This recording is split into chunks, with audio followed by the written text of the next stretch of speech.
We are also honored to have Dean Faculty of Languages, Professor Dr. Muhammad Fakhrul Haq Noori, Minhaj University, Lahore. I humbly welcome you, sir, on the stage. We are also joined by Director, Corpus Research Center, Minhaj University, Lahore, Chairperson, School of English, Professor Dr. Zafar Iqbal Bhatti.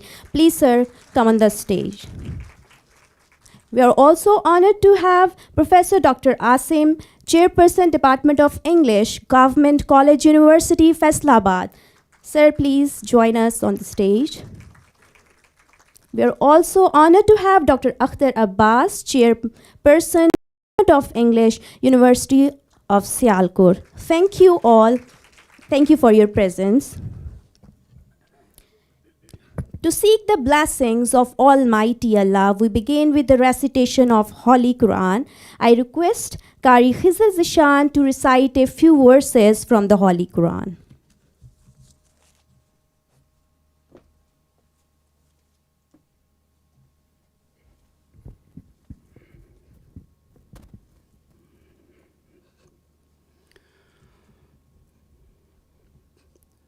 أعوذ بالله من الشيطان الرجيم.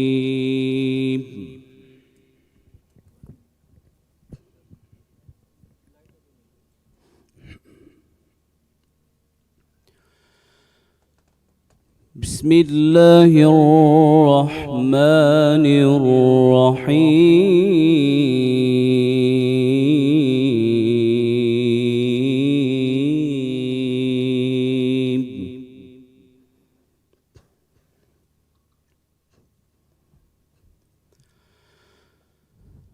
ألم نجعل له عينين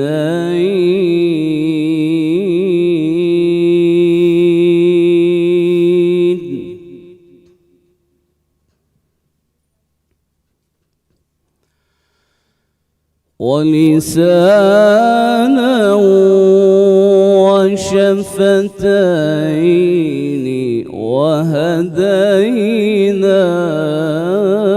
النجدين.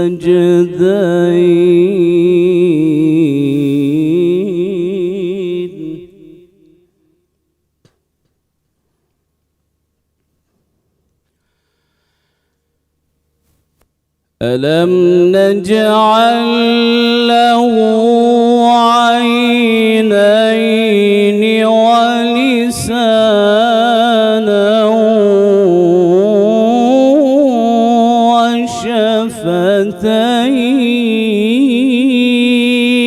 وشفتين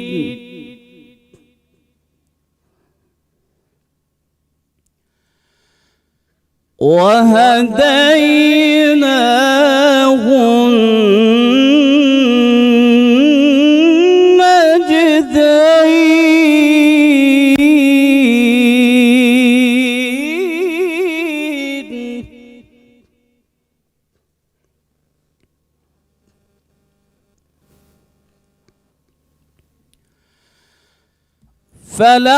فلقتحم العقبة وما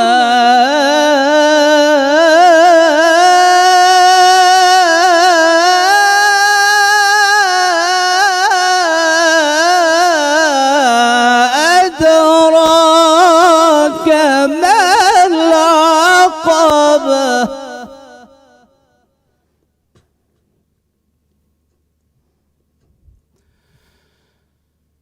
ألم نجعل له عينين ولسانا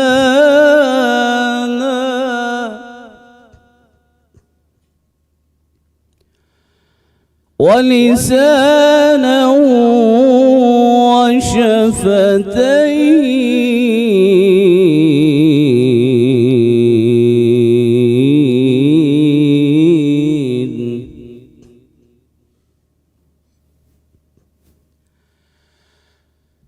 وهديناه النجدين. فلقتحم العقبة وما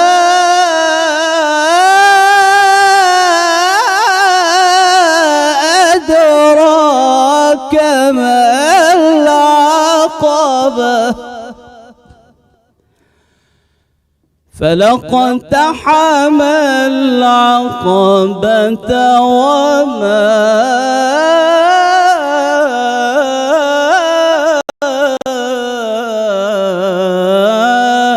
أدراك ما العقبة صدق الله العظيم وصدق رسوله النبي الكريم.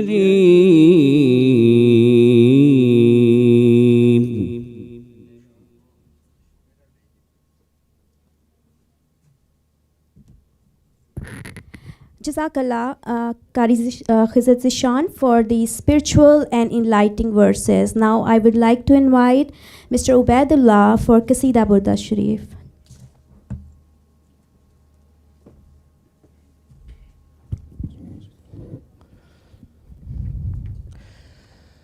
مولاي صل وسلم دائما أبدا على حبيبك خير الخلق كلهم محمد سيد الكونين والثقلين محمد سيد الكونين والثقلين والفريقين من عرب ومن عجم مولاي صل وسلم دائما أبدا على حبيبك خير الخلق كلهم يا ربي بالمصطفى بلغ مقاصدنا يا ربي بالمصطفى بلغ مقاصدنا واغفر لنا ما مضى يا واسع الكرم مولاي صل وسلم دائما أبدا على حبيبك خير الخلق كلهم.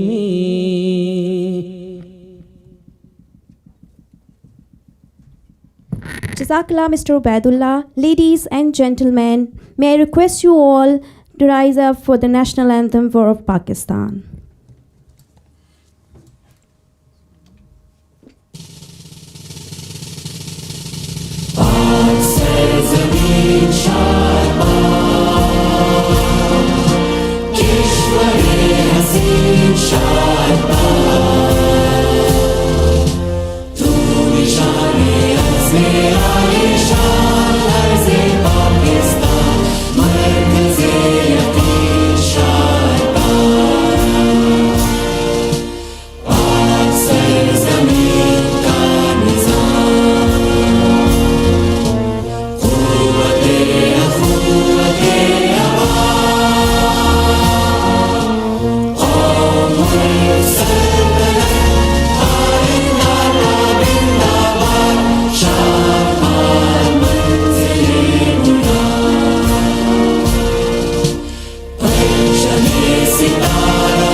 Thank you, everyone. You may please take your seats. Once again, Assalamu alaikum. I am Umilela Naqvi, and it's my immense pleasure to welcome you all to this grand gathering. It's my privilege to introduce our respected former senior naval officer, Station Commander Navy Lahore, Deputy Chief of Naval Staff, Welfare and Rehabilitation, served to the Prime Minister of Pakistan as Deputy Military Secretary, an expert on maritime affairs and blue economy, author of several acclaimed books. Ladies and gentlemen, please join me in warmly welcome worthy Professor Dr. Sajid Mahmood Shehzad, Vice Chancellor Minhaj University, Lahore. Sir, I humbly request you to join the stage to officially inaugurate and commence the proceeding of this conference. We are grateful for your support and presence, and we look forward for your inspiring words.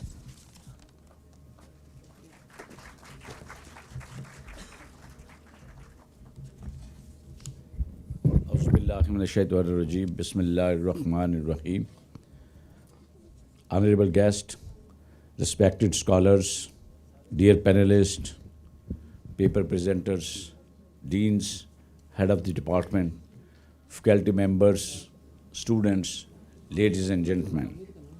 On behalf of Minhaj University, Lahore, it is a pleasure to welcome you all to this first international conference of Applied Linguistics and Language Technologies, organized by the Corpus Research Center.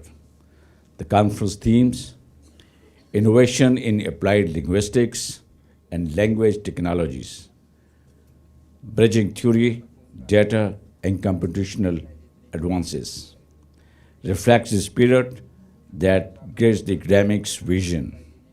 Minhaj University, Lahore was established in 1986 by Sheikhul Islam Professor Dr. Muhammad Tahirul Qadri, that stands today as one of the leading institutions of Pakistan Higher Education Commission in W3 category. The university continues to advance as a dynamic center of higher learning. Now we have 11 faculties, 36 schools, 150 programs, and 15,000 students. Other than these academic schools, we have number of research centers. And among these many research centers, we have established Minhaj University, the Corpus Research Centers, which holds special prominence today. As the driving force behind this conference event, which is being held today here in this hall, this center represents the commitment to the integrating the language research with digital tools, data-driven inquiry, and computational approaches. I vividly remember that during my naval career even, I witnessed how clear, precise, and timely communication can turn complexity into coordinated actions. In education, the same principle remains vital even today.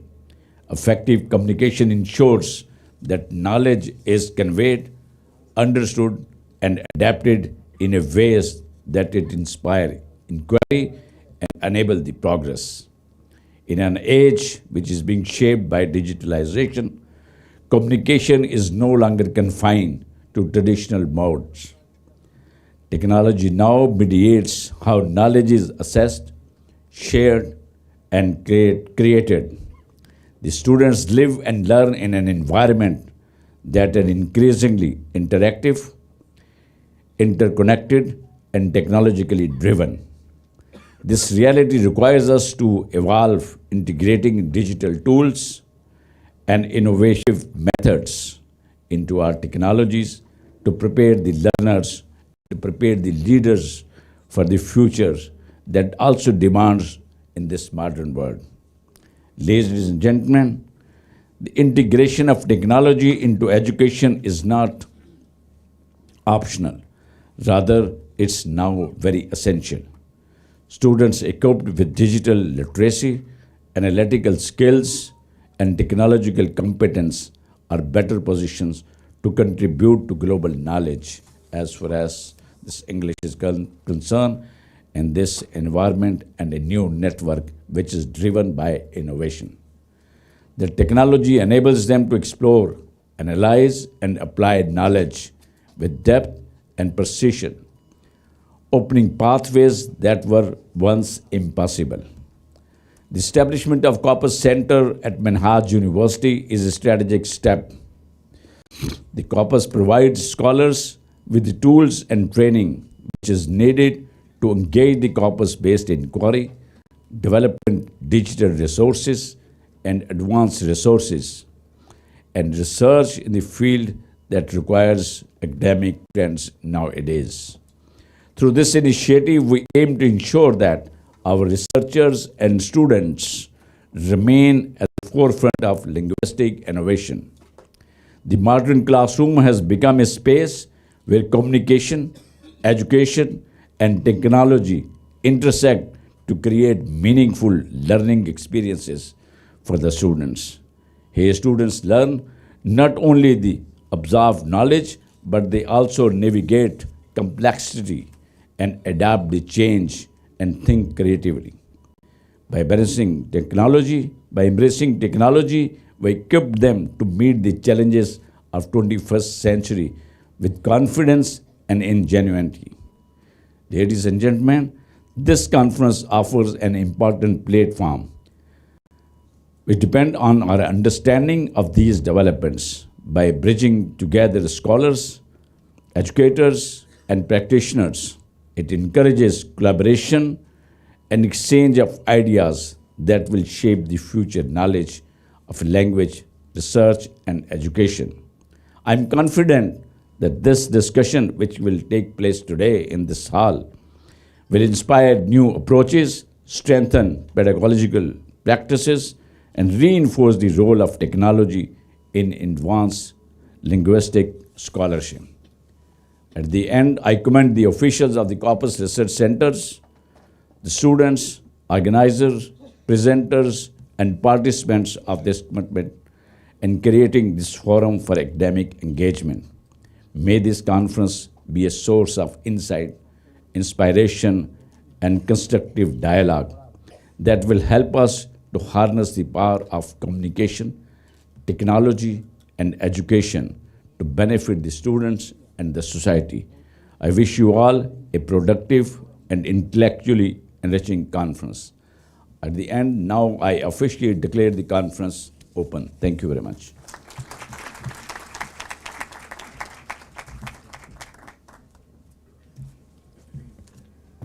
Thank you so much, sir, for your inspiring words and a heartfelt welcome. Now, I would like to invite respected Professor Dr. Muhammad Fakhrul Haq Noori, Dean Faculty of Languages, Minhaj University, Lahore. Sir, please come to the rostrum to share your valuable thoughts.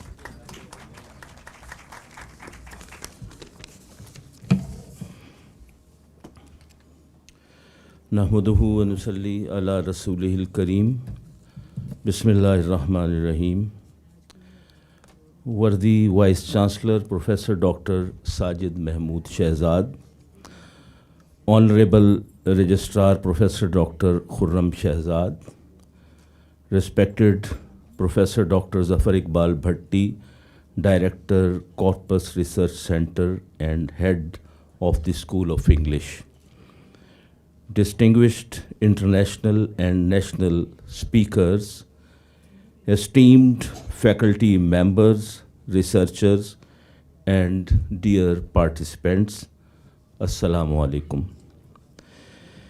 It gives me great pleasure to speak to you today as the Dean of Languages at Minhaj University, Lahore. I am honored to be part of this important international academic gathering.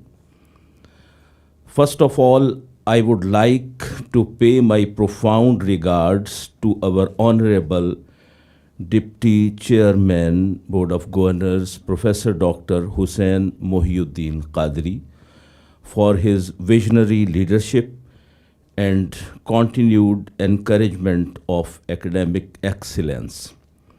His strong support for research, innovation, and international engagement has played a vital role in strengthening the academic identity of Minhaj University, Lahore.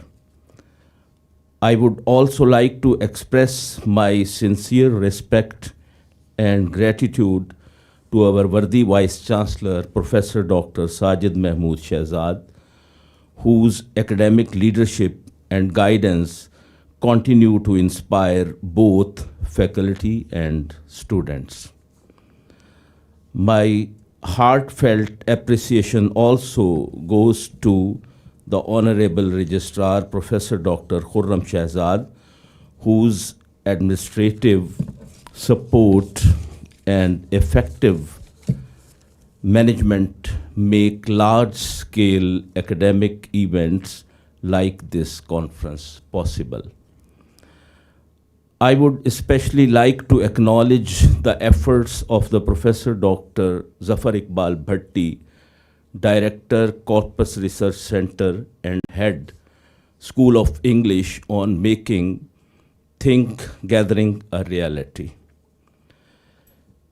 As a teacher and researcher of Urdu language and literature and a student of other languages, I firmly believe that language lies at the heart of culture, identity, and knowledge. Today, linguistics and language technologies are opening new pathways for language study and teaching. Through Corpus research, artificial intelligence, and digital tools, we can better understand language patterns, improve language education, preserve national and regional languages, and promote multilingualism. This conference clearly demonstrates how tradition and technology can work together, strengthening classical language scholarship through modern research tools. So I once again congratulate all members of organizing committee and all participants for making this conference successful. I wish all our guests a productive conference and a pleasant stay at Minhaj University, Lahore. Thank you very much. Thank you so much, sir, for your valuable words. Now, please welcome the Director, Corpus Research Center, Minhaj University, Lahore, Professor Dr. Zafar Iqbal Bhatti. Professor Dr. Zafar Iqbal Bhatti has worked on 18 indigenous languages, and his work stands as a bridge between past and the future of language studies in Pakistan. Please, sir, we request your presence on the stage. Thank you. Bismillahirrahmanirrahim. First of all, I feel honored to have such a wonderful gathering. First of all, I am very much thankful our worthy Vice Chancellor, Professor Dr. Sajid Mahmood Shehzad, our respected Registrar, Professor Dr. Khurram Shehzad, our Dean, Professor Dr. Muhammad Fakhrul Noori, and the rest of the other members and the people, those who worked a lot in conducting this wonderful gathering. So I want to be, as Shakespeare says, I want to be very brief by keeping in view the time constraints. So Alhamdulillah, the journey started 2 years back, and right from the beginning, we were really inspired by our worthy Vice Chancellor, and he paved grounds in each and every matters for providing and for facilitation. And we conducted different workshops, and we invited different guests from abroad. And even today, we would be having wonderful interactions with the foreigners, foreign researchers, those who worked a lot in corpus linguistics. As well as I'm very much thankful for my colleagues from the academic world, and Dr. Asam, and he traveled after a long journey, and he joined us, Professor and Dr. Akhtar Abbas, and Dr. Tahseen, and many others they are coming for a while. They are joining, and they would be having wonderful interaction with the researchers. So I am thankful, and Alhamdulillah, we are on the right track. We are working And we have compiled and composed different projects at CRC. And as Sir pointed out and Mariam pointed out that I have devised and I have planned the corpus of different Pakistani indigenous languages. And my focus is all about, with the collaboration and guidance of the worthy Vice Chancellor and registered Professor Dr. Khurram Shehzad and many other colleagues, we are heading towards the excellence, and we need your attention and guidance. And in this conference, we would be having wonderful interaction. And once again, and one thing I don't want to forget, my organizing team and those who work day in and day out. And this interaction is possible because of the efforts of all these, my organizing team members. And clap for my organizing team. And once again, thank you very much, our visionary leaders, our visionary teachers, those who enlightened our ways in paving and in strengthening this platform. And thank you very much.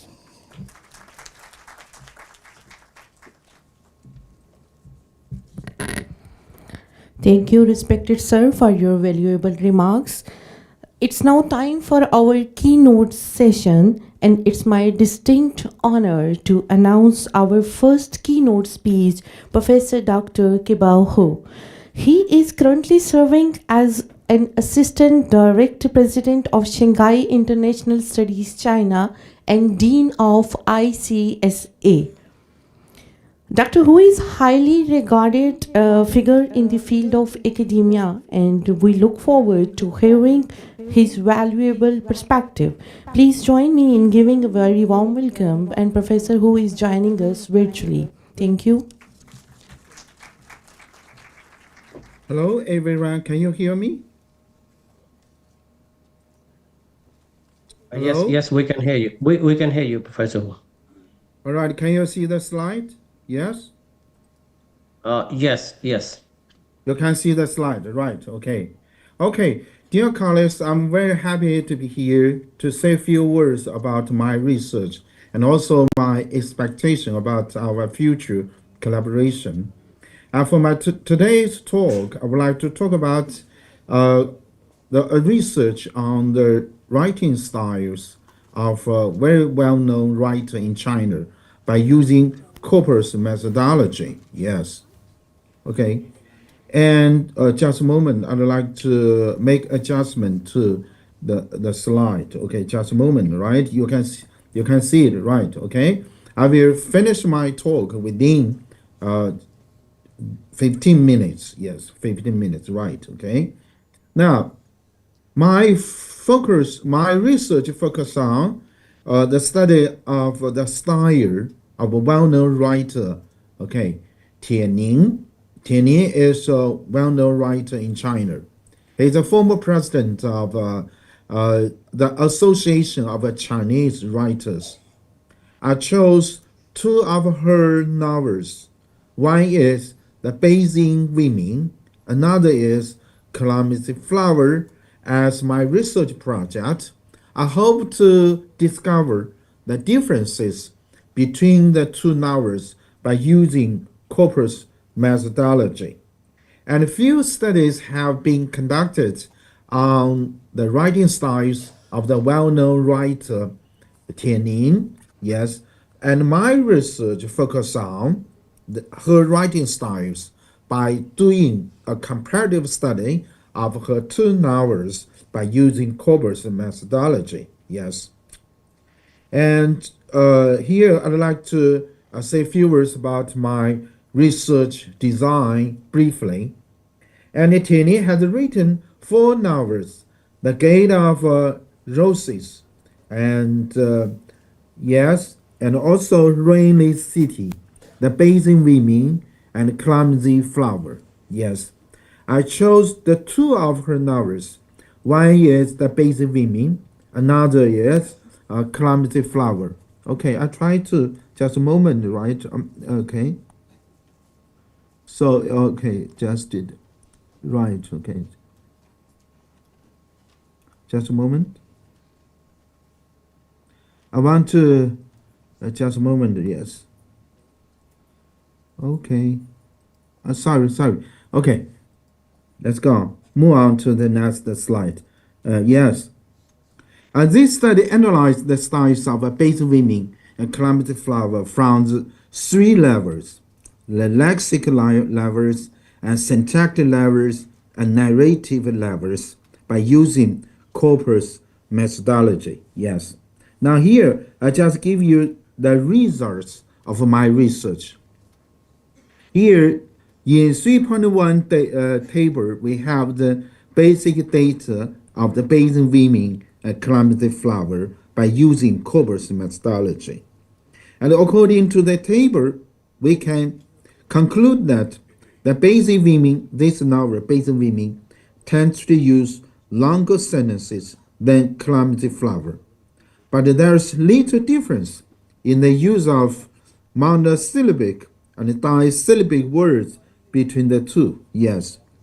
The basic women is more inclined to describe the state of people of things than calamity flower, while calamity flower has more character dialogues and existence narrations, and the latter relies more on dialogues to promote the narration of the story.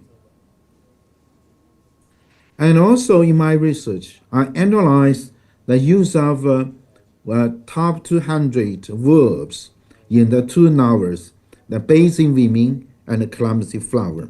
The top 200 high frequency verbs in The Basic Women and Calamity Flower were compared and analyzed, and the results are shown in Table 2.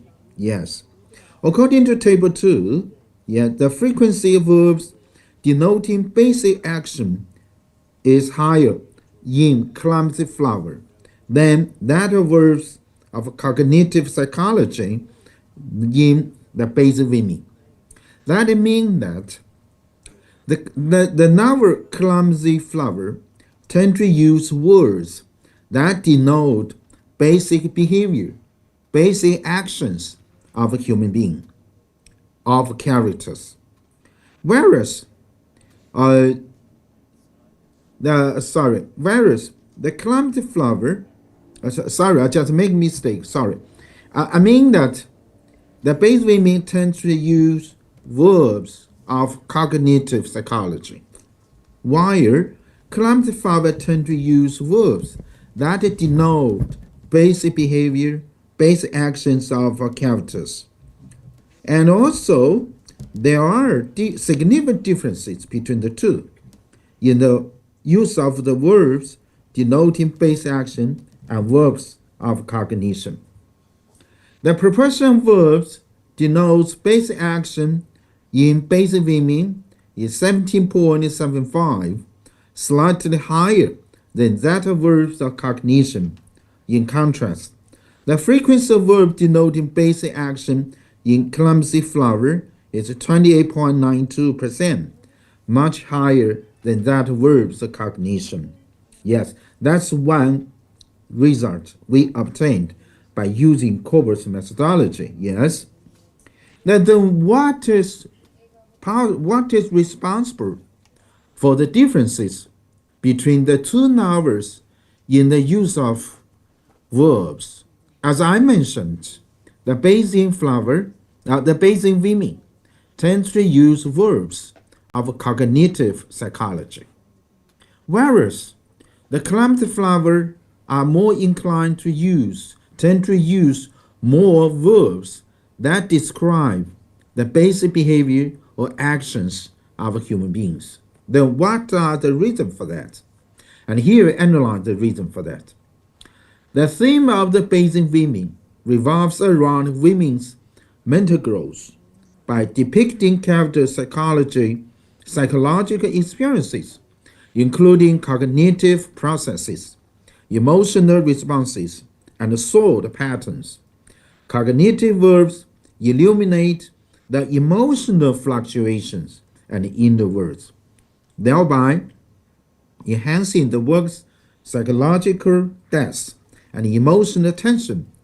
These linguistic devices invite readers to follow the character's journey of mental maturation and cognitive transformation, ultimately endowing the text with profound introspection and emotional resonance. But high frequency verbs denoting basic actions in clumsy flower has much higher frequency than in the basic vimy. And the test, by using, rather than relying on subjective commentary, the novel conveys themes and shapes characters through narrating objective events, portray character behavior, and reproduce the dialogues. In doing so, the text, that means the novel Clumsy Flower, presents comprehensive picture of life in a relatively objective and understated manner, enabling readers to grasp character traits and the story's essence through external manifestations. Overall, the style leans toward realism and simplicity, prioritizing the truthful representation of everyday life. This is a fact about the writing styles of Clumsy Flower. And to put it simply, the Clumsy Flower tends to be more, extrovert, tends to be more outward, tends to be more objective. But the basic women tends to be more introvert, tends to describe the inner world of the characters. Yes, and here in this table, I just analyze the high frequency co-occurring verbs with protagonists in the basic women and Clumsy Flower. And we don't have enough time, I just skip it. Yes. And also, among the top 200 high frequency, here I analyze the use of Chinese nouns in the two novels. Among the top 200 high frequency nouns, the basic women employs 20 terms referring to personal names, with a total occurrence of 4,441 times. In contrast, Clumsy Flower, that's another word, uses 52 such personal names, totaling 13,687 occurrences. This shows that personal names appear with significantly high frequency in Clumsy Flower. Now why? What are reasons for that? The novel Clumsy Flower is set primarily in Clumsy Flower Village. The novel features a more expansive narrative context and a larger cast of a character. That means that in Clumsy Flower, we have many more characters than we have in the basic women, because we have more characters in Clumsy Flower. So this novel tends to use more personal names. Yes. And also it's very interesting to know that in Clumsy Flower, there are more personal names that embody local cultural traits than the basic women. Through the use of dialect terms and nicknames, the authors imbues the novel's characters with distinct local coloring. That means that Clumsy Flower tends to use dialect terms and nicknames, and thus giving local coloring to the novel. Yes, that's another result. That's very interesting, yes. And among the top 200 high-frequency nouns in the basic women, there are 20 nouns related to the parts of the human body, totaling 1,245 times, and that's all. Except for names character, the top 200 high-frequency nouns in Clumsy Flower are many words representing character identities and places. Yes, okay? So, this shows that the basic meaning adopts an individual-centered narrative perspective, emphasizing the depiction of character physical features, whereas Clumsy Flower leans toward portraying a broader social context, encompassing more in the personal dynamics and spatial settings. Further analysis of high-frequency nouns corroborates that the basic meaning centers on the exploration of individual characters. Just now I mentioned, the basic meaning tends to describe the inner world, the mental growth of characters. Yes. While Clumsy Flower just attach importance to depicting the external world, the external environment.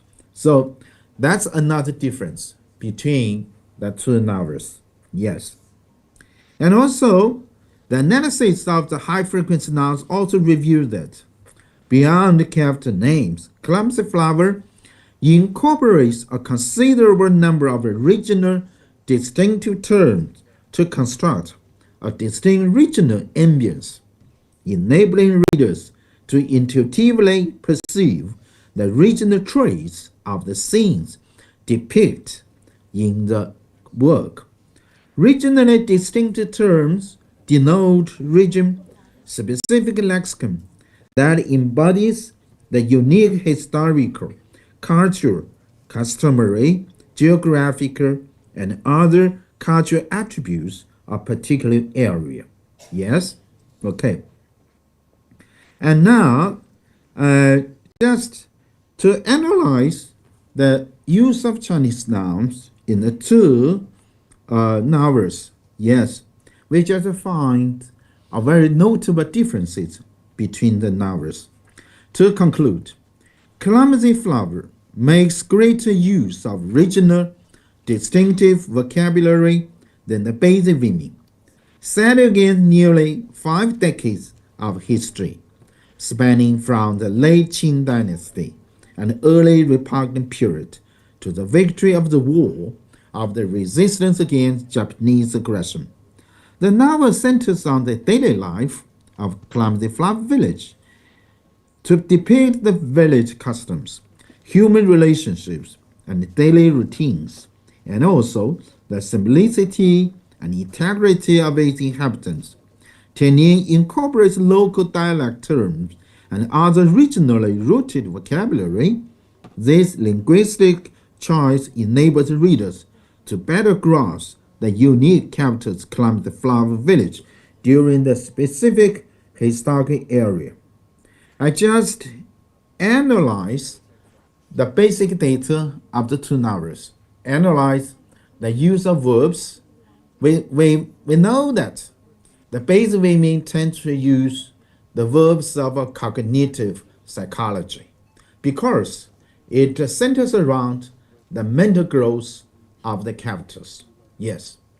And in terms of the use of verbs, the Clumsy Flower tends to use verbs that describe the human behavior, human action, because this novel tends to describe the daily life, yes, the interpersonal relationship between human beings, and also about the use of the nouns. Clumsy Flower tends to use more nouns that are related to a region, a dialect, yes, region 2, the personal names, and overall, the Clumsy Flower tends to simple, tends to straightforward, tends to imbued with local coloring. Yes, so that's the difference between them here. And also now the last one. Now let us see, and also another important feature of Clumsy Flower, that is, Clumsy Flower tends to describe the rural life. Okay, I'm so sorry I don't have enough time for my presentation, So I just skip some of the slides. And in my research, I also compare the use of Chinese adjectives expressing emotion. Yes. And here, now this figure gives analysis of use of adjectives expressing emotion in the basic women and clumsy flower and so on, right? Now, let's look at the conclusion. Yes, the basic women emphasize the portrayal of its character inner words through a rich array of emotion adjectives. That means that the basic women tends to use a lot more adjectives expressing emotion because it centers on the mental growth of the characters. Both the intense emotional resonance, the work tends to explore and label the complex, powerful feelings of its characters, using emotional threads to propel the narrative and immerse readers in the vivid emotional charged atmosphere. Clumsy Flower, however, adopts a more restrained and subtle approach to emotional expression. It uses much fewer adjectives expressing emotions.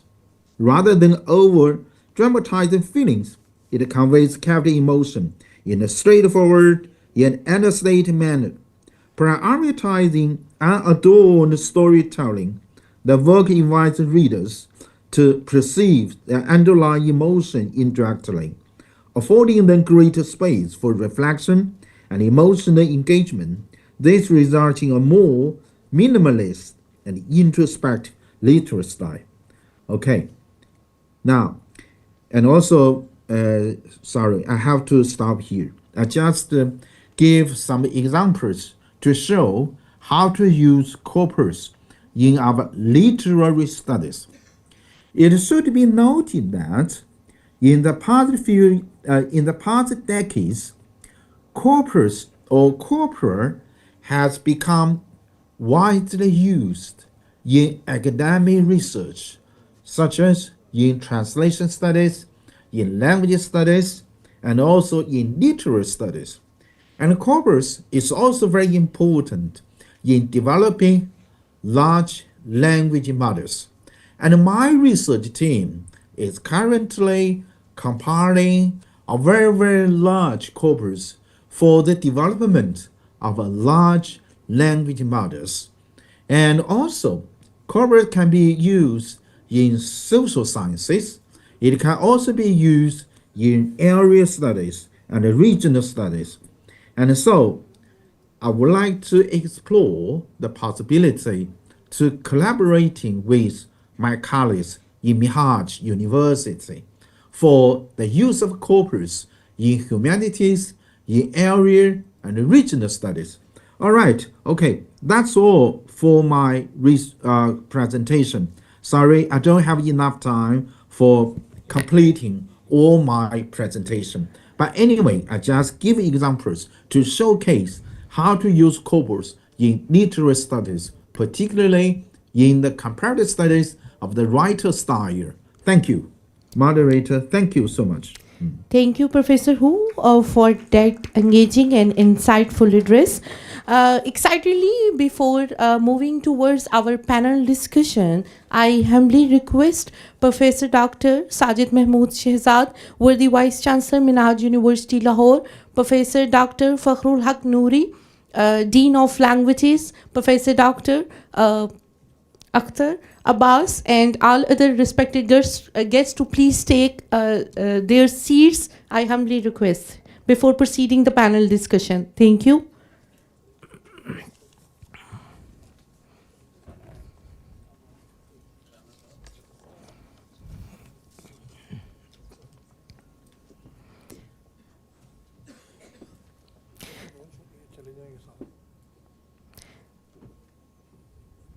Ladies and gentlemen, we now transition to highly anticipated segment, a panel discussion. The theme of this session is Corpus Linguistics in the Age of AI and Unlocking Linguistic Insights Through Data and Technology. Definitely, this is a critical and timely topic, and we have an excellent panel to discuss it. Our moderator for this session is Miss Mariam Saber, and I humbly request her to please join the panel and start the discussion. Thank you.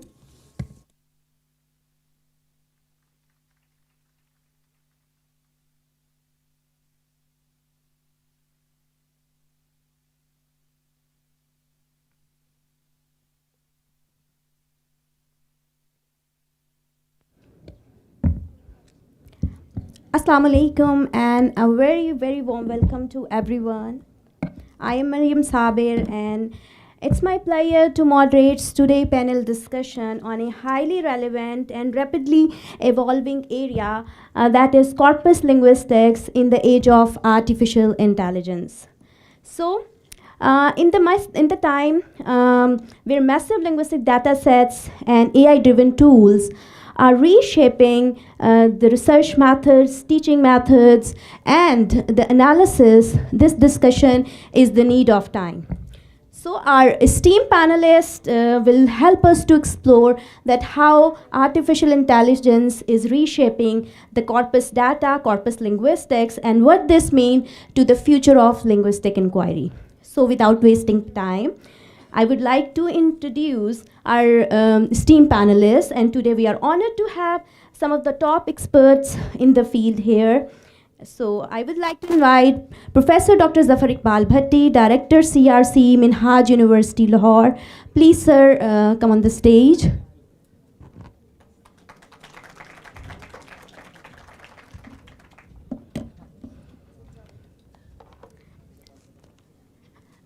Now I would like to invite Dr. Tehseen Zara. She's Associate Professor, Bahria University, Islamabad. Thank you so much, Dr. Tehseen Zara, for being here. We are also honored to have Dr. Akhtar Abbas, Chairperson, Department of English, University of Sialkot. Thank you so much, sir, for your presence. And we also honored to have Professor Dr. Muhammad Asim Mahmood. Dr. Asim Mahmood is a Dean and Chairperson, Department of Linguistics, Government College University, Faisalabad. So, we have few... Sir, actually they have said that you have to sit on the very right side.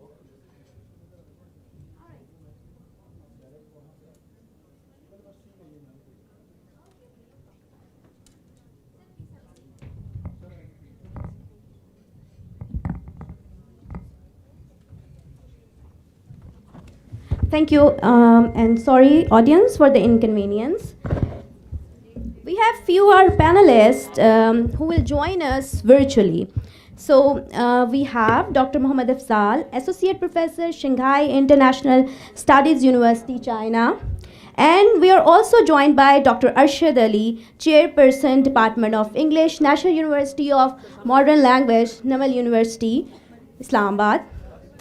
So, thank you all. As we move towards the starting point of our panel discussion, I would like to invite our each panelist to give a brief reflection on the panel topic, that is corpus linguistics in the age of artificial intelligence, unlocking linguistic insight through data and technology. So, sir, due to time limitation, I kindly request you all to please keep your marks precise. So we have only 3 minutes. Thank you. I'll start from Dr. Akhtar Abbas.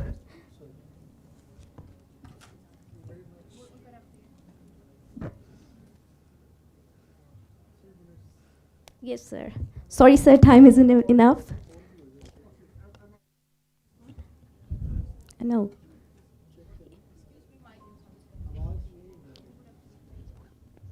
Sir, try again.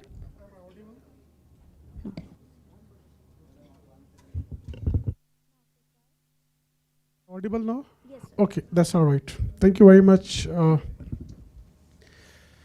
Bismillah ar-Rahman ar-Rahim. Ar-Rahman, Allama al-Quran, Khalaq al-Insan, wa Allamahul Bayan.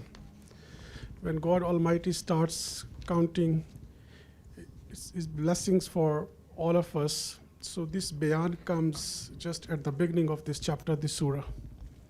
So this bayan is not only art of rhetoric, this is art of linguistics, this is art of language. So we can understand how important, how crucial language and linguistics is. So as we all know that humanities and social sciences in this age of AI seems to be threatened and seems to be endangered. So, and we're having this discussion also across different forums all over Pakistan and even all over the world.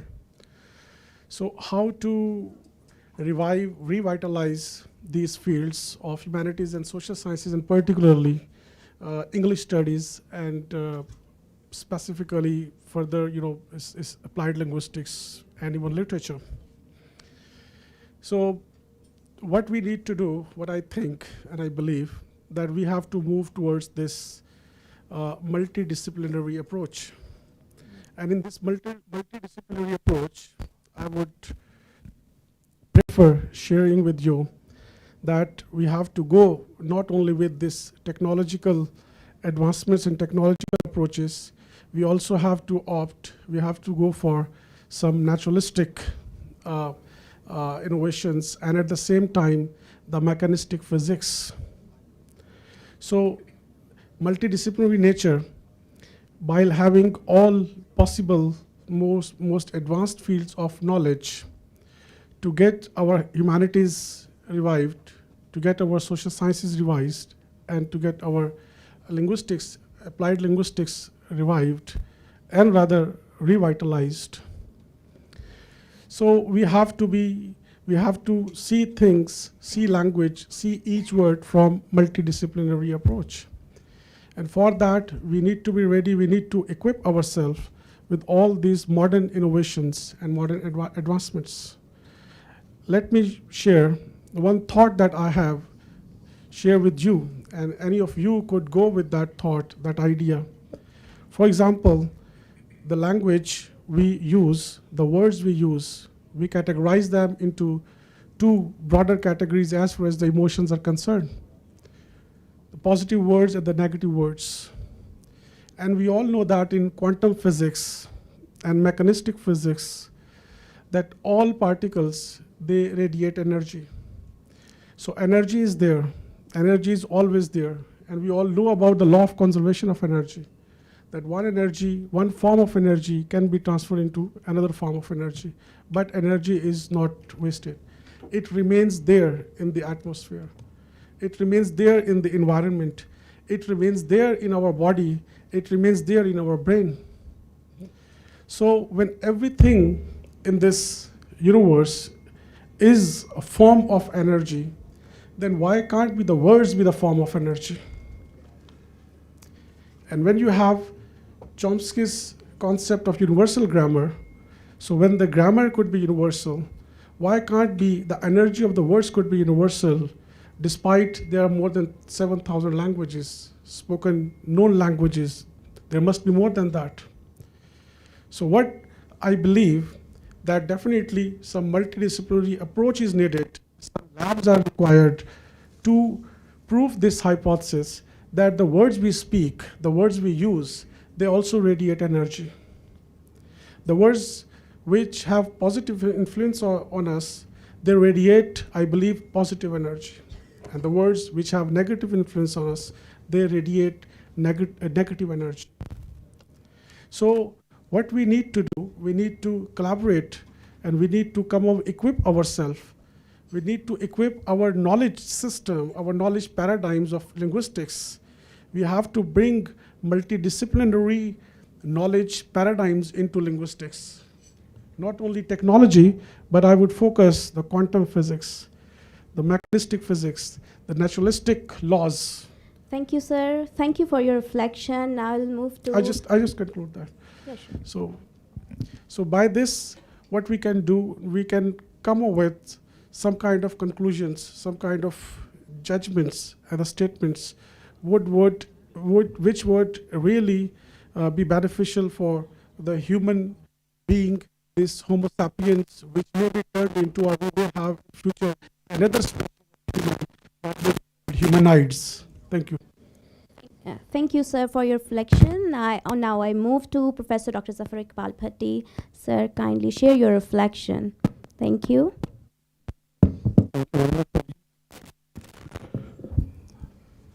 First of all, I feel pleasure that actually Dr. Wasima Shehzad, and she's labeled as the first in Pakistan.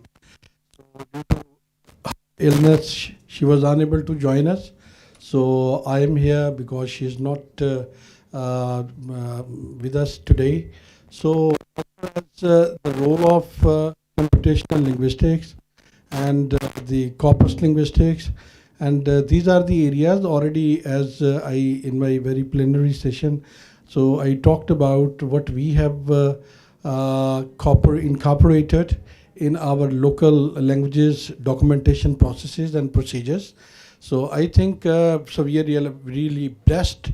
So we are in the company of the corpus linguist, as like I feel pleasure that Dr. Asim is here, and Dr. Akhtar, Dr. Tehseen, and we are actually following all these tracks. I still remember, so I was in Air University conference, and I got motivated so to start work in this domain, in this direction. So after completing my PhD, so corpus was my very prime concern that time. So I just incorporated 3 important constructs like language documentation, morphosyntax, and corpus studies. So at that platform, Corpus Research Center, so I'm lucky enough that we are just focusing on for the documentation of different languages, and it's definitely because of the blessings of computational linguistics and corpus linguistics. So I want to highlight one thing very important. When I was in California, and there was very wonderful interaction. As Dr. Akhtar pointed out, so we can't separate language documentation and corpus studies. Dr. Hu pointed out the same idea. So I want to highlight, I want to invigorate, I want to even introduce the role of language documentation and language research, language analysis. So this is just because of corpus studies. And we are blessed, and because of Dr. Wasima Shehzad's insight and guidance. And I still remember in first AJK International conference, Azad Jammu and Kashmir conference, and she delivered a wonderful, insightful lecture on corpus studies. So I think right now, I am with my colleagues, with my seniors, so we are trying our best. We are heading towards for the blessings and for the fruits of corpus studies.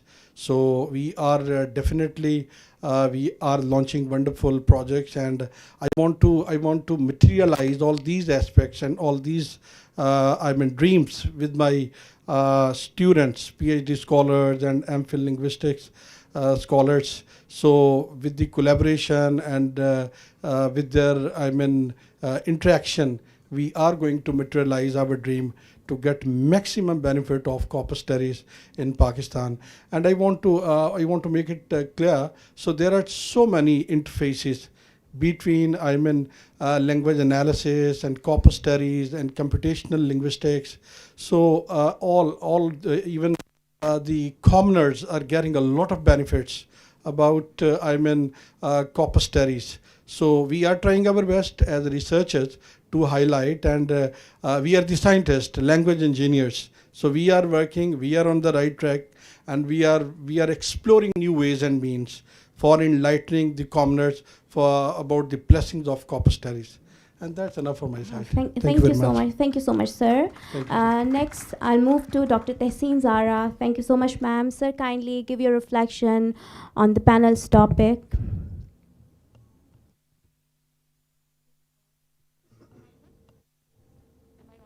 Yeah, it's off. Am I audible? Okay. Thank you very much for the invite. Good morning. So the crux of this panel discussion is related to data-driven learning and LLM.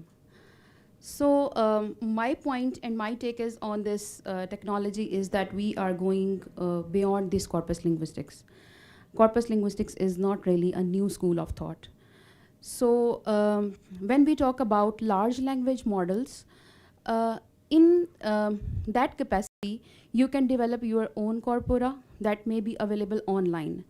And most of the times it is usually asked that corpus should be in bulk.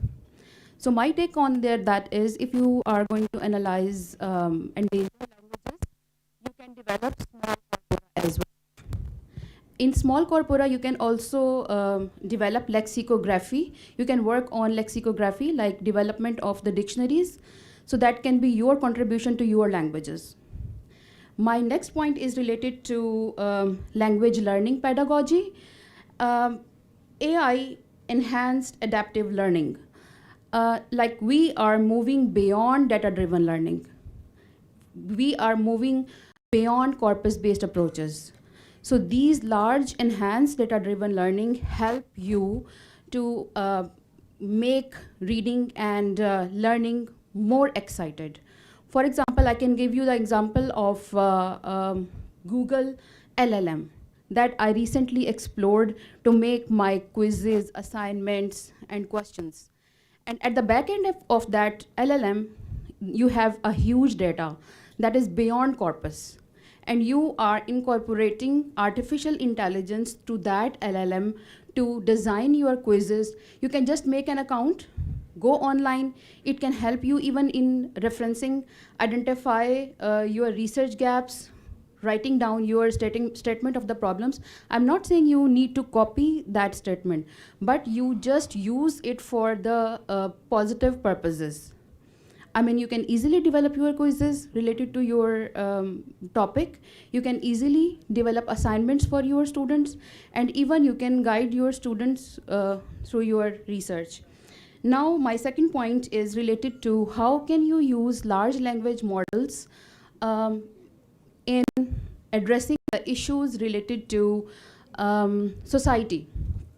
Because my basic interest is social issues. So you can also identify the gaps in the policy. For example, I recently analyzed environmental policy of Pakistan. So I found that some of the points are not given in the policy, right? You can also analyze any policy. You can point out something that may not be there, and the policy makers may include that. For example, when I was analyzing environmental policy of Pakistan, I found that there is no issue that cater war. Like, war is one of the issue that is related to climate change, that is badly disturbing our environment. That is a negative aspect that they may incorporate in their policy. Secondly, I found that in environmental policy, there is no point related to your power plants, that they usually cater for the atomic energy and all that. So that is also one of the reasons that may disturb the environment. And these large language models may help you in identifying the issues related to society, environment, economy, and I guess every aspect of the society may be analyzed and even highlighted different issues through these language models as well as corpus-based approaches. So AI and LLM is quite far from corpus linguistics, and this combination may help you not in advancing the educational side of the society, but also the major issues related to the society. Thank you so much, ma'am, for your thoughtful reflection. Now I would like to move Professor Dr. Muhammad Asim Mahmood. Sir, kindly share your thoughts. Thank you. बिस्मिल्लाहिर्रहमानिर्रहीम। मैं भट्टी साहब से एक इजाज़त के साथ गुस्ताखी करते हुए उर्दू में ही बात करूँगा, मुझे इंग्लिश नहीं आती। Sure, sir. डिजिटल पाकिस्तान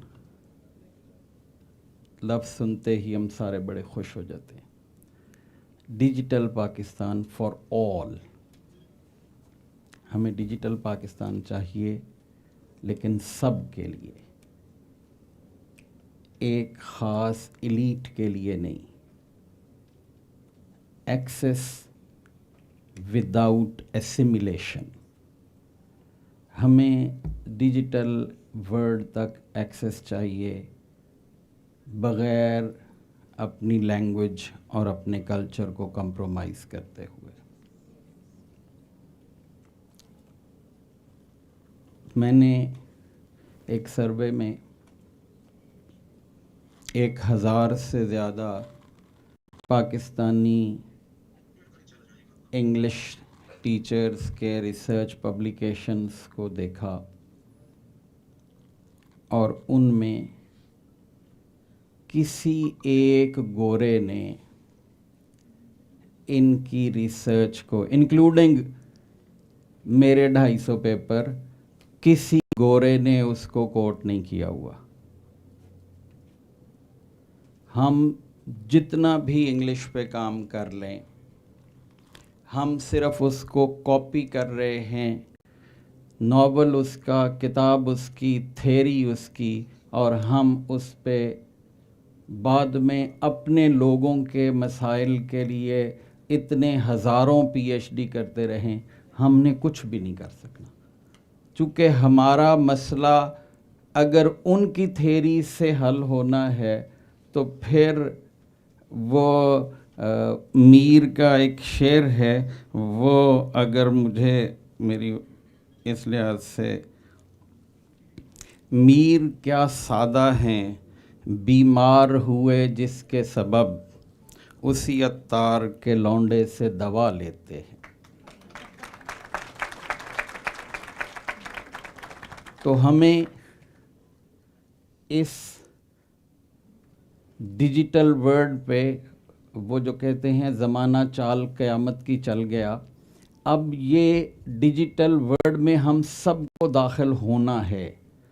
جو اس ٹرین کو, جو اس جہاز کو, جو اس جرنی کو مس کر دے گا وہ شاید اب پتھر کے زمانے میں چلا جائے گا چونکہ ریس اتنی تیز ہو گئی. لیکن ساتھ ہی ساتھ اگر ہم اپنے کلچر, اپنی لینگویج اس کو کمپرومائز کریں گے تو پھر ہم اوپر پہنچ کے بھی کہیں کے نہیں ہوں گے. بہت شکریہ. Thank you so much, sir. Now we'll move to our virtual panelist, Dr. Mohammed Shehzad. Sir, thank you for Dr. Mohammed Arshad. Thank you so sorry, sir. Thank you so much, sir, for joining us virtually. I would like to listen your reflection on the panel's topic. So the floor is yours. Thank. Am I audible? Yes, sir, you are. Mariam, thank you very much for inviting me. First of all, I'm grateful to Professor Bhatti for the invite. I'm glad to be part of this very relevant and much needed discussion because I believe the way artificial intelligence has transformed Corpus methods, especially the methods involved in the compilation of Copra. So I believe this discussion is very relevant, and I congratulate Professor Bhatti for being the first one to initiate this discussion because as you have all discussed that AI has enhanced or has contributed or it is kind of facilitating Corpus research. So, but there is a need of discussion how various AI methods can help in the compilation and in the analysis and in the segmentation because my primary concern is sociophonetics and I like to see how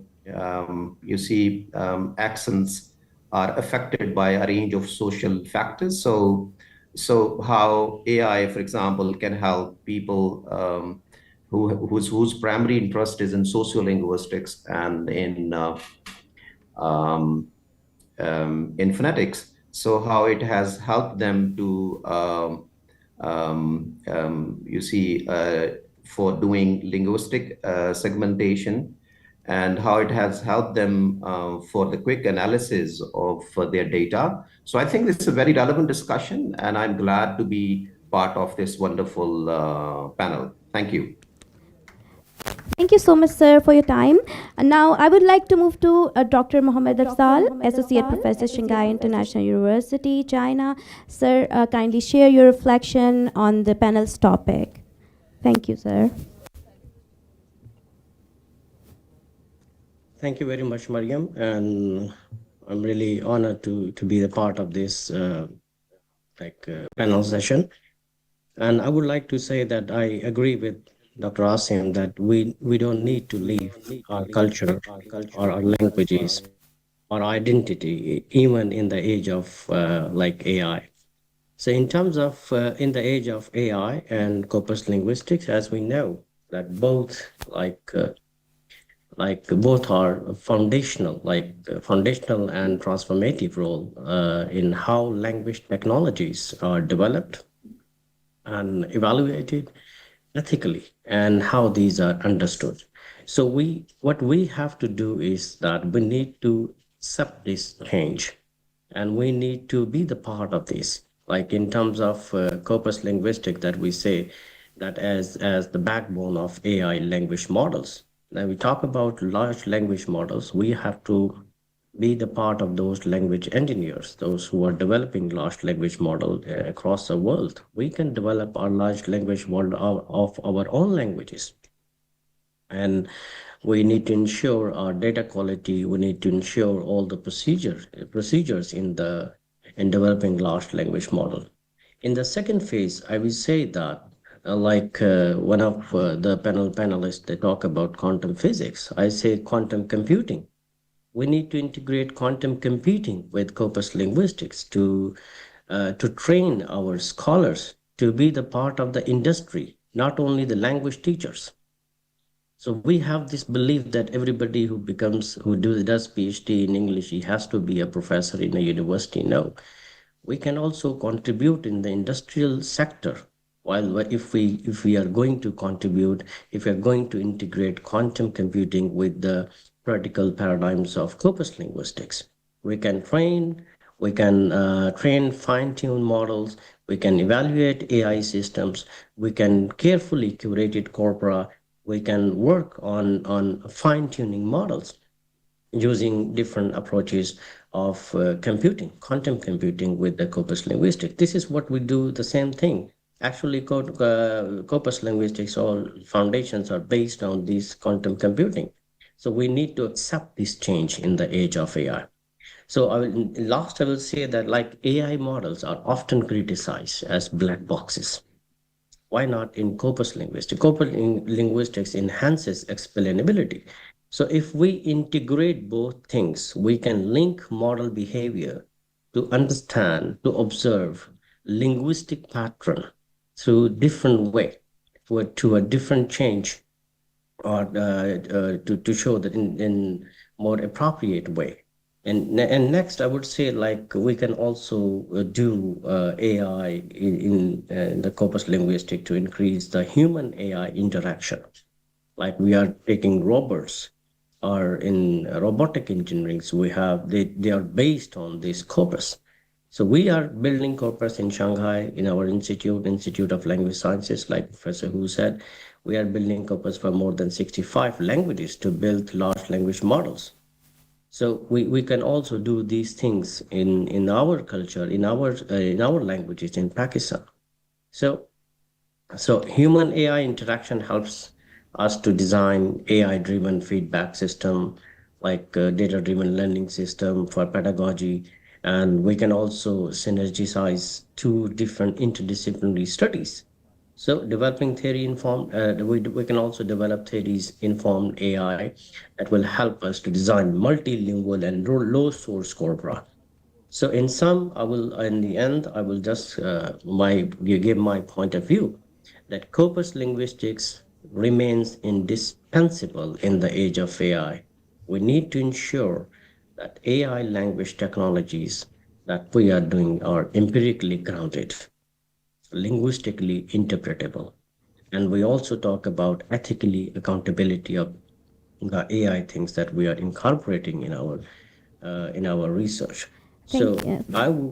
I would again emphasize on this that we need to train our scholars to be the part of the industry, Thank you. not Thank you. focusing on that everybody has to become a teacher. We can also become the language engineers in the industry sector, being a linguist. So I would say that if we as a linguist can accept digitalization or digital technologies in language, we can be better engineers, those who are working mainly in computer science, because we know both linguistic patterns plus computer engineering. So thank you very much for giving me a chance to share my point of view. Thank you so much, sir, for your valuable insights. Now we will move to our main part of panel discussion, that is question answer session. So again, I'll move to Dr. Arshad Ali.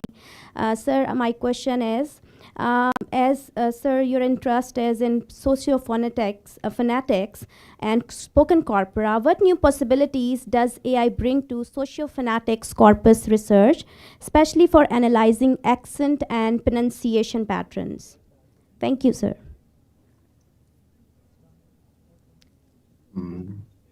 Sir, are you here? Thank you, Mariam. So since, as you have already explained, my interest is in sociophonetics. When I say sociophonetics, so that by that I mean, so I'm interested in how people speak and how their accent is, is affected by a range of social factors. So I remember, if I share my experience of developing Corpus, so I had to spend a lot of time on the recordings, and plus then in the processing of that data, and then I had to do a lot of manual linguistic segmentation. So that took me more than a year, and then I had to prepare its transcripts, right, by using ELAN. So now it is so quick that after recording, I can use certain AI tools and I can process the data and prepare the data for Corpus compilation. So what I feel that AI has helped the sociophoneticians to process their data, to prepare their data, and to compile their corpus. I would say in less time. I mean, for example, most of the PhD scholars who do their PhD, they record 30 to 50 people. Now I can record 500 people or even 1,000 people, and that can be done in a couple of months. And otherwise, it could take 10 years maybe. So what I would suggest is that what I would say is that AI has facilitated sociophoneticians in the compilation of their corpora, in the processing of their corpora, and in the analysis of their corpora. And second thing, different groups, they obviously speak with different accents.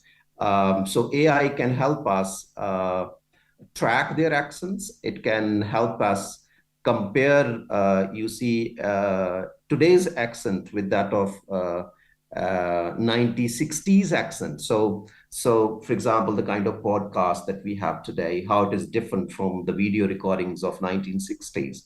So I believe AI has enhanced the methods which were important for not only corpus compilation, the corpus preparation, but at the same time for the analysis as well. I remember when I was doing my PhD, so I had to depend on a lot on our language, and I had to spend a year in learning our statistic models and everything, and then I had to learn how to prepare codes for R and everything. Now with the help of AI, I can quickly prepare the codes, and I can run them on R, and I can run them on Python as well. So when we say Python, and people sometimes think it's meant for those people who come from, let's say, statistical background, but now with little understanding of Python, and then obviously I can request AI, I can order AI to prepare you see, codes for me, and I can play with those codes, and I can run them, and I can perfectly analyze my data, and at the same time I can visualize that data with the help of AI tools. So what I want to say is that AI has helped me as a sociolinguist, as a sociophonetician, in the preparation of my data, which was basically a very big task. I remember I needed to use Audacity, Elan, and then other softwares for the preparation and compilation of my corpus, which is known as Corpus of Pakistani English, which is so far the largest corpus of Pakistani English speech. So what I believe that AI tools has enabled me, empowered me in doing my analysis, compiling at a more rapid speed. Sir, Thank you. thank you so much, sir. Now, my next question is from Dr. Akhtar Abbas. So, sir, considering your expertise, my question is, how would you relate quantum computing with the idea you have discussed earlier? Thank you. Thank you very much, Ms. Mariam. And I would definitely go back to the same idea that I shared, the same thought I shared.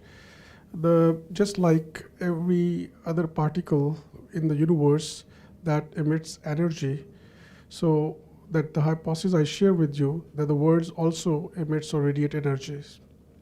And I just laid the foundation and based on some premises build this argument also in my panel time, discussion time. And then the honorable members, Dr. Arshad and Dr. Afzal, they also are strengthening my belief now. Dr. Arshad has talked about sociophonetics. So when this sociophonetics is there, so how come some words have positive influence on us and the other words have negative influence on us? And similarly, as when I talked about the multidisciplinary approach, engaging all other possible fields of knowledge, not restricting linguistics to linguistics, as we have just witnessed this computational linguistics with AI, this dovetailed nature of knowledge.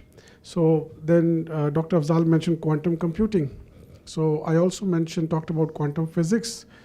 So this quantum computing and bringing quantum physics together in linguistics, so I believe by establishing some kind of, or building, or by using even the available equipment, we can trace the energies of the words. And we can find the positive words, the words we consider these are the positive words, the words we label as the positive sentiment words, must be having some energies. Therefore, we have, we have witnessed, and we know that in all the holy scriptures, including, Holy Quran, when the Quran says at multiple points in multiple places in the whole book, the one is that the Quran is Shafa. So how Quran is Shafa? So we need to think, these are not only the words, that means these words have some energies that would affect positively the damaged part or the damaged system of our brain or body. So therefore we have, we emphasize on the zikr also. And we emphasize on such kind of spiritual and mystic practices also. So by this multidisciplinary approach involving, following the knowledge paradigms of mechanistic physics and the naturalistic laws, involving quantum physics and quantum computing and definitely sociophonetics, we can come up with some kind of solutions, and we can build some kind of, the world list. And I would just conclude, recently, we all know that a great personality, we lost her, Professor Dr. Sayyid Arfa. And if you make the corpus of Dr. Sayyid Arfa's speeches, and you would hardly find any negative word in her speech. अगर ये भी कहना है कि नफरत ना करो, तो वो ये कहेंगी कि मोहब्बत क्यों नहीं करते, वो ये नहीं कहेंगी कि नफरत करो. So this is how the words have influenced, and definitely I believe that the words have energies also. They emit energies. We have to capture those energies through some equipment, through some lab technology by involving quantum computing and quantum physics together. Thank you. Thank you, sir. Thank you so much, sir, for insightful remarks. Next, I'll move to Dr. Tehseen Zara. Ma'am, how can corpus-based AI research address social issues?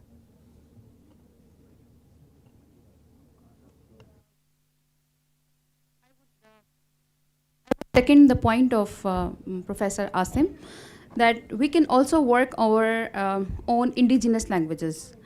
For example, our newspapers are published in different languages, जैसे सिंधी है, बलोची है, या पश्तो है. So most of the regional issues are discussed in those regional dialects. So why don't we work on those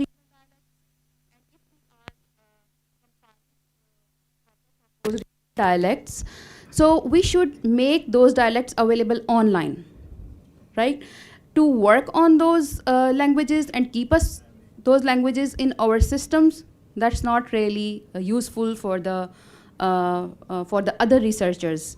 So we should make them available online so that the world around you may use those corpora. Secondly, social issues. So we can develop a corpus related to migration. And migration is, very sensitive issues, and there may be several reasons for migration. For example, climate is one of the reasons. There are many forced migrations. You can also work on that. There are gender issues. You can also work on that. For example, forced marriages, forced conversions. These all issues are around us, but we are little reluctant on talking such issues because these are considered a little sensitive. Similarly, you can also talk about gender issues. For example, issues that surround us, Noor Muqaddam case, or even this is, related to females, but there are many issues related to males. We just close our lips. We do not talk on these issues. But I think जो males से related issues हैं, we can also work on that. Similarly, we can also work on sati, जो customs and traditions related हैं. We can also work on our culture. However, these are not part of our religion, but still these are prevailing in different sectors of different regions of Pakistan. There are many issues that may be related to education. For example, we talk about one curriculum in our country, but usually it's not followed. You can also work on that because everyone is following their own curricula. For example, Sindh में एक follow हो रहा है या बलूचिस्तान में एक follow हो रहा है. Because my own children are studying, कोई federal का है तो वो अलग है, तो वो क्यों है इस तरह से? We can also work on that. What are the parameters that they are following in developing their? For example, Sindhi textbooks, how they are different from KP textbooks. So you can also work on that. Similarly, you can also develop the dictionaries of the regional words, right? For example, जो regional dialects हैं हमारे, कुछ पे dictionaries available हैं, but most of the times dictionaries available नहीं हैं. You can develop the corpus of those regional languages, and you can work on lexicography. That may be your contribution for your own country. So that is my recommendation for. Thank you so much, ma'am. So due to time constraint, we have to conclude our panel discussion here. So our panelists have highlighted. Yes, ma'am. Yes, sir. Please, sir. Sir, actually, sorry. Mariam, thank you very much. As I do acknowledge, as Dr. Asim pointed out, the problem lies in that issue, or even Dr. Akhtar Abbas and Dr. Hu and Dr. Afzal. So I would like to just highlight one point. So here in Pakistan, when we people are going to start work on indigenous languages, and just like Dr. Hu compiled and he worked on the indigenous languages, तो यहाँ fashion बन गया है ना English बोलने का, اور English پہ کام کرنے کا, پی ایچ ڈی کا, even they don't know about what this all about. لیکن الحمدللہ at this platform I do confess کہ ہم نے وہ کام شروع کیا جو لینگویجز کے اوپر. اگر آپ اپنی لینگویجز پہ کام نہیں کر رہے, اگر آپ اپنی, اور ہم سے یہ بھی سوال کیا جاتا ہے کہ جی آپ اگر تروالی میں کر رہے ہیں, ابھی سڈنی یونیورسٹی آف سڈنی میں میرا خیال مجاہد تروالی صاحب کو انہوں نے P H D degree award کی, تو میں نے اپنی فیس بک پہ لگایا ان لوگوں کے لیے کہ جن لوگوں کے لیے یہ ایک عجیب طرح کے they are at the horns of dilemma کہ یار یہ پنجابی میں کام کر رہا ہے تو پنجابی کیا چیز ہے, یار یہ اگر پشتو پہ کام کر رہا ہے تو پشتو کو آپ انگلش میں کیسے لے کے آئیں گے. میں حیران ہوں ان کی سینسبلٹی پہ. We do have wonderful methodologies in corpus studies, as I would like to just inform everybody that we do have the Leipzig glossing rules. So how we transform or even romanized, and there are different 3 tiers by which we can translate and we can interpret any indigenous language into international languages. Although our framework theoretical perspective is English, our reference point is English, لیکن ہماری indigenous languages کیوں نہیں. اور الحمدللہ even ابھی I would like to highlight one point کہ this decade is being celebrated by UNESCO as the decade of the indigenous languages. تو میرا خیال ہے کہ اگر اس پلیٹ فارم کے اوپر میں یہ پوائنٹ آؤٹ کروں کہ ہمارے جتنے بھی اسکالرز ہیں پاکستان میں, اور میں حیران ہوں کہ فارنرس دے اسٹارٹیڈ ورکنگ. للرجن کا میرے ذہن میں آ رہا ہے, ہینڈرک للرجن پیلولا لینگویج پہ کام کیا انہوں نے اور پاکستان آ کے یہاں پہ کیا. تو میں اب اپنے اسکالرس کو, اپنے جتنے بھی میرے اسٹیمڈ فرینڈز ہیں اور لنگوسٹ ہیں, تو ہمیں سب سے پہلے اپنی لینگویجز کو سیف گارڈ کرنا ہے اور انڈیجنس لینگویجز کو فوکس کرنا ہے. اب یہ فیشن نہ بنائیں کہ پی ایچ ڈی, میں کئی لوگوں سے ملتا ہوں, وہ دے ڈو اکنالج کہ میری پی ایچ ڈی اس چیز میں ہے, لیکن اس کا یوٹیلیٹی کیا ہے. ڈاکٹر عاصم پوائنٹڈ آؤٹ کہ اگر آپ کو اس کا فائدہ نظر نہیں آ رہا, کم از کم ہم یہ تو کہتے ہیں کہ کم از کم ہم نے ڈاکومنٹ کیا ان لینگویجز کو جو کہ انڈینجرڈ تھیں, جن کا کوئی مارفو سنٹیکٹک ڈسکرپشن نہیں تھی. تو اس لیے میں کنکلوڈ اسی پہ کرتا ہوں کہ ہمارے جتنے بھی آنریبل پینلسٹ ہیں, they focus on your own language. اگر آپ اپنی لینگویج پہ نہیں کرتے ہیں تو انگلش جتنی مرضی آپ کو آتی ہے, تو وہ تو ایک میرا خیال ہے کہ اکنامکس کا بندہ بھی جو ہے ہی کین اسپیک ویل. یہ جتنے میں پروفیسر سے ملتا ہوں, سو میرا خیال انگلش والوں سے زیادہ اچھی انگلش بولتے ہیں وہ. لیکن آپ خدا کے لیے focus on your own languages, اور just language documentation, corpus studies, computational linguistics. تو میری طرف سے میرا ایک عاجزانہ ہمبل پوائنٹ آف ویو یہی ہے, اس پلیٹ فارم پہ میں یہ آواز بلند کروں. Thank you Maryam. Thank you so much, sir. Sir, please. Sir.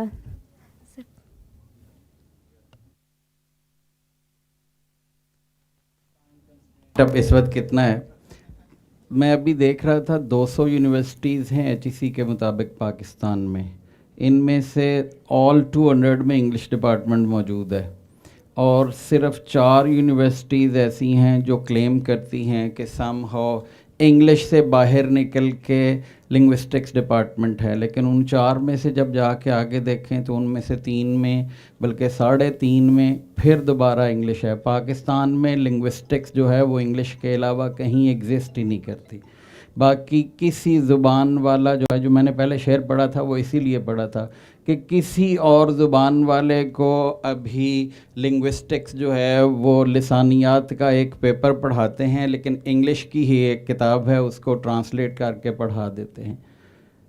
میں اپنے یہ سارے اسٹوڈنٹس جو ہیں وہ جا کے ایک دفعہ جو بھی ان کی مدر ٹنگ ہے پوچھ لیجئے گا اپنے آپ سے کہ آپ کو پتہ ہے اس کے فونیم کتنے ہیں, آپ کو پتہ ہے اس میں ٹینس کیا ہے, آپ کو پتہ ہے اس کی گرامر کیا ہے, اور آپ سارے کہتے ہیں آپ نے لنگوسٹکس پڑھی ہے. تو وہ جو لنگوسٹکس پڑھی ہے, گورے کے جو ہے وہ فونیمز آپ نے یاد بھی کر لیے, تو نہ آپ اس کو بڑھا سکیں گے, نہ کم کر سکیں گے, نہ کچھ اور کر سکیں گے, وہ اسی کے مطابق. تو آپ اپنی لینگویج کو, جو چیز آپ نے پڑھی ہے اس کو اپنی لینگویج کے متعلق دیکھیے. میں آپ کو صرف ایک مثال دے دیتا ہوں. میں پچھلے 8 سال سے پنجابی پڑھ رہا ہوں. میں نے پنجابی پہ جو ہے وہ میرے پاس جو ہے وہ پاکستان کا جو واحد ڈپارٹمنٹ آف اپلائیڈ لنگوسٹکس ہے جو انگلش کے علاوہ لنگوسٹکس میں پی ایچ ڈی کرواتا ہے, جو ایم فل جو ہے وہ لنگوسٹکس میں کرواتا ہے. ہم نے پنجابی پہ پی ایچ ڈی کروائی ہے, ہم نے پنجابی پہ ایم فل کروائے ہیں. اور میں آپ کو انگلش کے حوالے سے ساروں کو ورب کی فارمز یاد ہیں. To write write writes wrote written writing 6 forms ہیں. انگلش میں جو ابھی تک ورب فریم سب سے بڑا ورب کا ڈیٹا سیٹ ہے وہ یہ کہتا ہے کہ 5800 کے قریب وربز ہیں. میں اگر 6000 شمار کر لوں تو 6000 ورب اور 6 فارم ہر ورب کی 36000 ہو گئے. اس کے مقابلے میں نے پنجابی کا جب کوپس پہ اسٹڈیز کی تو مجھے پتہ لگا میکسیمم 2000 وربز. تو پہلا میرا تصور یہ آیا کہ انگلش کے مقابلے میں پنجابی بہت چھوٹی لینگویج ہے. لیکن جب میں نے اس کو اسٹڈی کرنا شروع کیا تو مجھے پتہ لگا کہ انگلش کے اندر صرف 6 فارم ہیں ورب کی اور پنجابی کے اندر 84 فارمز ہیں ایک ورب کی. اور اگر 2000 بھی میں شمار کر لوں اور 84 فارمز شمار کر لوں تو 1.5 لاکھ کے قریب ورب فارمز ہیں. That rich language. اور ہمیں ساری عمر جو ہے نا وہ انگلش کی فارمز یاد ہیں اور ہمیں جو ہے وہ انگلش کے فونیمز بھی یاد ہیں اور انگلش کے ٹینسز بھی جو ہے نا وہ اس کو ہیں اور ہمیں انگلش کی مورفولوجی کا پتہ ہے. نہ اپنے مورفیم کا پتہ ہے, نہ اپنی فونیم کا پتہ ہے, نہ اپنے سیمیم کا پتہ ہے. اور اس کے بعد ہم یہ توقع کرتے ہیں کہ ہماری لینگویج جو ہے وہ درست ہو جائے, ہماری لینگویج پہ کام کر لے. تو اے آئی کا جو اتنی سپیڈ تیز ہو گئی ہے, اس میں جو لینگویجز جن پہ کام نہیں ہوگا, جو ڈیجیٹل اپنی پریزنس نہیں شو کر سکیں گی. میں نے کل جو ہے وہ یہاں آنے کے لیے دیکھا تو England, Canada, New Zealand, Australia, ان چاروں کے نیٹو سپیکرز کی جو پاپولیشن ہے وہ پنجاب میں رہنے والے پنجابیوں سے کم ہے, چاروں کی ملا کے.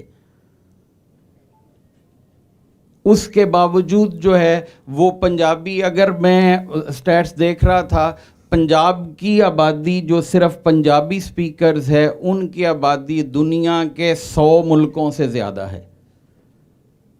ان سب کی ڈیجیٹل پریزنس جو ہے وہ ہم سے بہت زیادہ ہے. میں ایک جگہ پہ کہا تو کسی نے کہا پتہ نہیں اسے ڈیفینیشن نہیں آتی, Punjabi is a dying language, not Punjabis. یہ سارے فخر کے ساتھ کہتے ہیں ہم پنجابی ہیں. ان میں سے پوچھ لیجئے گا اپنے آپ کو کہ کتنے لوگوں کو پنجابی لکھنا آتی ہے, کتنے لوگ فخر سے کوئی مہمان آ جائے تو اماں جو ہے نا اس کے سامنے پنجابی بول دے تو پھر بچے کو ہوتا ہے کہ اب تو مار پڑے ہی پڑے چونکہ یہ پنجابی. تو اس کے بعد ہم فخر سے, تو ہم نے اگر سروائیو کرنا ہے اس ڈیجیٹل ورلڈ میں تو اس کے لیے ہمیں اپنی لینگویج پہ, تو یہ آج کوپس, کمپیوٹیشنل لنگوسٹکس, ڈیجیٹل اور اے آئی ٹولز یہ آپ کو اتنا فیسیلیٹیٹ کر دیتے ہیں جتنا آپ اس سے پہلے تصور بھی نہیں تھا. تو آج ہم سب ایک ہی وقت میں اکٹھے اس ٹرین پہ, جہاں انگلش والے کام کر رہے ہیں, ہم اس ٹرین پہ سوار ہو سکتے ہیں. چونکہ آپ کے علاوہ پاکستان میں لنگوسٹکس پڑھتا ہی کوئی نہیں. اگر پنجابی سے توقع کریں تو پنجاب یونیورسٹی میں 6 فل پروفیسر ہیں اور 5 بی ایس میں ایڈمیشن ہوا ہے. میں نے اس سال کا ڈیٹا لیا ہے تو پاکستان کے اندر 18 یونیورسٹیز میں بی ایس پنجابی ہے اور ان کا ٹوٹل ملا کے داخلہ 54 ہے. اور ان کو اللہ کا شکر ہے ابھی بلے شاہ اور بابا فرید کی کافیاں جو ہیں وہ ابھی ان پہ اگلے 1000 سال وہ کام کر سکتے ہیں.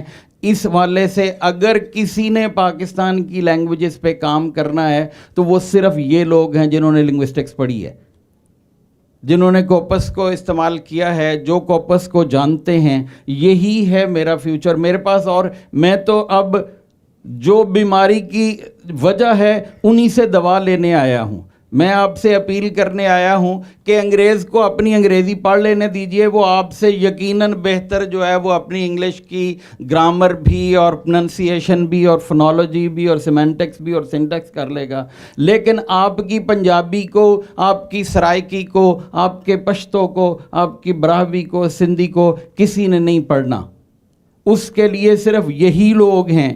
تو ابتدا جو ہے وہ آپ ہی کریں گے. کوئی آپ کے لیے باہر سے بندہ آ کے وہ جو بھی کرے گا وہ سیکنڈ ہینڈ نالج اس کا ہوگا, اس کی انفارمیشن اس طرح سے نہیں ہوگی. تو آپ کو یہ شروع کرنا ہے. تو جو اسائنمنٹس ہیں وہ جلدی سے جا کے پہلے سیمسٹر میں جا کے آپ اسائنمنٹ شروع کر دیتے ہیں. There are 44 phonemes, that many vowels, that many consonant. تو اس کو یاد کر کے جاتی دفعہ میں اپنے ہر اسٹوڈنٹ کو کہتا ہوں یہ ڈسٹ بن رکھی ہوئی ہے, جاتی دفعہ یہ اپنا جو ہے نا سارا نالج ادھر پھینک کے چلے जाना, चूँकि रियल लाइफ में जो है वो तुमसे सवाए इंग्लिश के डिपार्टमेंट के अंदर लेक्चर में किसी ने नहीं तुमसे फोनेटिक्स एंड फोनोलॉजी के फोनीम सुनने, तुम्हें अपनी लैंग्वेज पे काम करना है। तो अगर सरवाइव करना है और सारा ठाक उठा के सरवाइव करना है तो फिर अपनी लैंग्वेजेस पे काम कीजिए, लिंग्विस्टिक्स पे काम कीजिए। ये जो कॉपस और ये सारी चीज़ें जो आपको मिल रही हैं, ये सारे टूल्स, इनके ज़रिए अपनी लैंग्वेजेस को पढ़िए, वरना फिर नाम तक ना होगा।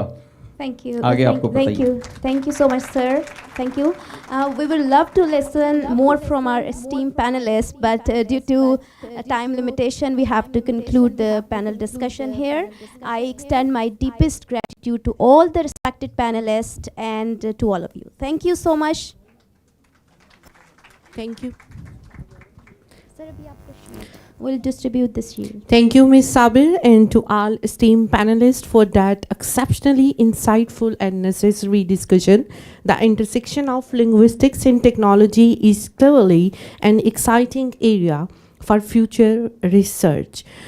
Before concluding the panel discussion, I would request to Director CRC and Dr. Zafar Iqbal Bhatti and respected Professor Dr. Maria to come on the stage, please, and join us together for presenting shields to respected panelists and the moderator. Please.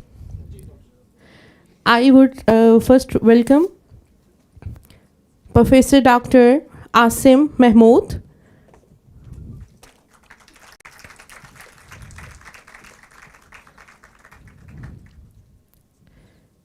Thank you, Professor Mr. Asim Mahmood.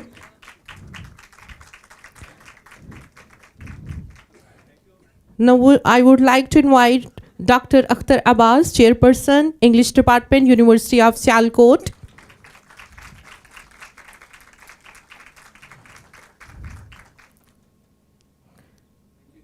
Respected Ma'am Dr. Tehseen Zahra, Bahriya University, Islamabad. And our dearest moderator, Miss Mariam Sabir, for such an insightful session. Thank you. Thank you, Miss Mariam Sabir.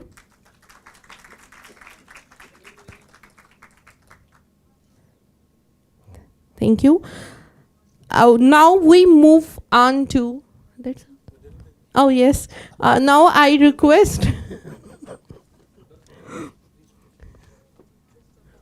Now move on to our next keynote address, and I would love to invite Professor Dr. Maria Isabel Garcia. We are pleased to welcome Dr. Maria Garcia, a distinguished professor of linguistics and in charge of Institute of Language and Linguistics to the University of the Punjab, Lahore. Dr. Maria is an internationally accomplished the most important when I gather the data, and she had done 2 dual PhDs in journal linguistics and Spanish. And please welcome Dr. Maria to the stage.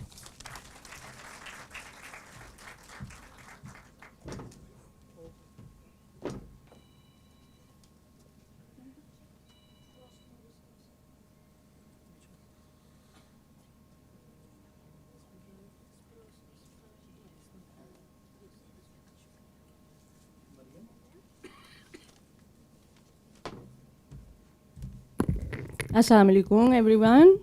I hope you all are well. आप लोगों का क्या हाल है? ठीक है? Enjoy कर रहे? शुक्र अल्हम्दुलिल्लाह.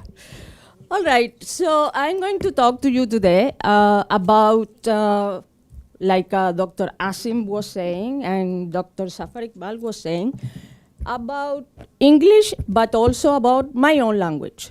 As you know, my own language is Spanish. I think you know. If you don't know, so now you get to know. So what we did here in this study is we compare 2 corpora. We compare the corpus of English, high-density words, and the corpus of Spanish, high-density words. And why did we do that? We did that because there are students of Spanish in Lahore and in Pakistan as well. And you know, English has taken on many, many loanwords from Latin, and those loanwords are assisting the Pakistani students of Spanish to learn Spanish. Why? Because they are almost the same.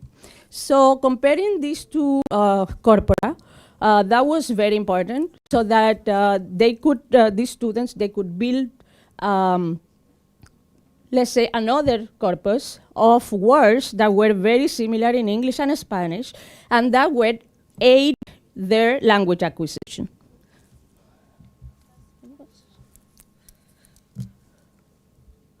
Okay, so as you see there in the abstract, we compared the two corpora, and then after that, we did that on the basis of orthographic similarity first, and then semantic similarity. And for the semantic similarity, we used an AI model of word sense disambiguation, and using transformer-based models to ensure that the cross-linguistic comparison reflect the equivalent words, okay? Then after that, we took out the semantics, actually the linguistic similarity, and then we found out how similar is Spanish and English. So the research questions are, what is the percentage of similarity in English and Spanish, and which high-frequency vocabulary is common in English and Spanish? So as you have it over there, English and other languages similarities has been already conducted.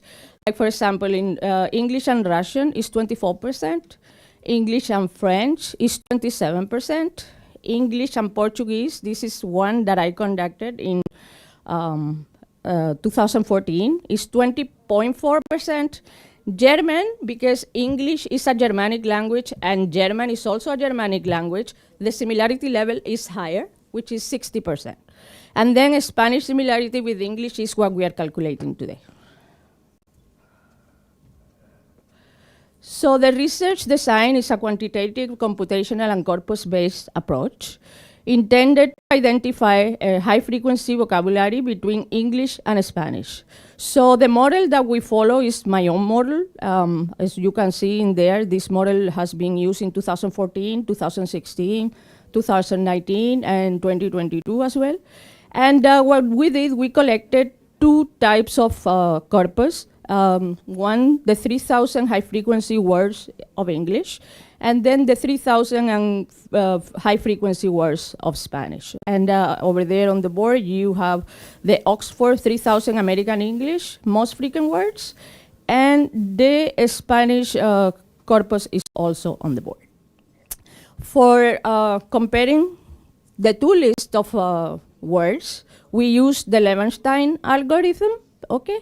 And through this algorithm, what you can do is you compare two strings, and it tells you the level of similarity. So after setting the two lists in parallel columns, so what we did was we set up categories according to Blair 1990 model.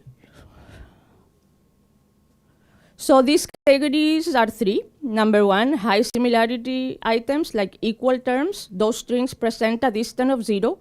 That means 100% similarity index. Then terms that present one difference and terms that present two differences. Okay, they are similar but present one or two differences. Then we had category number 2, where you have moderate similarity, terms that present 3 or more characters that are different. And category number 3 are those terms that present no similarity whatsoever, orthographically or semantically. Then we utilize an AI-based word sense disambiguation approach using a pre-trained multilingual transformer, MBERT, from the Hugging Face Transformers library. And through this, we were able to correlate corpora number 1 to corpora number 2. And over here, you have the methodology diagram. So first, we did the lemmatization, the data cleaning. And then we did the categorization by distance hierarchy.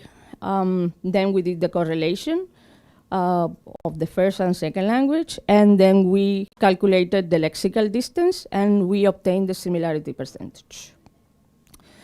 And the limitations of the study were the following. We focus on orthographic similarity and also semantic similarity, as English and Spanish share the same script. It's the Roman script. They are written in the same script. Some similar words that differ in spelling may not have been identified as cognates. Then we utilize only high-frequency vocabulary. So this selection aids in pedagogical relevance, but excludes semantically essential vocabulary. And then we had, because there were lists, okay, with one individual word, we had no contextual or syntactical analysis. So it does not account for part of speech differences or grammatical roles. So the results are the following. So first of all, we mapped the two corpora next to each other and conducted the edit distance. As you can see in there, the ones that have edit distance ones are the ones that are more similar to each other, and the ones that have 15 edit distance are the ones that are the most different. So for category 1, this is the list of words that came out. We had 144 pairs that were exactly the same in Spanish and English. As you can see there, we had actor, actor, alcohol, alcohol, cruel, cruel, cultural, cultural, debate, debate, decision, decisión. So this is based on orthographic similarity, not phonetic similarity. Then we had category 1, one difference with 347 pairs, and then those are the terms that only show one difference. Then in category 2, here is the list. In category 2, we had those that have, this is category 1 still, terms with edit distance 2, so they have two differences. Now in category 2, we have edit distance 3, so these words present 3 differences between each other. And the total similarity is this. We had 1,594 pairs that present similarity, and then you have the list with distance 0, 144 pairs, distance 1, 347 pairs, distance 2, 405 pairs, distance 3, 308 pairs, distance 4, 195 pairs, distance 5, 112, 6, 58, 7, 17, 8, 6. So a total of 1,594 words presented similarity, which now these words will help students of Spanish learn the language. It can happen the other way around. Like if somebody is a Spanish speaker, this list will help them learn English as well. And there is the lexical similarity index. So for English and Spanish, the lexical similarity English is 53.13%. And now you see it in its proper columns. So English, German 60, French 27, Russian 24, Portuguese 20, and Spanish 53.13%. Why does this happen? This is not an etymological similarity index, okay? This is just an orthographic and semantic index. And it happening because of the long words. And this is it. So the study aimed to reveal the similarity index between Spanish and English and to extract the similar lexical items in both languages. Hence, a statistically driven algorithm was used to compute lexical similarity among two distantly genetically related languages, and the categories were mapped where the degree of variation augments progressively as the Levenstein or edit distance augments simultaneously, and the higher the number of variations, the higher the edit distance between the string segments. So in this context, the similarity between both languages is not necessarily due to cognacy, but rather to a large number of loanwords, mainly from Latin, and to a minor degree from Greek that have been assimilated into the English language at some point in time. And the results yielded a list of shared terminology in Spanish and English that can be used for students of both languages. Thank you.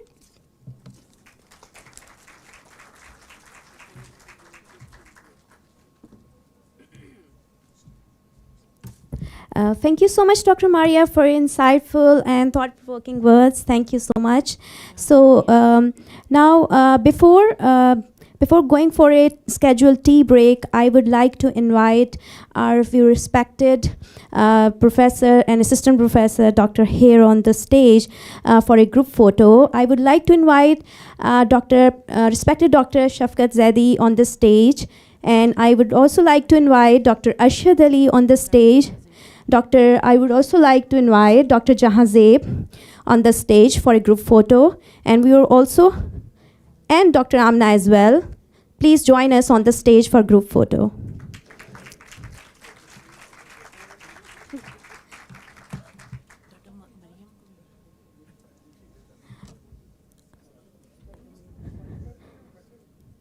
Dr. Mariam Bashir, please join us.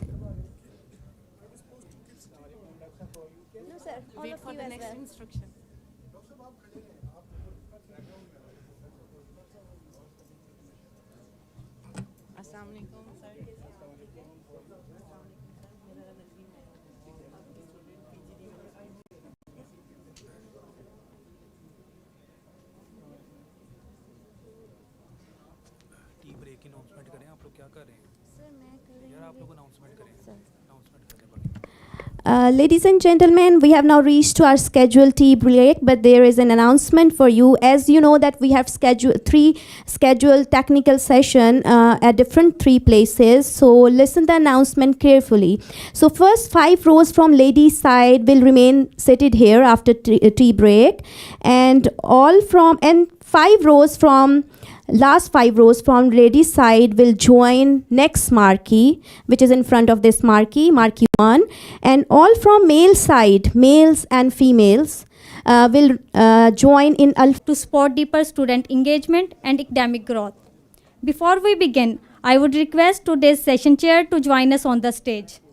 It is my honor to welcome Professor Dr. Arshad Ali Khan, a distinguished professor of linguistics at University of Management and Technology, Lahore. Thank you, sir. I would like to call today's presenters to join us on the stage. Ms. Aksa Javed from Minhaj University, Lahore. Ms. Alina Umar from Lahore College for Women University. Ms. Aisha Batul from Superior College, Sheikhupura. Ms. Anika Sultana from Minhaj College for Women. Mr. Alladad from University of Sialkot. And lastly, Mr. Muhammad Awais from University of Sindh. He will join us virtually. Now it is my pleasure to invite our keynote speaker, Dr. Anya Lian, who is joining us virtually. Dr. Lian is a distinguished scholar in the field of linguistics and senior member at the International Graduate Centre of Education, College of Education, and Charles Darwin University, Australia. We are honored to have her with us today. I request our technical team to please connect with our keynote speaker.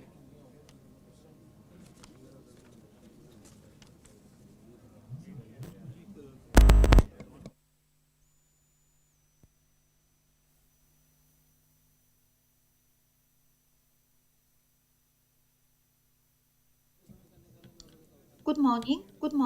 I would like first to thank the Computational for inviting me today to share with you my research.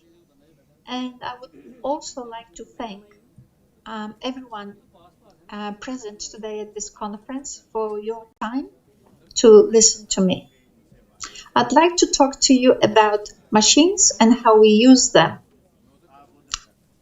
for reading, for research, for research. A broader recommendation today is actually something that happened to me a couple of days ago when my university asked me to comment on this paper by my former PhD student. And it asked me, what is it that this paper actually highlights, I believe.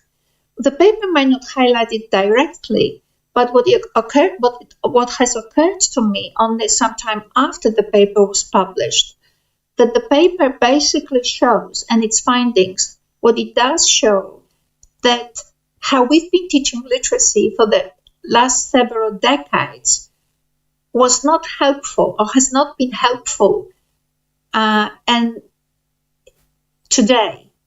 Because today, what's happening now, we're working with machines. We try to do the best with what the AI is actually offering. But the quality of your work with AI depends on actually your ability to write prompts. And those prompts are not necessarily about your knowledge of AI, because the AI systems are language-based, which means your literacy skills are now at the center of your ability to communicate with AI. However, what we are noticing, not that I didn't know, but what the field of education is now noticing, that prompts are not genres. Prompts are actually reflecting your ability to think. So what's happening for decades, we've been teaching literacy as genre templates. Yet today, genre is not prompts are not genres. So all these decades of teaching, oh, this is your procedural text, this is your narrative text, this is your some other text, and you need to follow this particular genre and its rules, they no longer are working when it comes to AI. AI requires, if AI is about intelligence, you can only communicate with AI intelligently. Otherwise, you're going to get unintelligent responses. And that's what's happening, actually. So teachers are under stress now. They don't know how to teach prompts. There are no templates of prompts. And we do not have an understanding of literacy that actually would support teachers, including academic lecturers, in this task. So something went really, really, truly wrong. So I asked ChatGPT specifically, how is it that ChatGPT actually functions and works? And what ChatGPT, this is a slide produced by ChatGPT, what it said to me, we do not think. Machines do not think. What we do, we follow your instructions to a T. And if your instructions are not specific, are not thought through, what ChatGPT calls it naive prompts, you're going to get a naive analysis. We will reflect to you what you are. What the problem? Now we have a problem because we would like ChatGPT to give us amazing solutions to bad questions. So it's not going to work. So the reason, so all of this I wanted to introduce to you so that I can now talk a little bit about this book. So this book consists, I presume, of 11 or 12 chapters. And it is an initiative of my ICALLT executive team. We have actually invited scholars to write about the ideas and struggles with AI in the context of education. There are several problems with those chapters that I have actually identified. And you may ask, why is it that we have published those despite of these problems that I will be talking to you about? And we did that in order to actually have a historic evidence about how we were thinking today about AI in education. It's extremely important to have this evidence so that we can understand where we are going wrong, where we are going right, and how to go forward. I do not have the time in this little presentation to discuss in detail these two chapters. I picked those two chapters because I cannot do the whole book. I could have done almost every article from this book and come up with similar criticism. So I just picked the first two. So the method of analysis. So what I will do today is to show you how I use ChatGPT to actually analyze these two articles. So the way I did that, the method for this analysis was articulated by myself when I worked with my master students mainly from Cambodia. We have this publication on this research coming up soon in this particular journal. And the method actually involved, this is original table from his research. And I asked ChatGPT to take the third column, which we define here as mentors' analytical steps, and actually produce a procedure for analysis. So ChatGPT now was very clear how it is to analyze and how the steps actually link together, because the steps of analysis, not 1, 2, 3, were connected to my literacy model, which I call reading for emotion. No time to discuss it here, you can look it up. So the main idea was basically to identify the new perspective that in step 2 that the article was proposing, and then through different assess the value of its insight, and then through methods and findings to determine the effects of this reframing, of this new perspective. So here, in the first article, the authors were hoping, as ChatGPT says here, so that this is a ChatGPT-generated slide, what the authors were hoping is that they can, the whole paper is theoretical, the whole chapter is theoretical, and what it does say, but someone could do research by using AI as an emotional support to students. And the idea is that in this sense, maybe students can stay motivated because AI can identify emotions, can use these emotions to motivate the student. Now, what ChatGPT is saying here, you may not actually understand it very well because need a little bit of work here. But what ChatGPT is saying here, all good.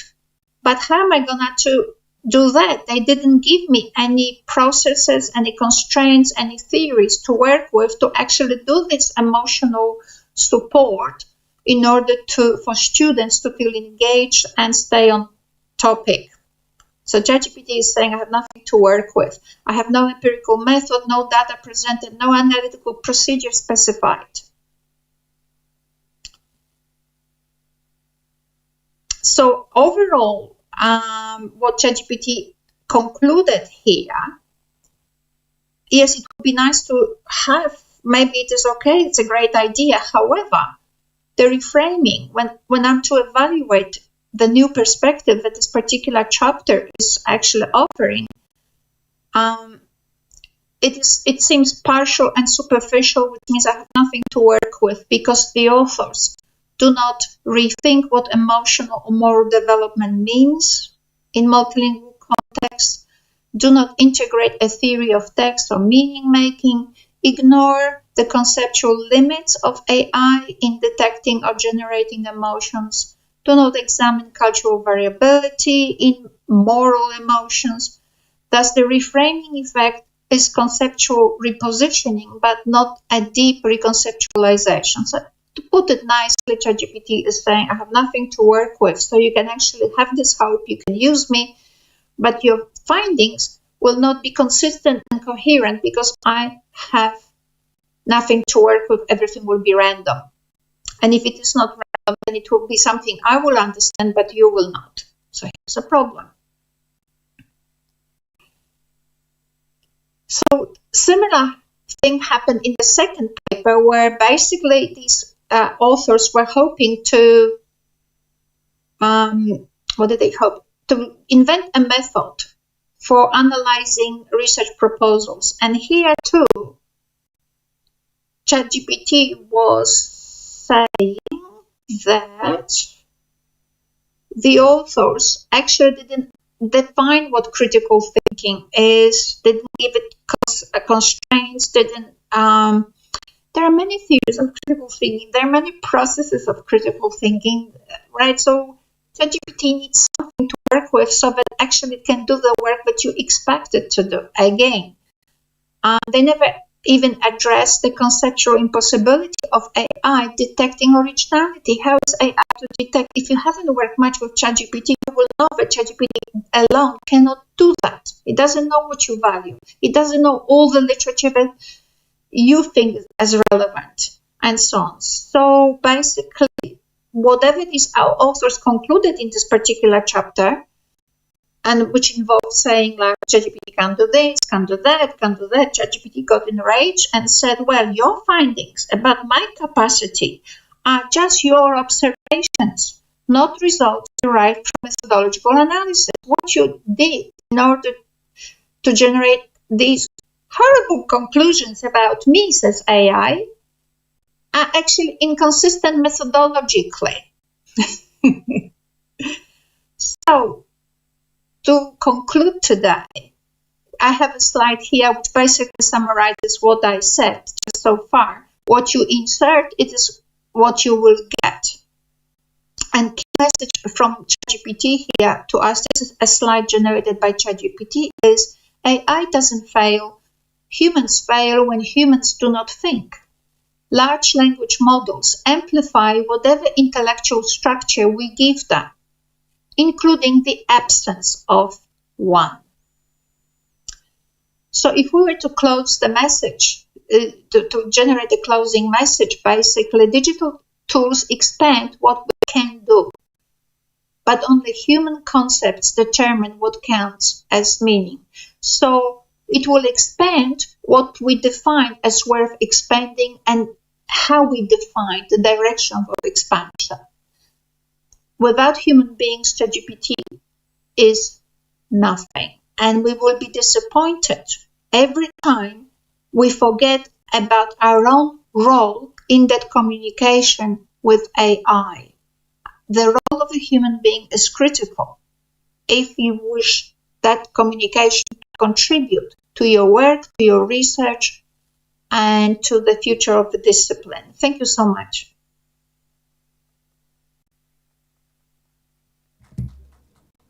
Thank you so much, Dr. Lian, for that inspiring keynote address. It offered valuable insight and set a thoughtful tone for the rest of the session.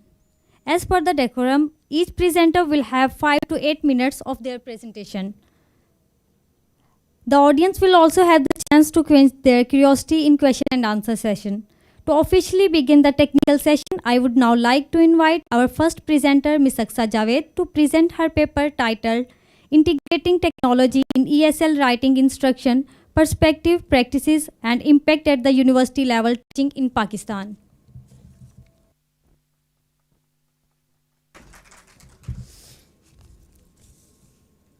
Assalamu alaikum.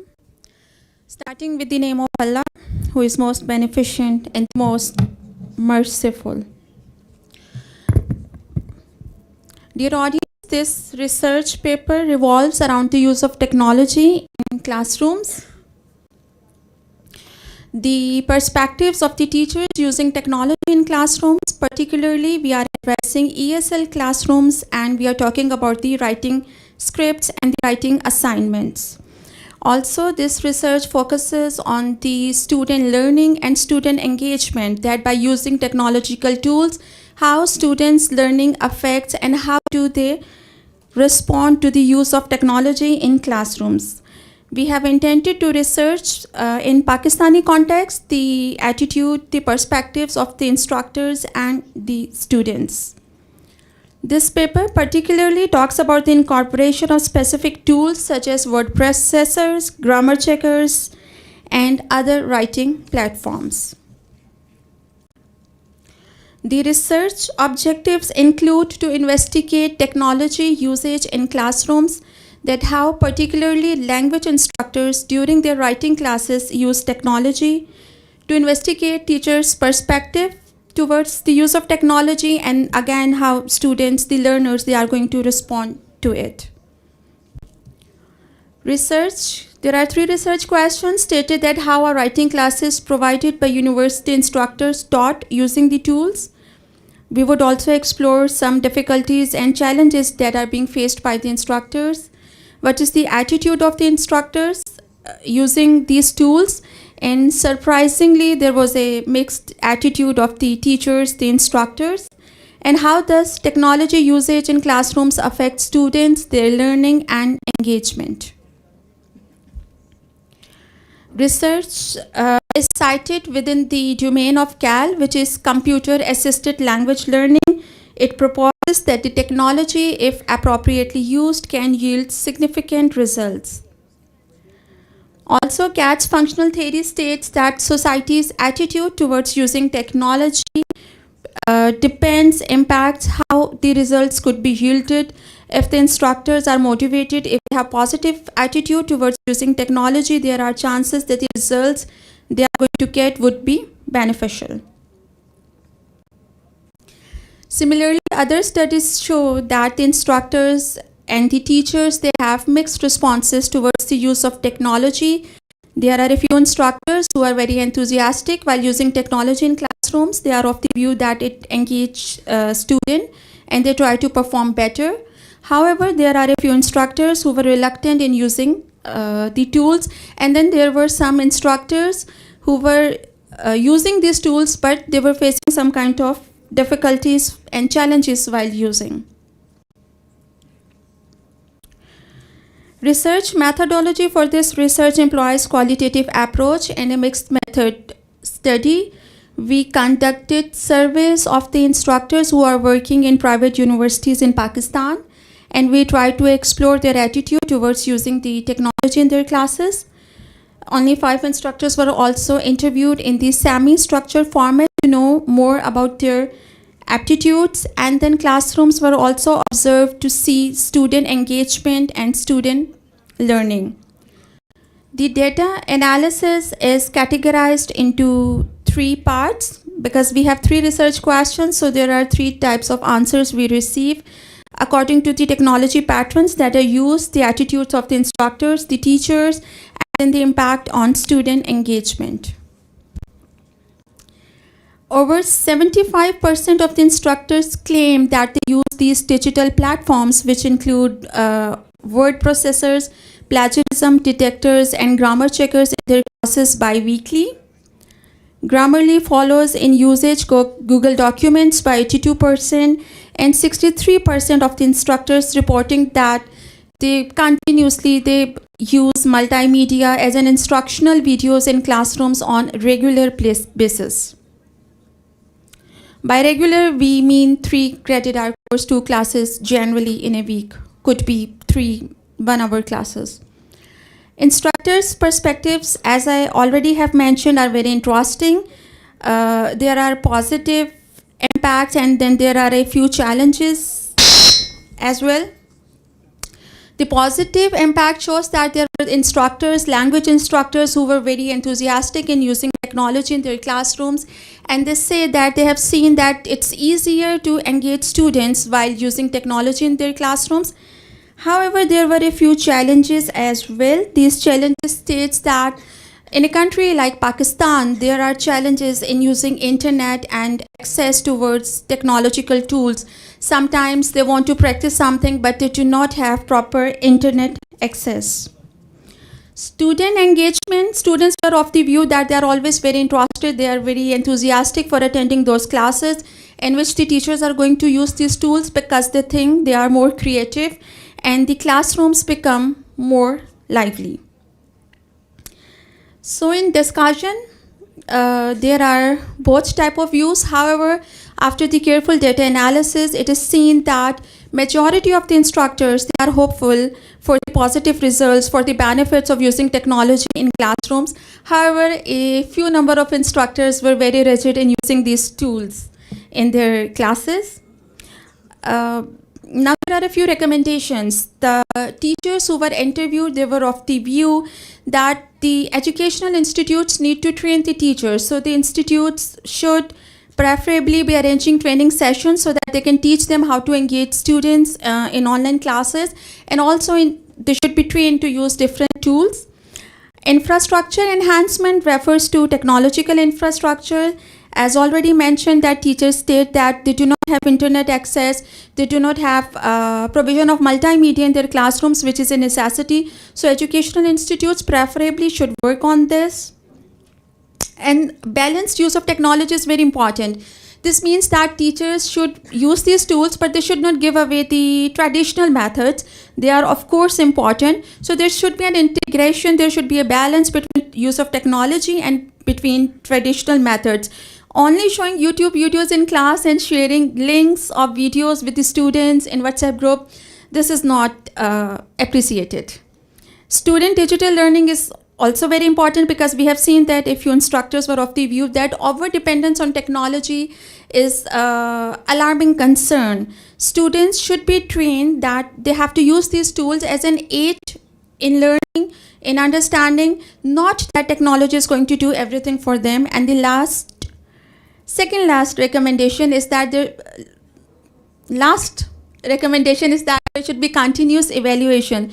So when we are using these technological tools, either by the teachers, the instructors they are using in the classrooms, there should be proper evaluation if they are effective and if they are yielding positive results. And similarly, the tools which students use during their classrooms, particularly in writing scripts, they should be evaluated. Thank you so much.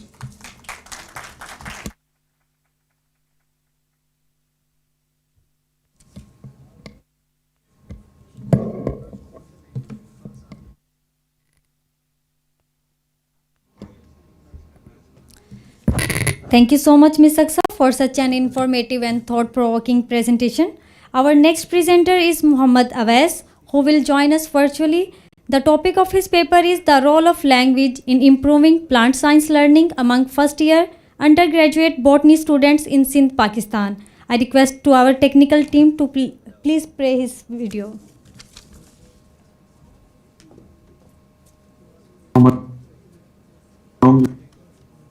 University of St. Jamshoro, and the title of my research is the role of language in improving plant science learning among first-year undergraduate botany students in Sindh, Pakistan. This is the author information. Now the abstract and keywords. Now the introduction. So basically, English is the official language in Pakistani universities. However, most students come from Hindi or Urdu medium schools. Students struggle to follow lectures and instructions, especially in botany. Study explores how language helps or blocks learning in botany. So now the aim of the study and research problem and addressing the gap. Now the research objectives. First objective is to examine how language problems affect botany students' learning, including difficulty with scientific terms and challenges began, and their impact on understanding and confidence. Second objective is to explore undergraduate botany students' coping strategies and learning approaches for understanding specialized botanical terms. Now the research questions. Now I have the theoretical and conceptual framework, and literature review. Now the methodology. The research design was mixed methods approach. Participants 45 first-year BS botany students from the University of St. Jamshoro and Government College University, Hyderabad.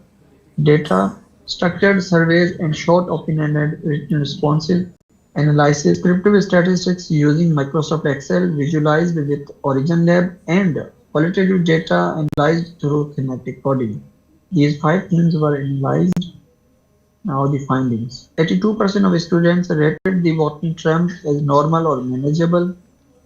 53% of students stated that they first made the major linguistic difficulties at the intermediate level.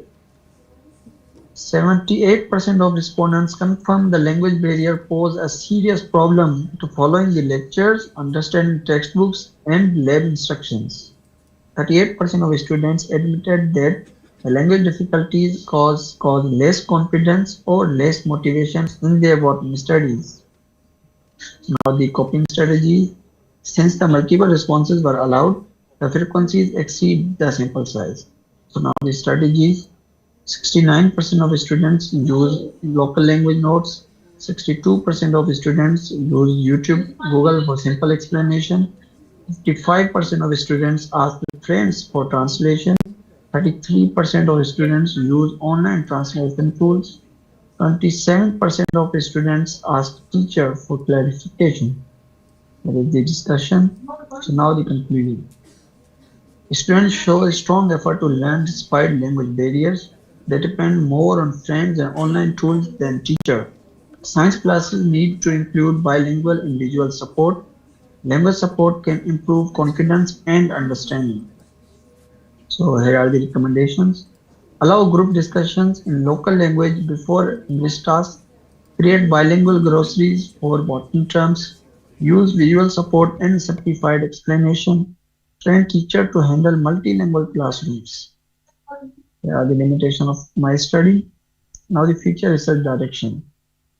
Observe classroom communication directly. Track students' language growth over time. Include more universities and a larger number of students. And compare results across science disciplines. So this is the all. Thank you very much. That was indeed a very unique and comprehensive presentation.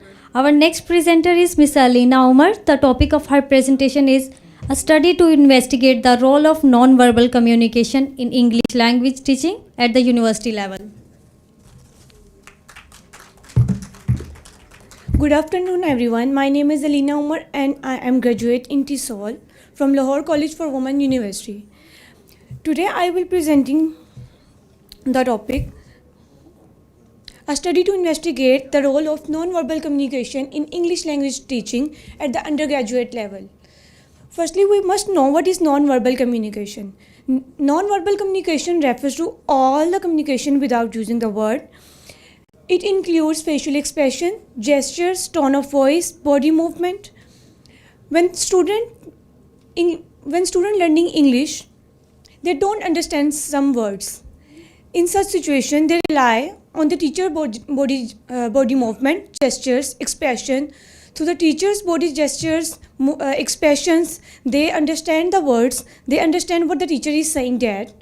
In diverse classroom, where the student belongs to different linguistic and the cultural background, non-verbal communication play an important role there. Role and importance of non-verbal communication. There are three main important of non-verbal communication. Non-verbal communication helps the teachers to make lesson more clear and more engaging. It also builds the student confidence and reduce student anxiety. It supports understanding when verbal explanation is not enough. Rational gap. Teachers and the students often overlook the role of non-verbal communication in the classroom. This lack of awareness limits effective interaction and effectiveness. There is a need to explore the role of non-verbal communication in English language teaching at the undergraduate level. Here are my objectives. There are three objectives. First one is to identify the non-verbal behavior used by the teacher, to assess student perceptions of this behavior, and the last one is to examine the influence of non-verbal communication in the classroom interaction. These are my research questions. And this is the theoretical framework, Mehrabian communication theory. In 1971, Mehrabian said that non-verbal communication is an important part with the verbal communication. Verbal communication is not enough for understanding the lesson. Teacher must be use the non-verbal communication in the classroom that help the learners to understand the lessons, to understand the lectures and the teacher instructions. Literature review. Non-verbal communication is an important part of the English language teaching because it supports the verbal communication. It includes like gesture, facial expressions, eye contact, tone of voice, touch and distance. Research highlights that more than half of the communication in non-verbal communication is non-verbal. Teacher effective use of non-verbal cues make lesson more clear, engaging, and easier to understand. There are different types of non-verbal communication which the teacher use in the classroom. Facial expressions, gestures, posture and body movement, eye contact, touch, proxemic, paralanguage. These all elements are very important in the classroom. Methodology. I use a quantitative method focusing on measurable data to study the role of non-verbal communication, and I use deductive approach. The participant, I used 55 participants from the Lahore College for Women University, and my sampling technique is convenient sampling. Data analysis. I analyze the data through three main objectives. The questionnaire I designed was based on the three main objectives. It consisted of 26 statements. The questionnaire focused on various types of non-verbal communication. Response was collected from 55 undergraduate students. And the tool used is Google Form. Finding and result. Findings shows that non-verbal communication play a significant role in English language teaching. Mostly students agree and strongly agree that the use of gestures, eye contact, expressions are very important, and some students reported that a teacher positive body language create a friendly and a comfortable environment.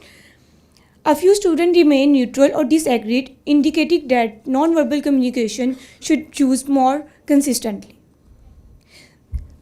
Here is my pie chart that shows that mostly students agree, strongly agree, some students are neutral, and some mark as a disagree. Discussion. The result confirmed that non-verbal communication play a crucial role in improving English language teaching. Students agree that teacher facial expressions, gestures, tone of voice make lesson more engaging and comfortable. The results support their finding Abdul Rao and Kumar, who emphasized that teacher body language increased the student motivation and reduced student anxiety. Similarly, Jing et al. 2016 also found maintaining eye contact builds student confidence and help in classroom interaction. The study concluded that non-verbal communication plays a significant role in English language teaching at the undergraduate level. Teacher use of gestures, facial expressions, posture, eye contact make lesson more meaningful and interactive. The finding confirmed that effective non-verbal communication enhance understanding of participants and the classroom management. Teachers should develop awareness of this non-verbal behavior to improve teaching quality and student learning outcome.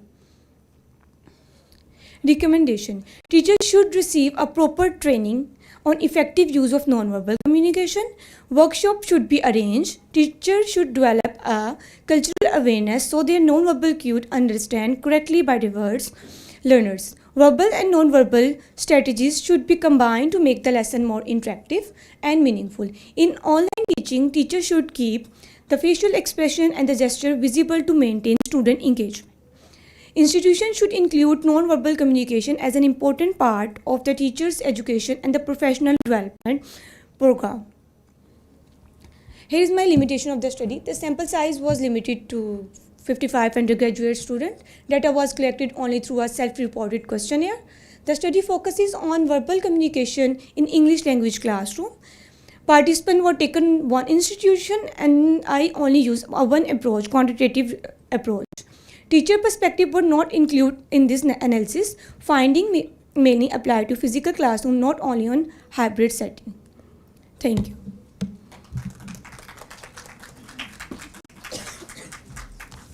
Thank you so much for such an enlightening presentation. Our next presenter is Ms. Aisha Batul. Her topic is a phenomenological exploration of Pakistani ESL learners' disengagemental dynamics in contextual critique.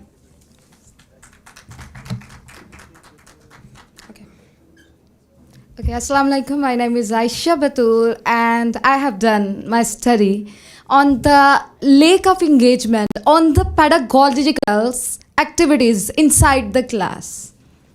As you see my title, Understanding ES Learners' Disengagement in Pakistani Classrooms. So basically, I have already given you my introduction.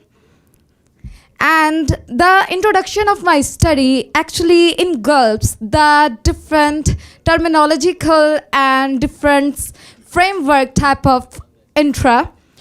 I have done my ES learning type of research in my college basically, and from okay, and the topic was, I'm sorry if you can give me some time. Thank you.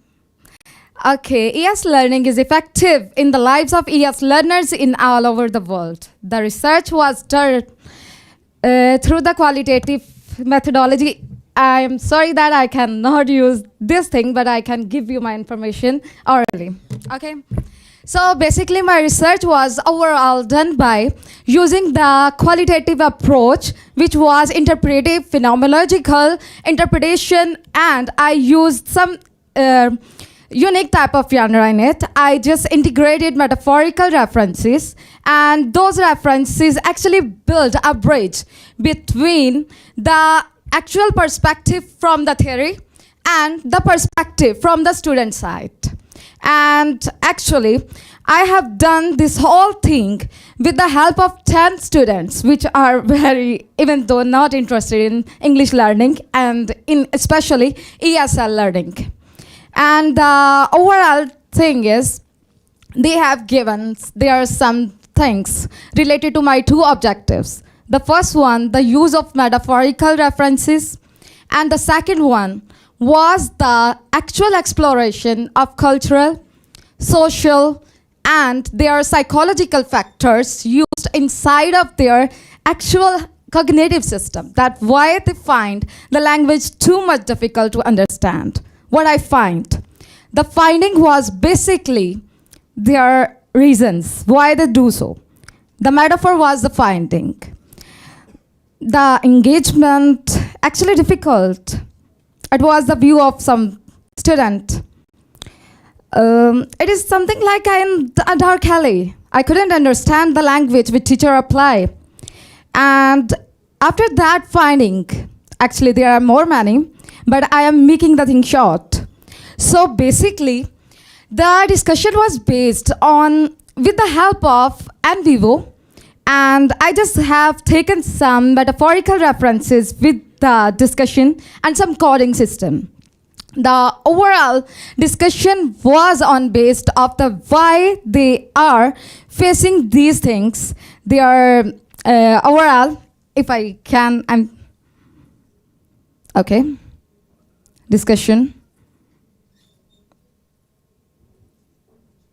Okay, so basically, the linguistic barriers, they are from another language. Most of them speak Punjabi, most of them speak Urdu, but they have little connection with the English language. So that's why they are facing the linguistics barriers.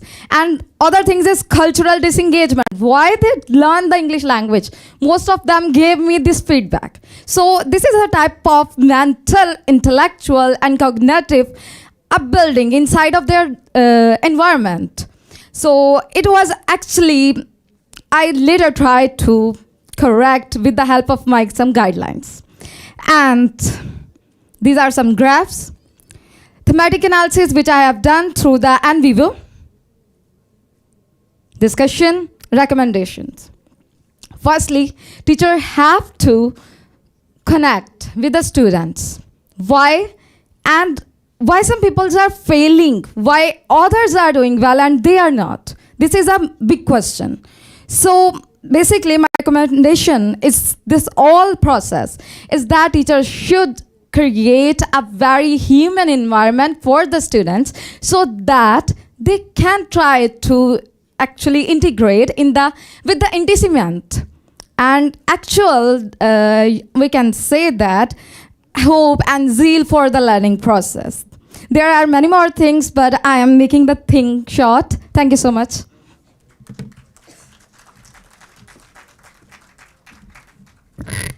Thank you, Ms. Aisha, for presenting your insightful research. Our next presenter is Ms. Anika Sultana, and her topic of presentation is the longitudinal impact of generative AI use on ESL academic writing, complexity, and learner self-efficacy.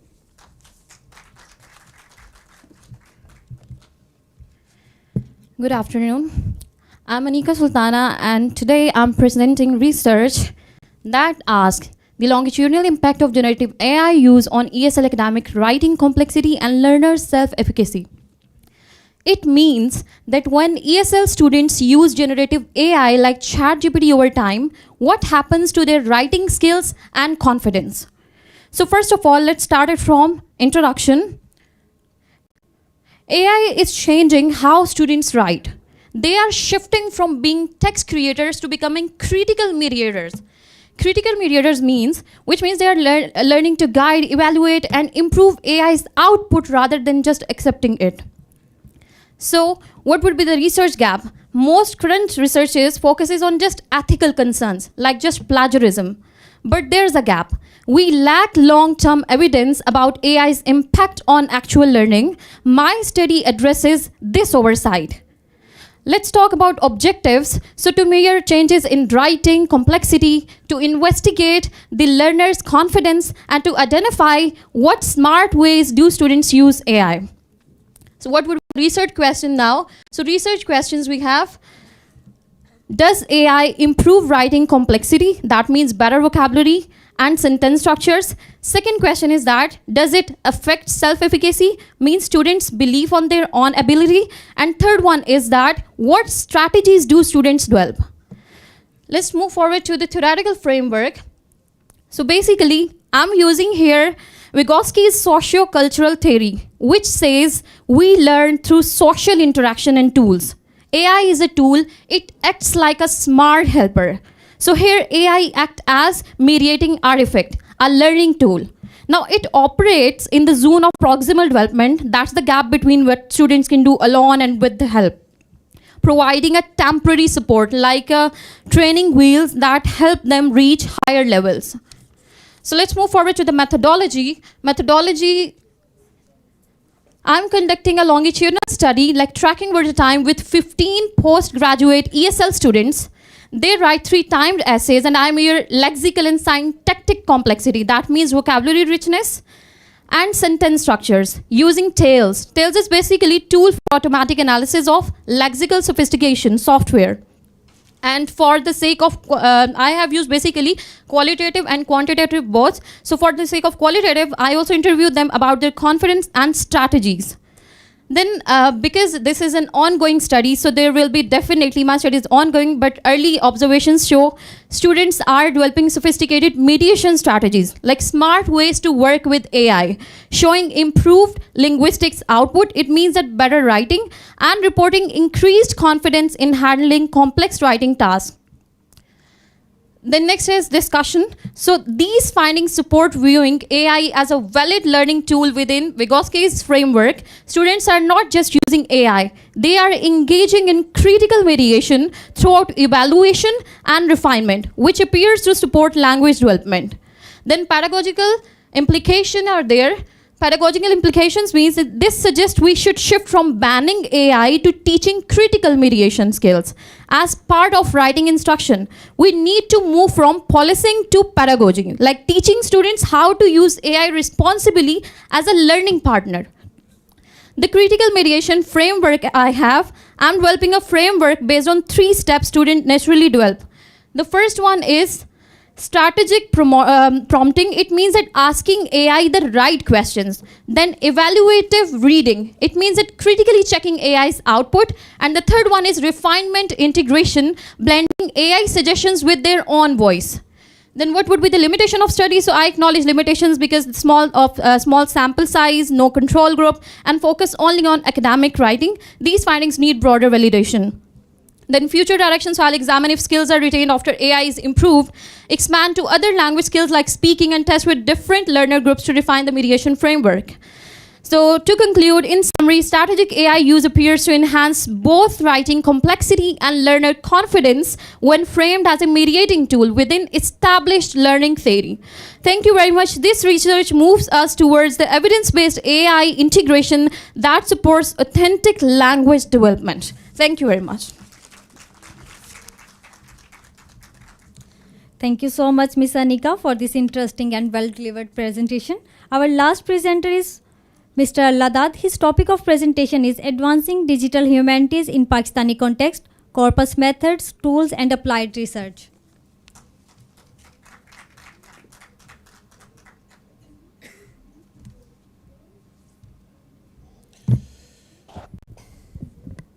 Bismillahirrahmanirrahim. Namudu wa nusalli ala rasulihil kareem. Assalatu wassalamu alayka ala khatamal nabiyyin. Aladad, simply Aladad. And I am first of all thankful to the University of Minhaj, Mal, and its organizer from Vice Chancellor to Dr. Zafar Bhatti and whole department for organizing first international conference with the theme Innovation in Applied Linguistics and Language Ideologies, Bridging Theory and Language Technologies.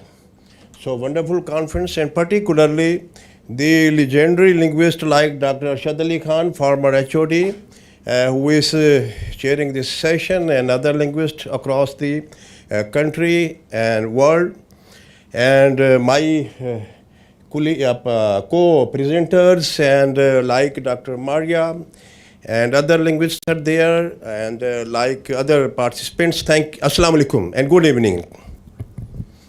So surely you will be busy in your mobile phones because this is technology and you are utilizing it. So please, what is advancing? Icebreaker. These are my icebreakers. What is advancing? The first word of my title, syntactically, grammatically. What is this? Would you help me? Advancing. And what is digital humanities? And what is in the Pakistani context? What is corpus methods, tools, and applied research? So this corpus will be applied with like corpus to methods, corpus tools, and corpus applied research. And is it my title or topic of research? Is it title or topic? And does this my title includes like research gap, research problem, research questions, research objectives, and delimitations, etc.? So I would like to request to move with me instead of bending your heads. Yes, and your mobile phones. I will just take a few moments, and with the permission of my chair.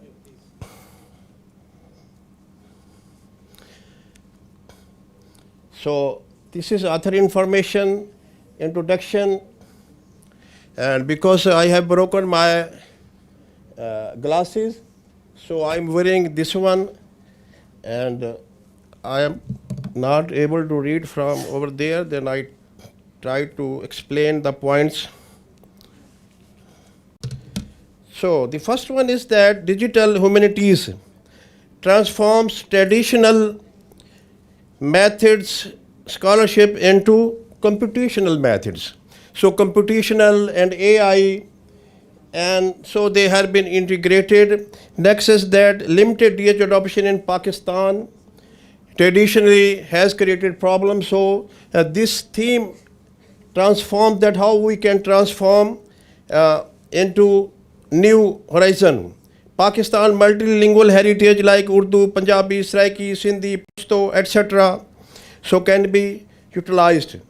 Corpus linguistics provide systematic approaches to language scale lexical analysis. Background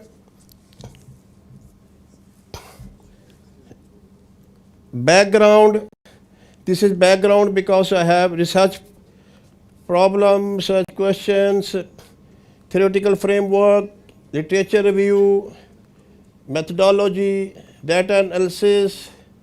So thank you so much.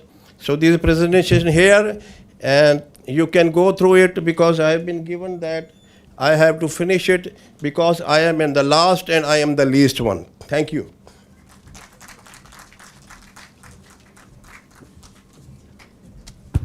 Thank you so much, sir. I now invite Professor Dr. Arshad Ali Khan, our session chair, to share his concluding remarks on today's presentations. Thank you, sir. Bismillahirrahmanirrahim. Assalamu alaikum.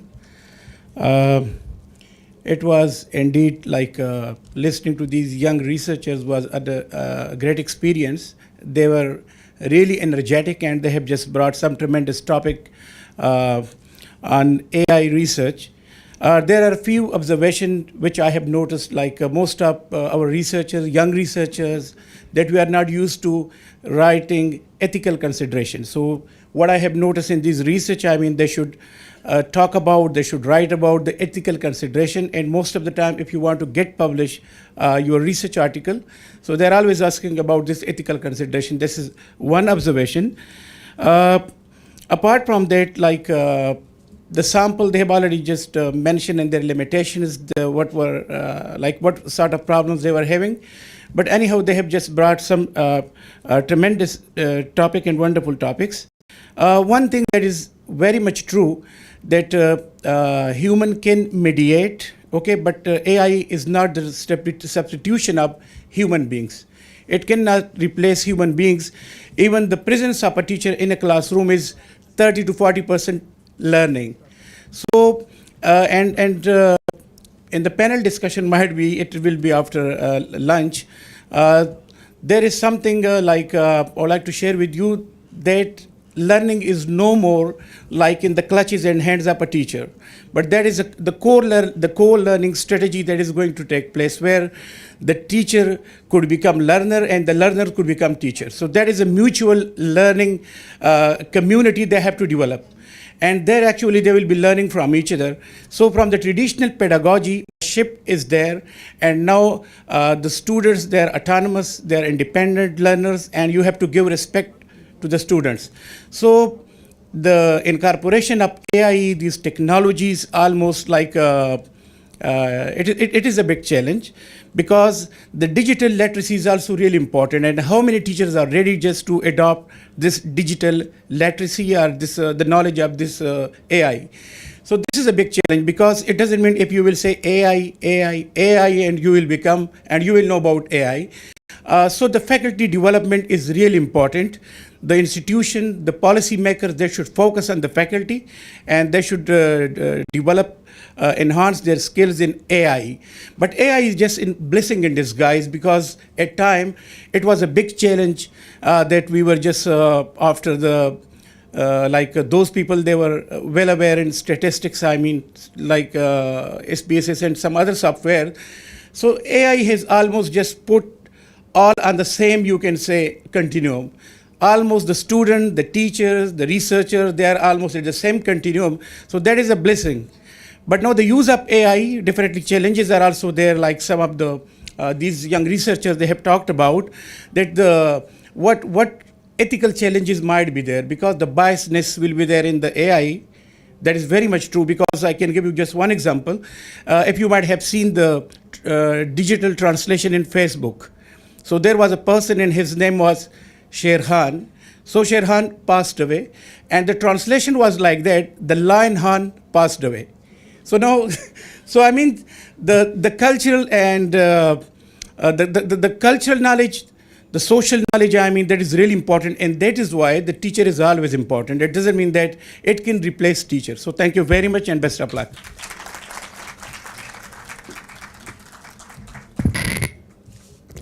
Thank you very much, sir. We are truly grateful for your guidance and thoughtful reflection.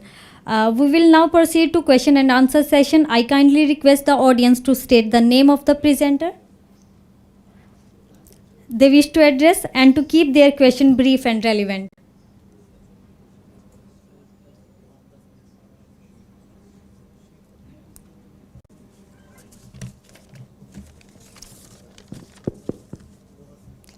I think no one wants to ask any question. So I would now like to invite Professor Dr. Khurram Shahzad, Registrar Minhaj University, Lahore, to present the certificate to our distinguished presenters at the front of the stage. Please join me in appreciating our presenter with a warm round of applause. I also request Dr. Ibrar Ajmer, sir, please join him. Our first presenter was, I like to invite Ms. Aksa Javed to please come forward and receive her certificate. Next, I request Ms. Aisha Batul to come forward for her certificate. Now I invite Ms. Alina Umar to kindly come forward to receive her certificate.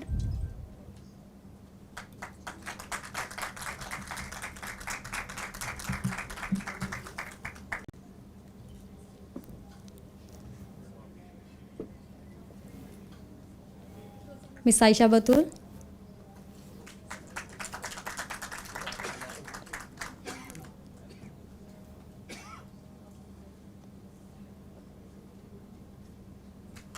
Next, Miss Alina Umar.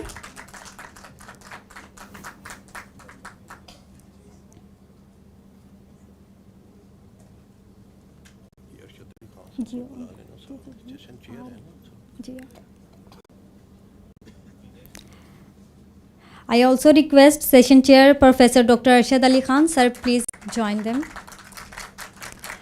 I now request Miss Anika Sultana to come and receive her certificate.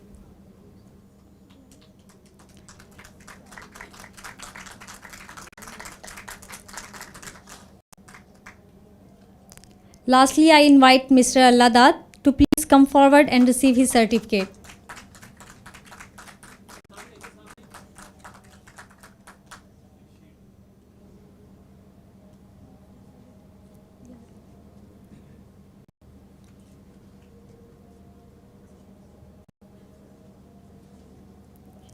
Now I invite the session chair, Professor Dr. Arshad Ali Khan. Sir, please come forward and receive your shield.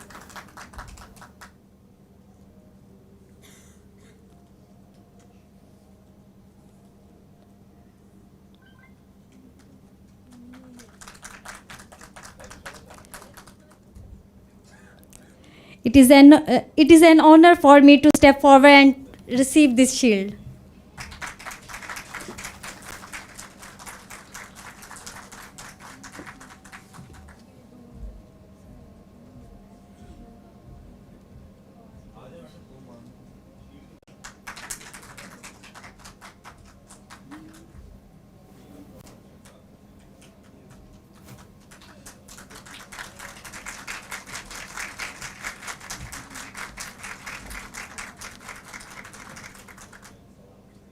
Today.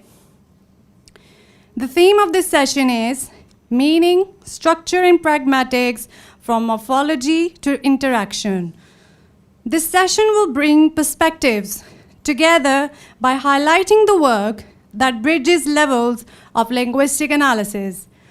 Contributions explore how morphological processes encode meaning, how structural configurations interact with semantic interpretation, and how pragmatic and interactional factors influence the form and function of linguistic expressions.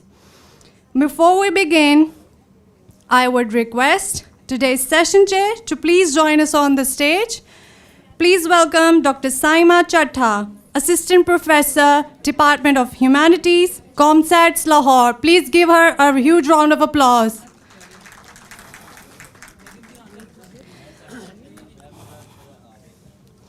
I would like to call today's presenters to please join us on the stage. Ms. Zeenat Akram from Minhaj University, Lahore. Ms. Ayman from Minhaj College for Women. Please give them a huge round of applause. Mr. Muhammad Junaid, Grand Asian University, Sialkot. Mr. Rafaqat Hussain Shah from Minhaj University, Lahore. Please give them a round of applause. As per the decorum, the keynote speaker will be given 10 minutes for their address, and the presenters will have 5 to 6 minutes each for their presentation. The audience will also have a chance to interact with presenters in question and answer session. To officially begin this session, we have our keynote speaker who will be joining us virtually, Professor Marina Falasca, Professor of Linguistics at Juan Ramon Fernandez Institute of Modern Languages, National Technological University, Argentina, to deliver her keynote speech. I would request the technical team to please play the keynote speech. Good morning, afternoon, evening, everyone. Greetings from Buenos Aires, Argentina. I'm Professor Marina Falasca, and it's a privilege to be addressing the first international conference of applied linguistics and language technologies. The topic of my keynote today is deeply relevant to everyone in higher education, shifting from algorithmic dependency to critical AI engagement. This is not just about using AI. It's about how we use it and what kind of thinkers we are creating in the process. My work in Buenos Aires, both at Instituto Nacional Superior del Profesorado Técnico and Lenguas Vivas, has led me to believe that our primary challenge today is moving students beyond the path of least resistance and towards a true partnership with intelligent tools. Generative AI has integrated into academic life at lightning speed. Students use it to summarize, draft, and translate. But this accessibility carries a hidden risk, what I call click thinking. Click thinking is that passive reliance on AI for instant, surface, and quick answers. A quick prompt, a quick copy, and a quick submission. It's functional, but it bypasses the deep cognitive friction essential for true learning. The quote on the screen captures our immediate mission. We must move from passive consumption to deep critical engagement. If we fail to do it, we risk creating a generation that is dependent on algorithms rather than capable of independent critical thought. Our job in higher education is to safeguard the development of that intellectual agency, and that means re-engineering our pedagogy. To address this holistically, I propose a framework that goes beyond simple tool training. This AI literacy model, based on my 2025 work, integrates three distinct but complementary literacies. First, media literacy. This is foundational. Students must question how the information is produced, what biases are in the training data, and how credibility is established in a machine-generated text. Second, critical AI literacy. This is where we interrogate the technology and we address AI bias, equity, and its precision or lack of it in algorithmic functioning. Third, rhetorical AI literacy. This is often overlooked. We must teach students to analyze how AI constructs meaning, how it persuades them, and how its subtle rhetorical choices influence their perception and discourse. In a university setting, integrating these three literacies is crucial. This not only prepares our students for passing a course, but also it trains them for their future professions where they will need to audit AI output for ethical blind spots and also persuasive intent. This holistic approach ensures we're nurturing well-rounded thinkers, not just efficient typists. Why is this critical engagement so urgent? Because uncritical acceptance of AI output has severe consequences, especially in academic research and ethical decision-making. First off, algorithmic bias. If we accept outputs without scrutiny, we perpetuate the systemic inequities embedded in the training data. This is a crucial social justice issue. Loss of agency. When students stop relying on their own judgment, they lose the capacity for deep interpretive analysis, which is the hallmark of a higher education degree. Hallucinations. Treating AI as an infallible authority rather than a probabilistic tool leads directly to the incorporation of misinformation and fabricated sources into scholarly work. Therefore, we must insist on a human-in-the-loop model. Humans must be the critical final auditors. They have to ensure validity, ethics, and depth. Let's move to concrete pedagogical strategies, starting with the input. The quality of the output is always determined by the quality of the input. We must reframe our teaching from what is the answer to what is the most intelligent question. Look at the table. An acritical prompt simply asks AI to perform a task. For example, write an essay.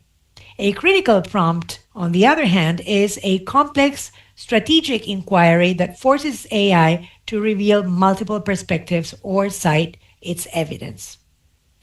It changes the AI from an essay writer to a research partner.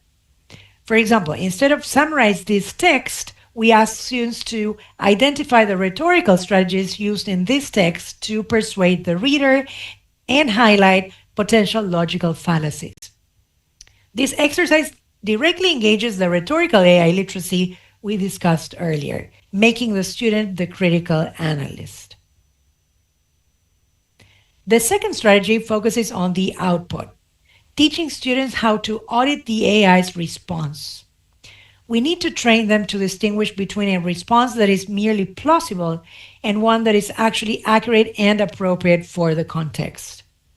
This is where output interrogation becomes a core skill. Students must learn to ask questions like, does this text use persuasive language to mask a lack of evidence? Whose perspective is represented? And crucially, whose voice is missing in this algorithmic summary? And finally, how do I cross-reference this to ensure verification mastery? This moves students from simple fact-checking to a deeper critical interpretation, making sure that knowledge or the knowledge they create is meaningful and contextually appropriate. To safeguard students' intellectual independence, we need to make the ethical boundaries of collaboration absolutely explicit. This is the core of what I call the AI or me framework, a simple yet powerful way for learners to classify tasks so they preserve their cognitive effort for the most intellectual, valuable work. The AI task. These are tasks suited to automation.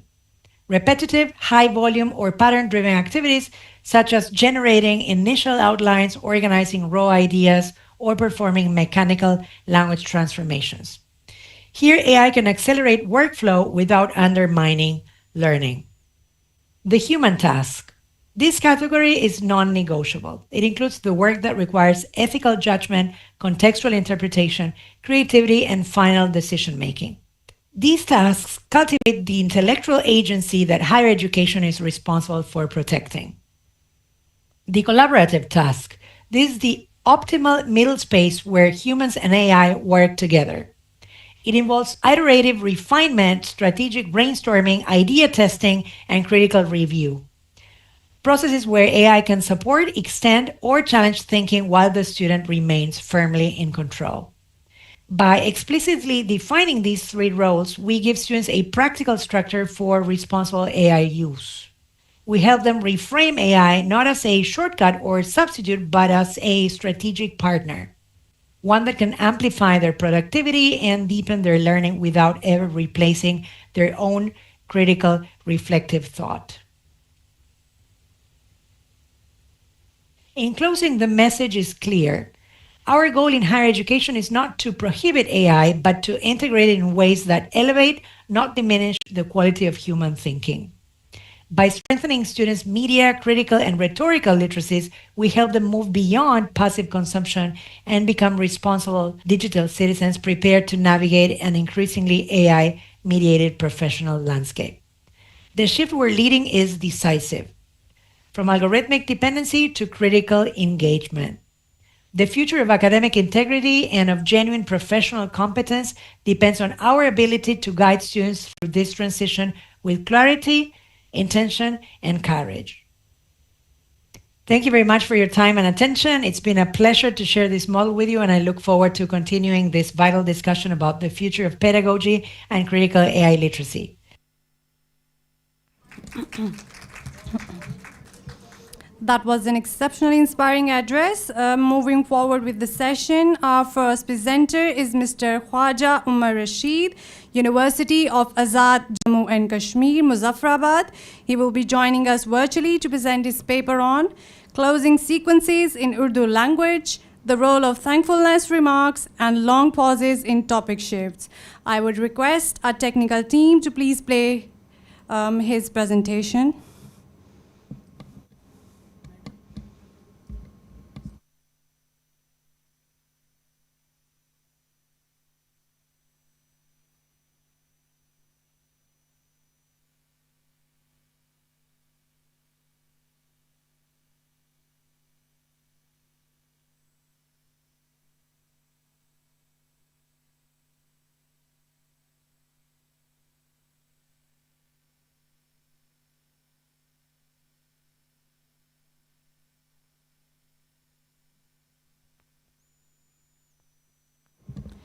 Our next presenter is Ms. Zeenat Akram. The topic of her paper is Pragmatic Analysis of Polysemy in Standard Spoken Punjabi, Contextual Interpretations and Cultural Nuances. Over to you, ma'am.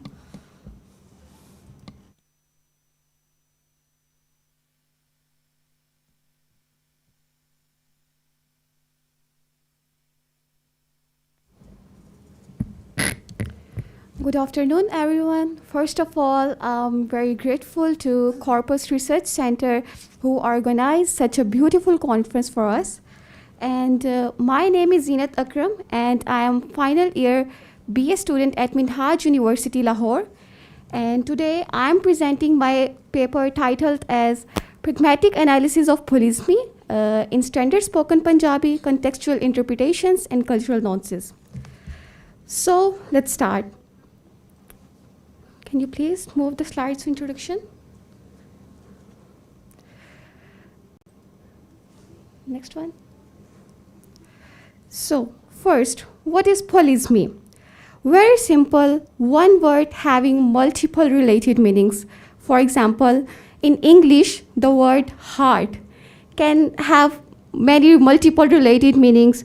The word head can mean as the body part on your neck, and it can be also the leader of a group, or also as your mind. So in spoken Punjabi, this happens much more time, and the meaning are very cultural. The dictionary cannot tell you the exact meaning, but the meanings can change with the context, with the tone and situation, and share the Punjabi culture. So this is what my research is about. So next, the background is Punjabi is spoken by more than 120 million people all over the world. So it has a very rich oral tradition, proverbs, Sufi poetry of Bulle Shah and Waris Shah, and also the other Sufi poets like Sultan Bahu, etc.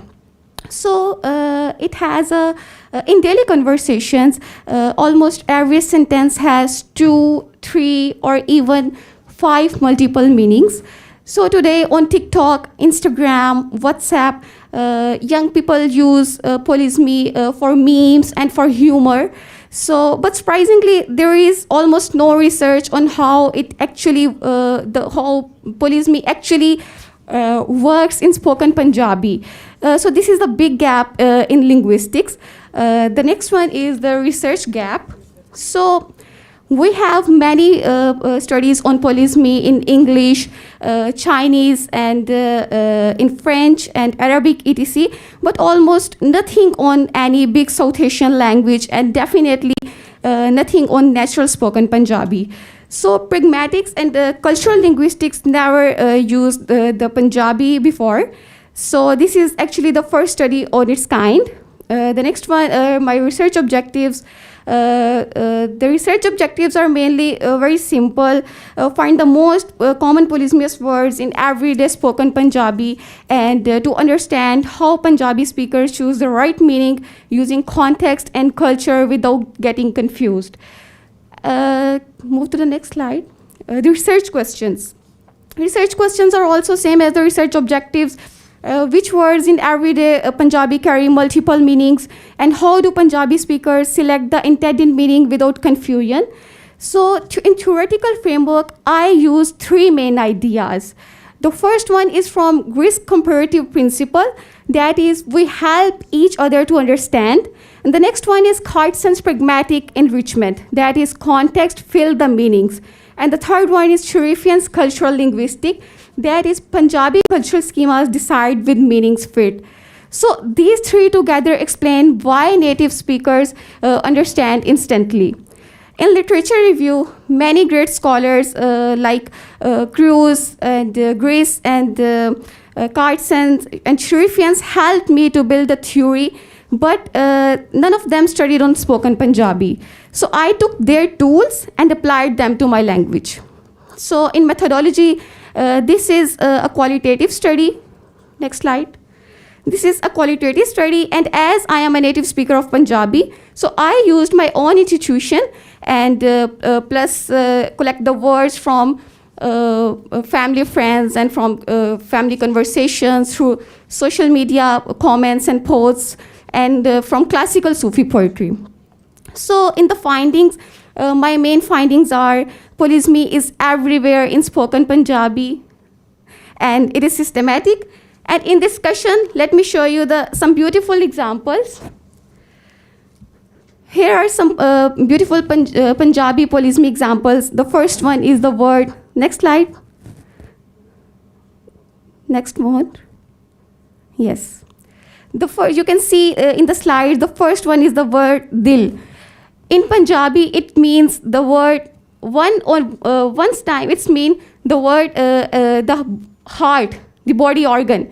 And on the other hand, it also means generosity and sincerity. So if the speaker says, usne dil nal madad kiti, it doesn't mean that he helped with the organ, but it means that he helped with the real hurt, or he helped very sincerely. So the next word is cha, and it also has 2 or 3 literal meanings that are, in once it is tea that we used to drink, and on the other hand it is affection. So if someone say cha puri ho gayi, it doesn't mean, it means that your wishes came true. And on the other hand, maybe it is in the context when tea distributed in all the guests.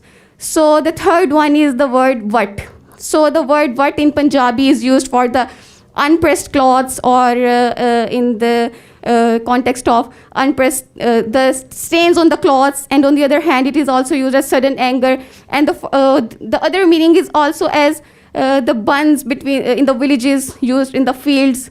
So if the person say, what kyun peh rahe ne, it means that why you have much stains on your clothes, or why your clothes are unpressed.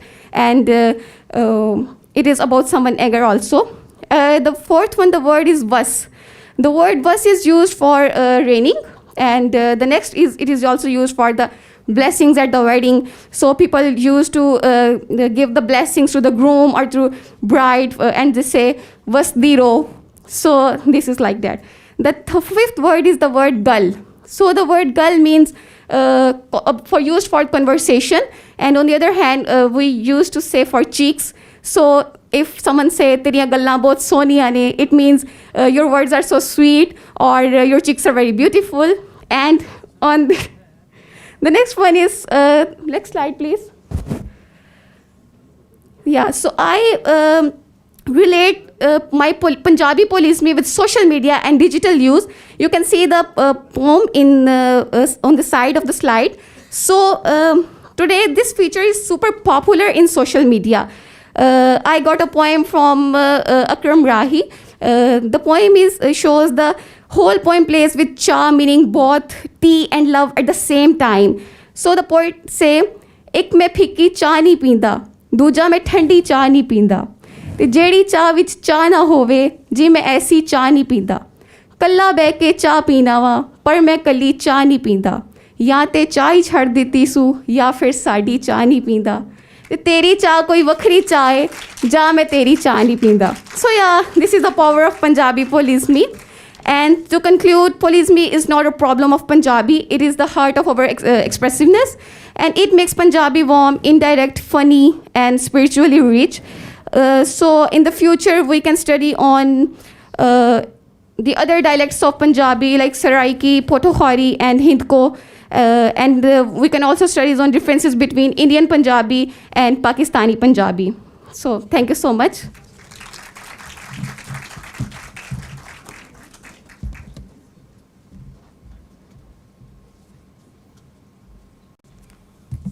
That was indeed a very engaging presentation. Our next presenter is Ms. Ayman. The topic of her paper is Digital Empathy, How Artificial Intelligence Learns and Performs Politeness and Emotional Support in Multilingual Human Communication, a Pragmatic Perspective. Over to you, ma'am.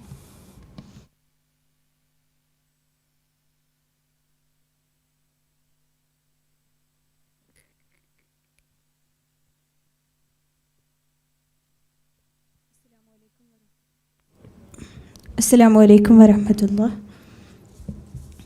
Good afternoon, everyone. It's an honor to present my paper today. My name is Ayman Fatima. I'm from Minhaj College for Women. Today, I would like to share qualitative study about how conversational AI expresses politeness and emotional support in multilingual communication. My focus is not how AI is built technically, but how it communicates with users.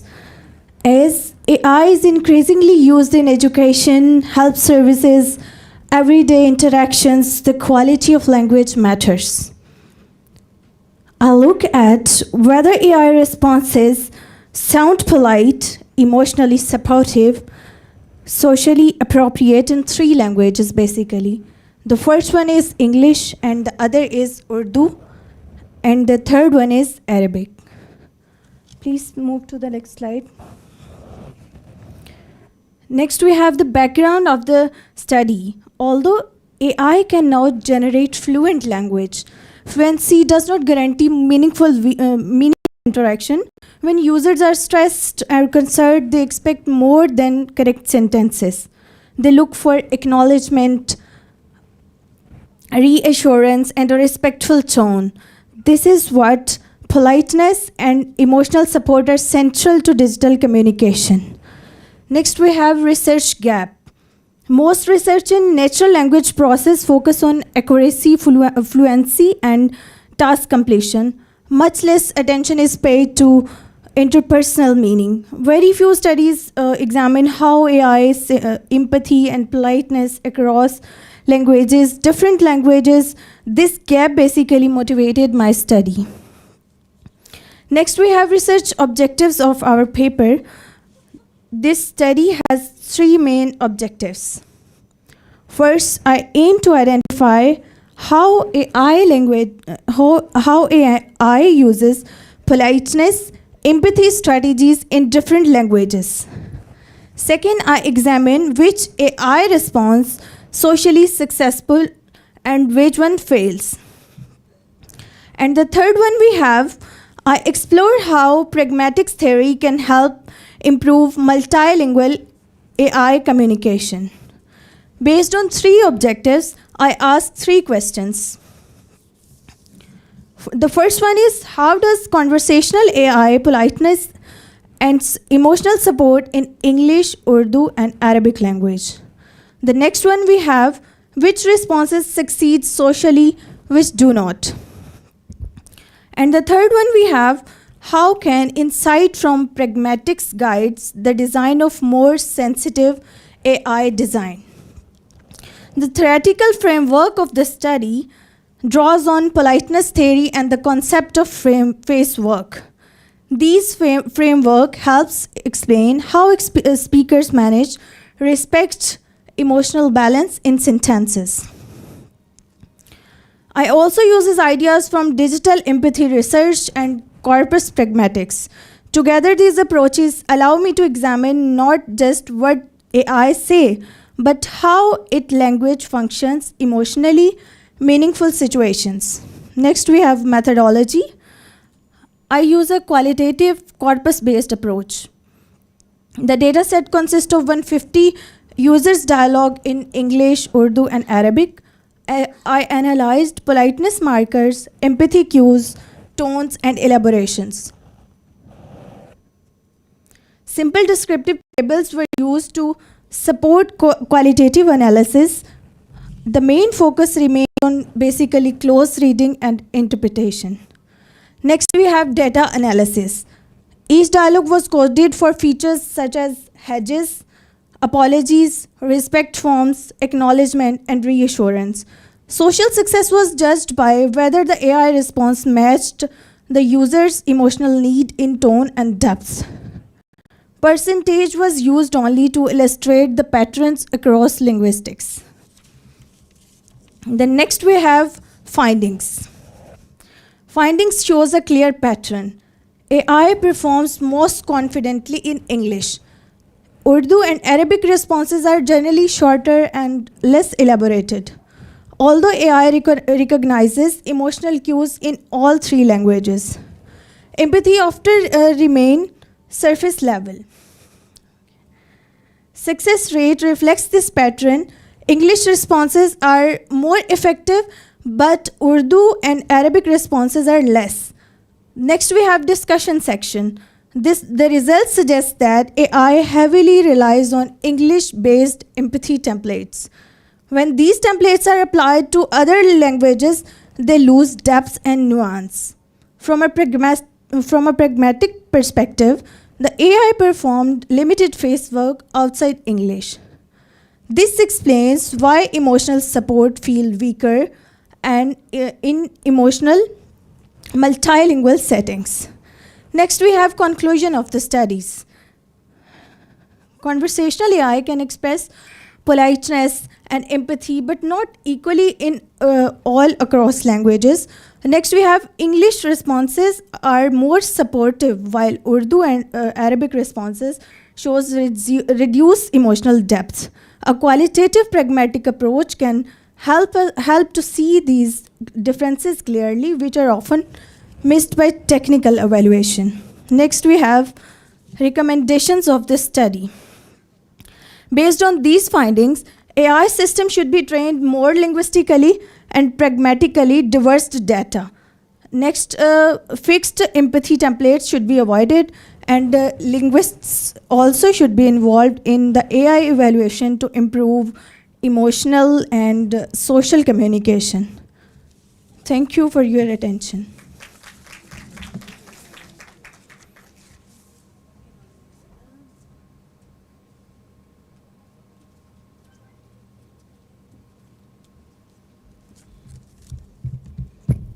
Thank you so much, ma'am, for your insightful research. Next, I welcome Mr. Muhammad Junaid to present his paper on a corpus-based assessment of accuracy, readability, and lexical complexity in AI-generated versus human-authored drug summaries.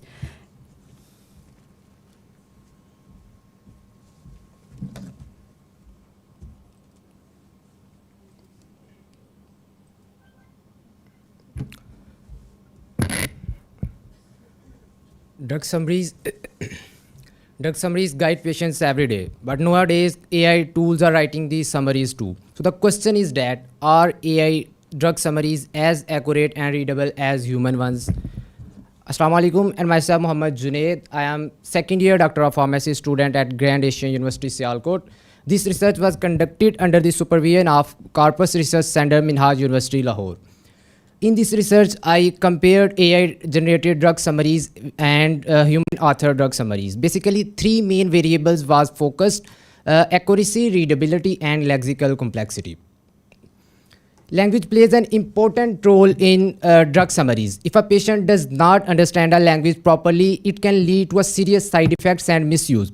So the language must be clean, accurate, and less difficult. Previous study shows that AI may produce errors and do some mistakes. In this research, I compared AI and human orthodox summaries, and the basically three main variables: accuracy, readability, and lexical complexity were focused. AI is being used more and more in healthcare, especially for generating drug summaries. Drug summaries are key because pharmacists, patients, and doctors rely on them to get information about the medicine. So if the drug summaries have some sort of any error, so it can cause real problems. So this is the problem of this study, which will be discussed in my research.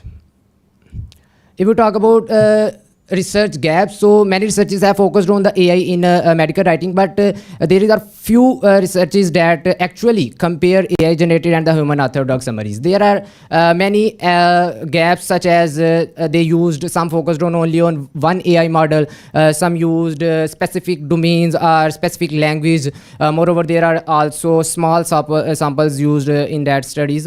So there is no structural corpus based study on this topic. So these are the study addresses these contextual, empirical, and methodological gaps.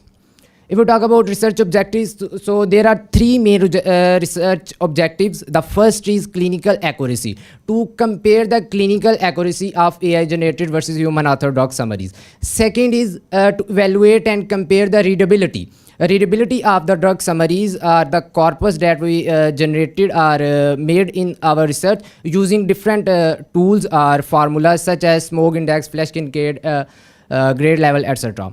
And the third objective is to analyze and compare lexical complexity, including density, lexical diversity, and the lexical sophistications.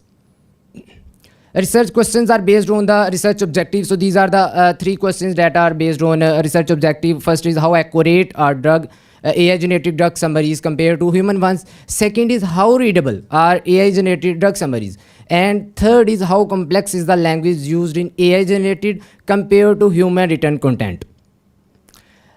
Previous studies shows that human content is more accurate as well as it's more authentic and readable. It is less difficult. But while on the other hand, AI focuses on fluency and problem solving, not rather than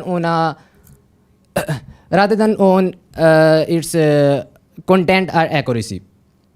If we talk about the methodology, I chose mixed method approach, then I made a corpus design, and then we collect data from different sources, and then we analyze the data. First, I took 7 major drug classes, and then we took 3 classes medicines from each drug. It made 30 drug summaries. So then we use these 30 drug summaries to generate a corpus. 30 drug summaries was collected from the Gemini, 30 from ChatGPT, and 30 from authorized human sources. If we talk about its data analysis, then first we remove irrelevant information from the corpus. Second, we evaluate the accuracy. This accuracy was not evaluated by any layperson. Pharmacy professionals or medical background students and professors was used to evaluate it. Readability assessment, we use standard formulas like flash reading A, smoke, fog, ARA, etc. To, as we know that the corpus was large, so to automate this process, we use Python to calculate. Third, we find lexical complexity. Inside the lexical complexity, we find lexical density, lexical diversity, and lexical sophistication. These are results or findings. If we see that that's accuracy of the human author drug summaries is 100%. It is the gold standard. If we talk about the Gemini between ChatGPT and human, it's 76%, and ChatGPT is least accurate, and it's 71%. Readability results shows that human contain flash reading is as 38.63, means it's the highest among all. And it is very easy. And other flash scales shows that almost 12 to 13 years of education is required to understand the responses from human. And ChatGPT and Gemini did very less. Lexical complexity, inside the lexical complexity, density of humans is less, means they contain less number of words. Diversity also shows that there are some less difficult or new words included in the responses, and the sophistication is also main. Discussion accuracy, humans are gold standard. They are accurate and have not any type of error or mistake. Readability, human easiest, and the Gemini was the moderate, and the ChatGPT was the hardest and include very difficult words to understand and some difficult medical terminologies. Lexical complexity, are denser and more diverse and slightly more sophisticated as compared to humans.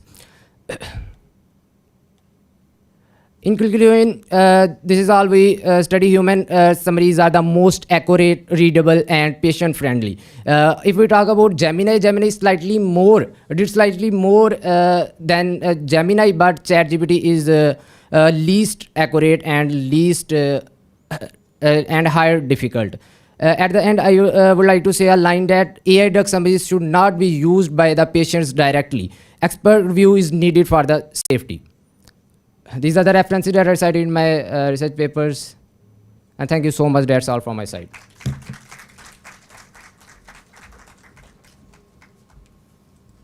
Thank you so much, sir, for this informative presentation. Our next presenter is Mr. Rafakat Hussain Shah. The topic of his paper is Ethical Considerations in AI-Assisted Language Research, Balancing Innovation with Responsibility.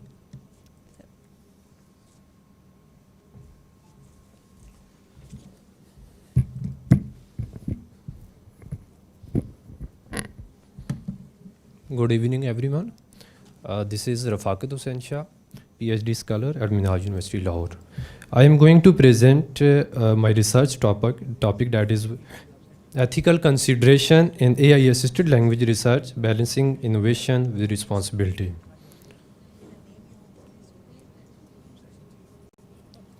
Here the abstract of the study, and the next one is the introduction. Introduction part is that artificial intelligence has rapidly reshaped the field of applied linguistics with natural language processing. Corpus analysis and language learning application transforming how researchers and educators work. Another thing is that while these tools offer unprecedented opportunities for automating linguistic analysis and improving language learning, they also raise pressing ethical concerns. Nextly, bias in database, opaque algorithms, unequal access to technology, and weak data privacy safeguards are increasingly recognized as systematic risk. Yet, despite growing adoption of AI in language research, a practical framework for ensuring responsible use remain underdeveloped. The next one is that research objective of the study. The research objectives examines how existing AI tools address or overlook ethical concern. The next one, research objective of the study is identify strategies ensuring fairness, inclusivity and transparency. And the further one is explore how inclusive design enhances trust and reduces biases.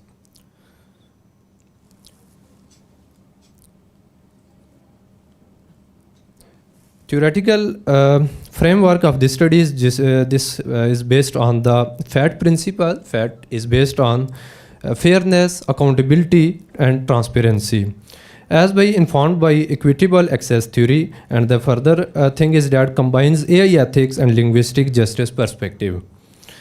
Furthermore, if we elaborate this, that's fairness is unbalanced corpora, marginalized minority language, and accountability, it's a weak institutional ethic policies for AI research. And furthermore, transparency is a opaque black box, algorithms limit trust. Inclusivity, it's a participatory designs improve representation. Methodology of this study is it's based on qualitative and exploratory as well, and data, it's a systematic overview of 30 peer reviewed studies. And analysis, it's based on thematic coding plus FAT ethical lens.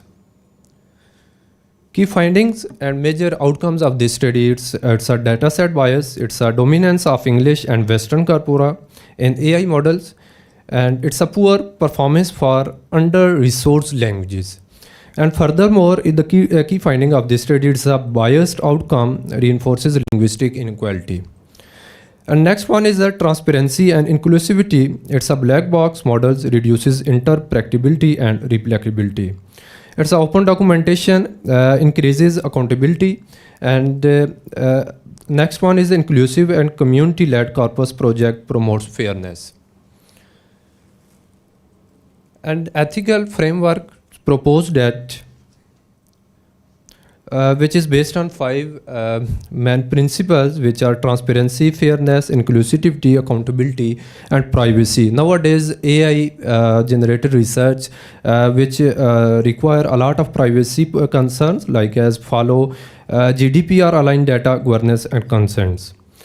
And the next one is the conclusion and recommendation of this study. It is based on AI offers transformative potentials, but require ethical consideration accordingly. The key challenges nowadays, which are unrepresentative data, opacity, weak governance, and recommendation for this paper and this study is that requires institutional AI ethics guidelines. The next one is participatory designs and transparent reporting, open resource, inclusive linguistic tools, and furthermore, the goal of this study is ensure innovations promotes equity, not equality. Thank you very much.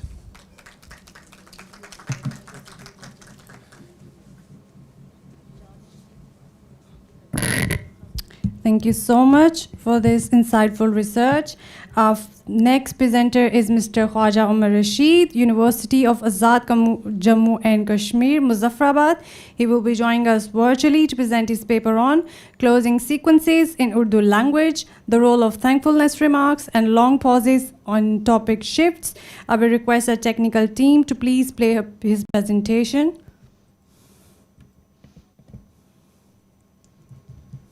Hello. Welcome to my presentation.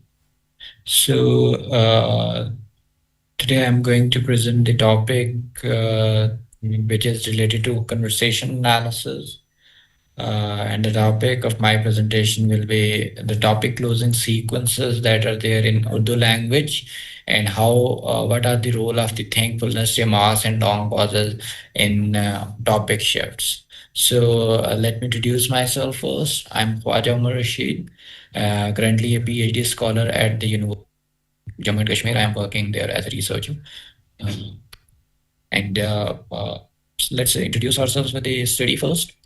This study is basically, it is about exploring the sequences that are involved in the topic switch patterns in Urdu language. In order to get a better understanding, we got to look into the background of the study. The most fundamental study which was conducted in the area, which laid the ground for my study, in fact, was one of the Dew and Hall study in 1998, where they analyzed that the figures of speech are frequently used by English speakers to close the topic. For instance, a speaker while having conversation with the other speaker, and before switching the topic, they frequently used the figures of speech, like they used to kick the bucket, they used he had a good innings, such kind of figures of speech. These are marked as topic transition sequences. So topicality, what is topicality in a conversation? Skloff and Sachs came across a definition where they describe that interlocutors, the speakers, try to consider other speakers' previous conversation and also try to fit their utterance in accordance with the previous utterance. So the entire conversation process, it is not haphazard, rather it is sequentially based. It is based on certain patterns, certain sequences which speakers usually follow, and they do follow these sequences without any inconsistencies. So there are patterns involved in conversation, which is the fundamental basic foundation on which the groundwork of conversation analysis was actually laid. So in this study, I've tried to fill the research gap that was there in the field, which was related to identifying the existing gap that is there in the field concerning the topic shifts in Urdu speaking. There is significant amount of study, especially in English speaking context, both in American context and British context. But when it comes to Urdu speaking conventions, there is very little of the studies that are being done in such context, rare to none, in fact. So my research objective is to explore the practices that are being followed by Urdu speakers in informal conversation or topic shift.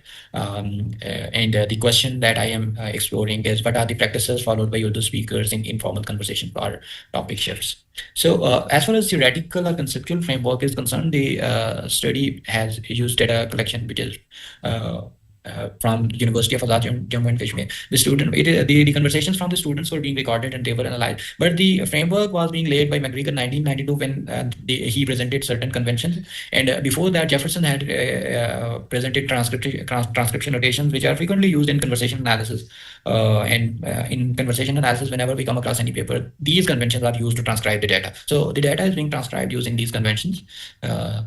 Theoretical framework, it is well applied, well practiced in conversation analysis related research, and I am also following the same theoretical frameworks, same conceptual frameworks. So there is nothing innovative about it. So let's look at the brief literature review. Although there are few studies, and I have mentioned a few earlier, but a study by Skloff and Sachs, which was fundamentally the foundational work in 1973, they identified that pre-closing sequences, they act as interactional structures which signal the winding down of the topic. There are certain pre-closing sequences which speakers often use to close the sequences, and these to close the topics basically. So these sequences involve minimal responses, like yeah, okay, speakers often use these sort of sequences. Then there were certain acknowledgement tokens too, which were being used by the speakers, and also there were evaluating summaries, which might include "that's interesting" statement. These kind of statements which provided an evaluation to the topic. They are frequently practiced patterns in closing their topics. So methodology that is being used in this study is the data firstly recorded from the conversations between the students in the University of Jammu and Kashmir, and then researcher has duly considered the ethical considerations, as ethical approval was being granted from the institution, as well was taken from the institution, from the head of the department, as well as the respondents. They were being duly earmarked. They were being duly asked to give the approval for collection of the data. So it was ethically within the ethical boundaries of the research foundations. So for data analysis, I've used McGregor's 1992 convention and Jefferson's 1988 convention. The data that was being gained through recording was data transcribed, and Jefferson's 1988 transcription notation patterns were used to transcribe that data. The question that was there regarding the topic transition sequences, only that question was considered for the analysis of data. I have only studied those patterns that are involved there in the opposite genders. And I have labeled the conversations for my own data analysis, and the duration you can see, and relationship, mostly they were colleagues or friends, and they share workplace relationships. So that was the thing. So findings and results that I've gotten from my study. So firstly, I've noticed that the speakers were frequently using thankfulness remarks like Alhamdulillah. At the closing sequences, they were regularly using Alhamdulillah, and after Alhamdulillah, the next speaker would start a new topic. So they were repeatedly using, other speakers were repeatedly using at the end of the turn this sequence of Alhamdulillah, which is culturally coded down. So it functions as pre-closing marker here, and many minimal marks like okay, right, etc. in English are used, but in Urdu, what I've noticed is in contrast to those minimal marks, that Alhamdulillah is pretty frequently used. Next speaker would naturally begin to introduce new topic. So instances of this can be seen. Let me share from my paper. If you can see the screen here. In this conversation, this speaker A1 and B1 are having a conversation where A1 is saying, "आप अपना employee card बनवा लो ना," and the speaker B1 responds, "फिर उस पे आया करूँ." It means they are talking about the for transportation they could use maybe university buses. It's a filler there, and then वो मेरे से time manage नहीं होता, मतलब एक तरह से. अच्छा, बाकी सब अल्हम्दुलिल्लाह अच्छा जा रहा. Now this utterance number 6 which I have written here. बाकी जब अल्हम्दुलिल्लाह अच्छी जा रही है. From this utterance, the next topic will be introduced. Ma'am bhi hai na. Now ma'am Zartash, new topical thread is introduced here. So after alhamdulillah, it provided a marker where speakers have closed. Speaker B has closed the first topic by stating that that topic related to jobs. So that was being closed here. Identified, and it is previously being identified by various researchers as well. It was long pauses, which were pauses ranging from 4 to 6 seconds, and they were frequently used within the conversation. They provided an indication that topic is going to shift. So long pauses often come at topic boundaries in Urdu conversations, where I've noticed that when speakers are going to change the topic, this is pretty significant in nature, that in 7 conversations I have identified 6 instances where the topic shift is preceded by long pauses. So long pauses, they are frequently used in conversation. They in a manner they.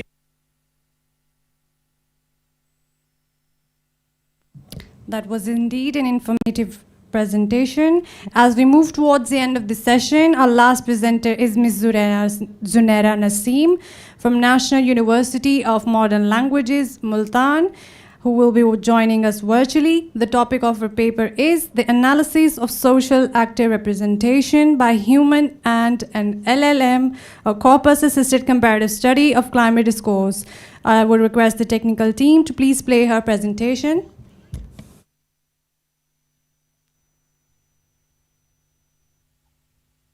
Good afternoon, respected professors and researchers.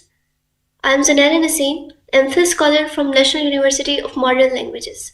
It's an honor to be a part of ICALLT 2025 and contribute my research ideas to this conference. So starting with my presentation, the topic of my presentation is the analysis of social actor representation by human and an LLM, a corpus-assisted comparative study of climate discourse. See, with the rise of artificial intelligence, everyone is curious about what role AI can play in research. Like other fields, there has been a growing concern in language studies about the role of artificial intelligence. But why is it so? Why linguists are being more concerned about the role of AI? The reason is AI possesses the ability to talk like humans. So this is the first time that us, the super creations of God, are being talked to like the way we do. This is the first time an other creation is talking to us directly. So there has been a debate that the large language models or AI can replace human analysts in research in language studies. So numerous studies have compared the performance of humans and large language models in different areas. But there has been a little focus in the comparative study of humans and large language models within the climate discourse, and particularly in Pakistani media. So within this context, this study aims to cover the gap. Previously, people have talked about the role that large language models can play in qualitative research. So they have studied large language models can be used as annotators in qualitative research, or in online conversations, they can be used as a moderator in climate change discourse. And sometimes they can also be used in discourse studies to identify the actors in discourse. But there is a little gap in the comparison of analytical abilities of humans and large language models through a corpus-based approach in qualitative studies. So in this way, there exists a methodological, theoretical, and empirical gap in previous studies, which gave the space to us to explore this area. So in this study, the purpose is to compare how a human researcher and a large language model analyze the representation of social actors in climate discourse, and to identify the similarities and differences in the interpretation of social actors by human researcher and a large language model. So I would like to make one thing clear. I am using the word human researcher here again and again because it is a comparison between machine and the human. That's why it is, I consider it important to highlight the fact that there is a human researcher and a large language model. In this case, in this study, the large language model that I have chosen is ChatGPT-5. The study will try to find out how do the human researcher and large language model analyze the representation of social actors in climate discourse. Secondly, it will try to find out how does the interpretation of the representation of social actors in climate discourse vary between a human researcher and a large language model, which is ChatGPT-5 here. So for this purpose, the theoretical framework that I have chosen is Van Leeuwen's social actor representation framework, which tries to explain how social actors are represented in English discourse. Either they are included in the discourse or they are excluded from the discourse. So Van Leeuwen provided a wide range of categories, the ways through which social actors are actually represented in discourse. So previously, in the past studies, people say no, how large language models and humans' analytical abilities are related or different. So for this purpose, this study follows a corpus-based qualitative approach. So the data source for the present study is climate-related articles from Dawn newspaper. The e-newspaper was selected, and there's a section named Breathe that publishes only climate-related articles on it. So the time duration for this study was 3 months, from July 2025 to September 2025. This time duration was who are responsible or who are being affected by these climate disasters. That's why purposely this time duration and newspaper was selected for the present study. So how the data was analyzed. First of all, a corpus of 3 months data was compiled, and the corpus tool that was used for data analysis was Sketch Engine.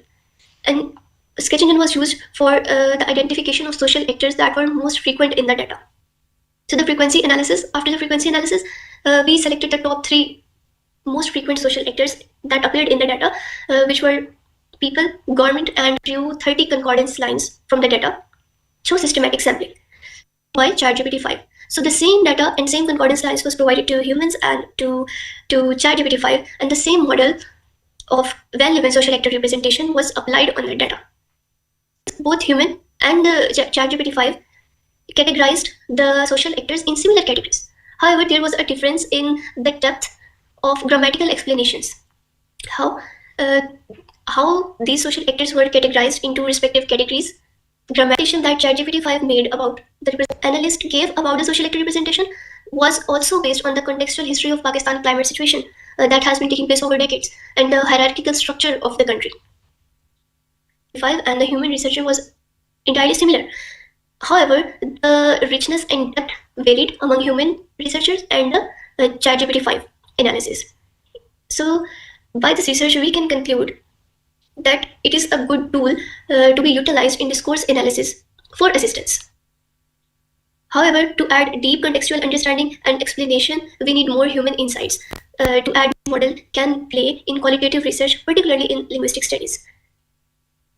So this study is not trying to claim that AI can replace humans, but this study suggests that AI can serve as a complementary approach to help humans in qualitative research and reduce the time that they invest in qualitative studies.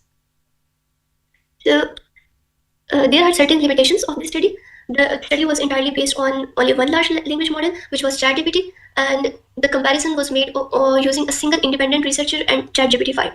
And also there was a little limitation for the time duration, which was taken for 3 months. Different large language models like ChatGPT 5, BART, and others as well. And similarly, the abilities of these models can also be compared with humans and also with one another. So I hope this study will help redefine the way research has been conducted in discourse analysis and may add more valuable insights to discourse studies. Thank you. That was indeed an insightful presentation. I will now hand over the session to Dr. Saima Chatta to give her concluding remarks on today's session. Over to you, ma'am. Thank you, Eman. Assalamu alaikum to everyone. Hope all of you must have enjoyed such an informative session. Most of all, it is contributory and contextualized. All the researchers, they have made their researches in the context in which they are living. That is much appreciated, in fact. The most of all. The first one was very interesting. The second one was also, she has integrated 3 languages, a comparison of English, Urdu, and Arabic. So if you can add Punjabi into it or in your next research, it would be appreciated, because it is polite markers. You talked about polite markers. So polite markers, they are very much there in Punjabi language. It is such a rich language and have a large variety of polite markers. So if you will be working on it, it would be appreciated. So most of, and it's really good to know that pharmacists, they are also working on language. they are doing their research on language. So we are really pleased to know that. It's really good to know. And thank you very much to all of you. All of you have worked very well. You have done a great job and shared your views with us, coming all the way from different cities, Sialkot, Islamabad, and different cities. So the most important thing, of course, the topic is the dire need of the time. AI and language, they are quite integrated with each other, and we cannot deny the importance of AI. It is quite a hot topic, today's hot topic. Nowadays, everyone wants to work on it. But my humble suggestion is, when you will be working on AI, don't let the AI rule to you.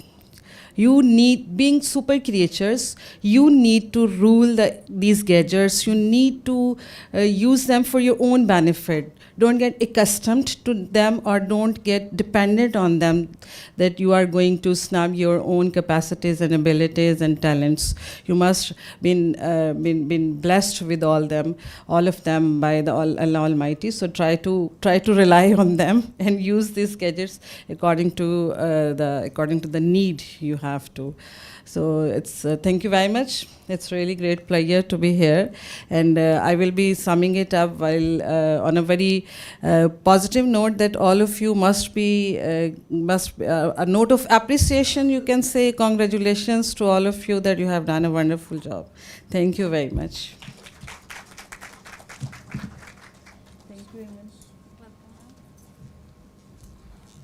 Thank you so much, ma'am. We're truly grateful for your contribution and sharing your knowledge with us today. I would like to invite Professor Dr. Maria Isabel Maldonado to present the shields. She's from University of Punjab, Chairperson, Institute of Languages and Linguistics. Ma'am, could you please come in front of the stage? Let's give her a round of applause. Let's extend a warm round of applause for our speakers. First of all, we have Ms. Zeenat Akram.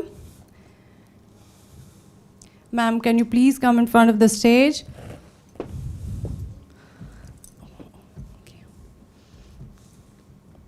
Please give them a huge round of applause.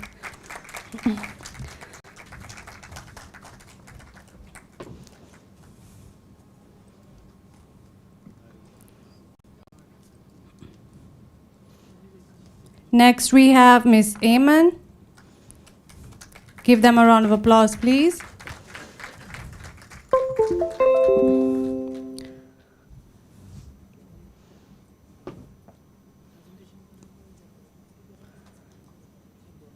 Next, we have Mr. Muhammad Junaid.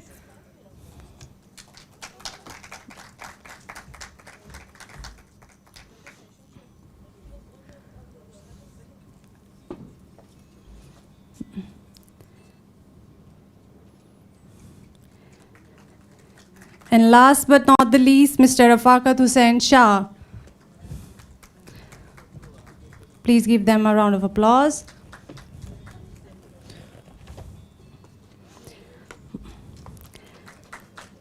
Lastly, I would invite the session chair, Dr. Saima Chatta.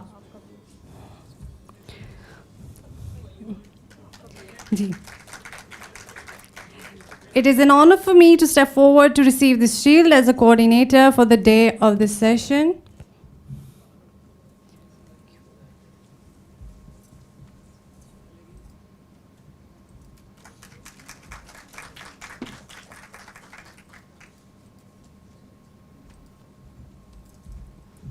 Thank you to all, to our distinguished speakers. Yes. Thank you. Assalamu alaikum and a very good afternoon to everyone. I would humbly request Professor Dr. Sumaira Sarfraz, Director, FAST, National University of Computer of Emerging Sciences, Lahore. I request Professor Dr. Arshad Ali Khan, University of Management and Technology, Lahore. Please come on, join us on the stage. Dr. Muhammad Islam, Chairperson of Department of ELT and Applied Linguistics, University of the Punjab, Lahore. Professor Dr. Maria Isbal Garcia, Chairperson, Institute of Language and Linguistics, University of the Punjab. Thank you, respected guests, for your time and precious time. I again request Professor Dr. Sumaira Sarfraz, and with due respect, Professor Dr. Sajida Zaki, Chairperson, Department of English Linguistics and Allied Studies, NED University, Karachi. She will join us virtually.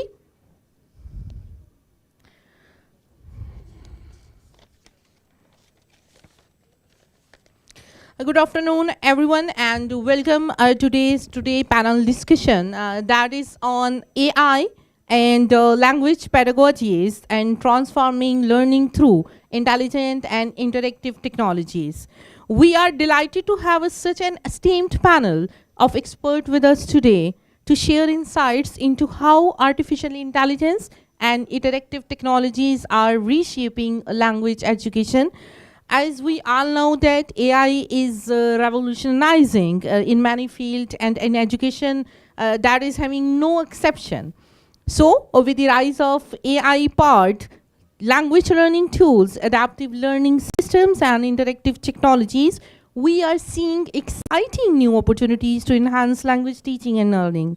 This discussion definitely aims to explore about how these technologies are not just supporting, but actively transforming language pedagogy and making learning more personalized, engaging, and efficient. First of all, we have an incredible group of panelists here today.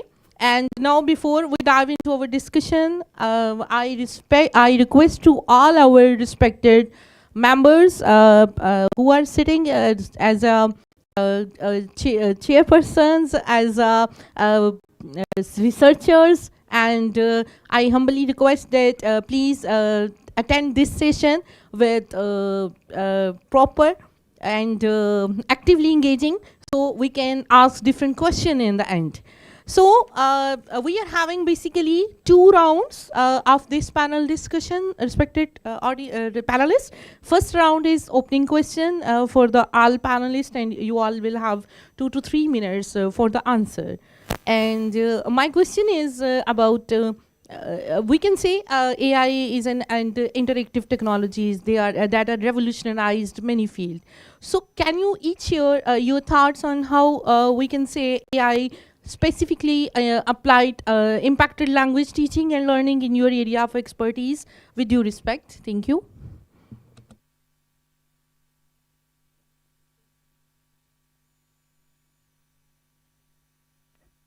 No such thing here. Ladies first. All right, thank you. Thank you very much, Madam Amelala, for an elaborated introduction, and thank you very much the management, Minhaj University, the Department of English, Chairperson Dr. Zafar and his team, for inviting us here for such an important topic, which is galloping the world. Well, it's a very fascinating area for discussion.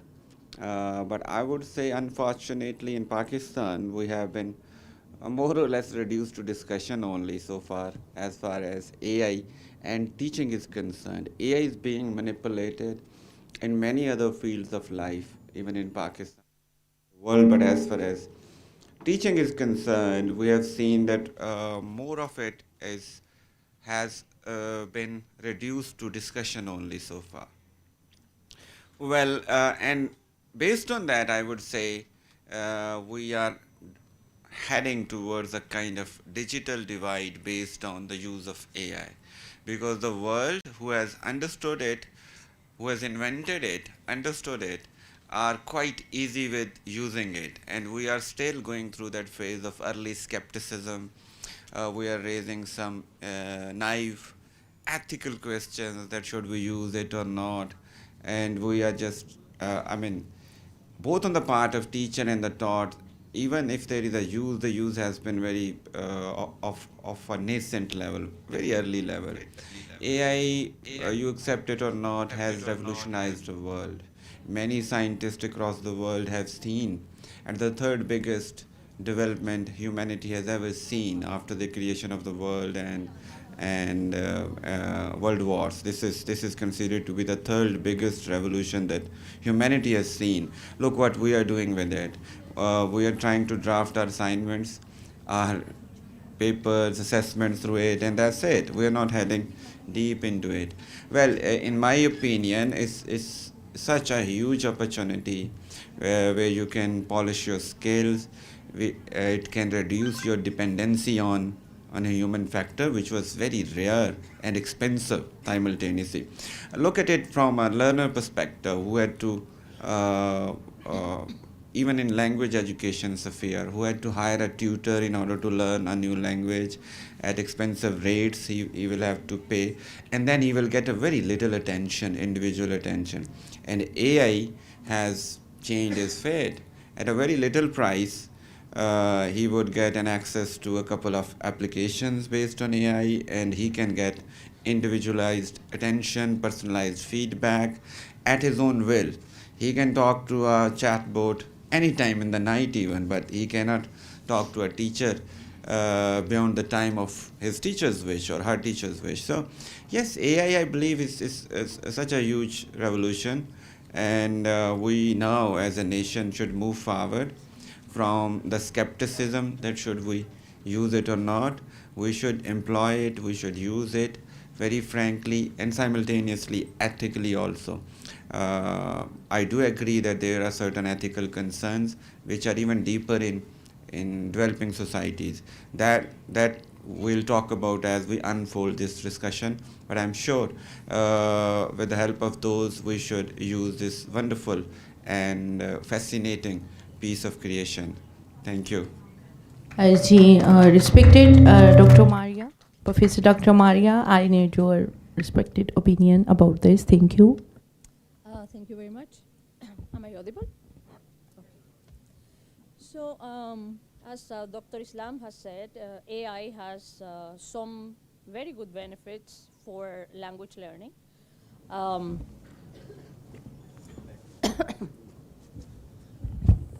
Thank you.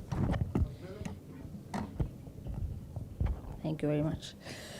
So like he was saying, AI can be accessed at any time of the day or night. AI has certain explanations and applications for language learning. I have used some of those, like for example, Duolingo. I was learning Italian and French with Duolingo, and I could see the comparison between the same words in Italian and French, and they're similar to my mother tongue also, which is Spanish. So these things are very positive. Still, there are some disadvantages as well. Like for example, I was trying to get some grammar explanations in Italian and French, but I was not able to get that. I suppose that when these applications are more evolved and more developed, so we will be able to get these things. It was very interesting to have a chat box teach me pronunciation. That was very positive. The pronunciation, I checked it with some native speakers of these two languages. It was perfect. So Yes, I agree that AI is a very positive tool for language learning, and I hope that in the future it will be more developed so that we can get more benefit. On the other hand,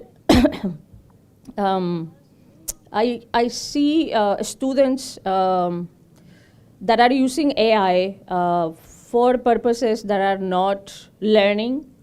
So I think that this is something we need to have into consideration, and especially teachers should be very aware of these things, because then the learning of the students will decrease. But also the students need to have into consideration that they are in a university to learn and use AI in an ethical manner. True, thank you, Dr. Maria. Dr. Arshad Ali Khan, Professor Dr. Arshad Ali Khan, University of Management and Technology, Lahore. Sir, can you please provide your kind opinion about this? Thank you.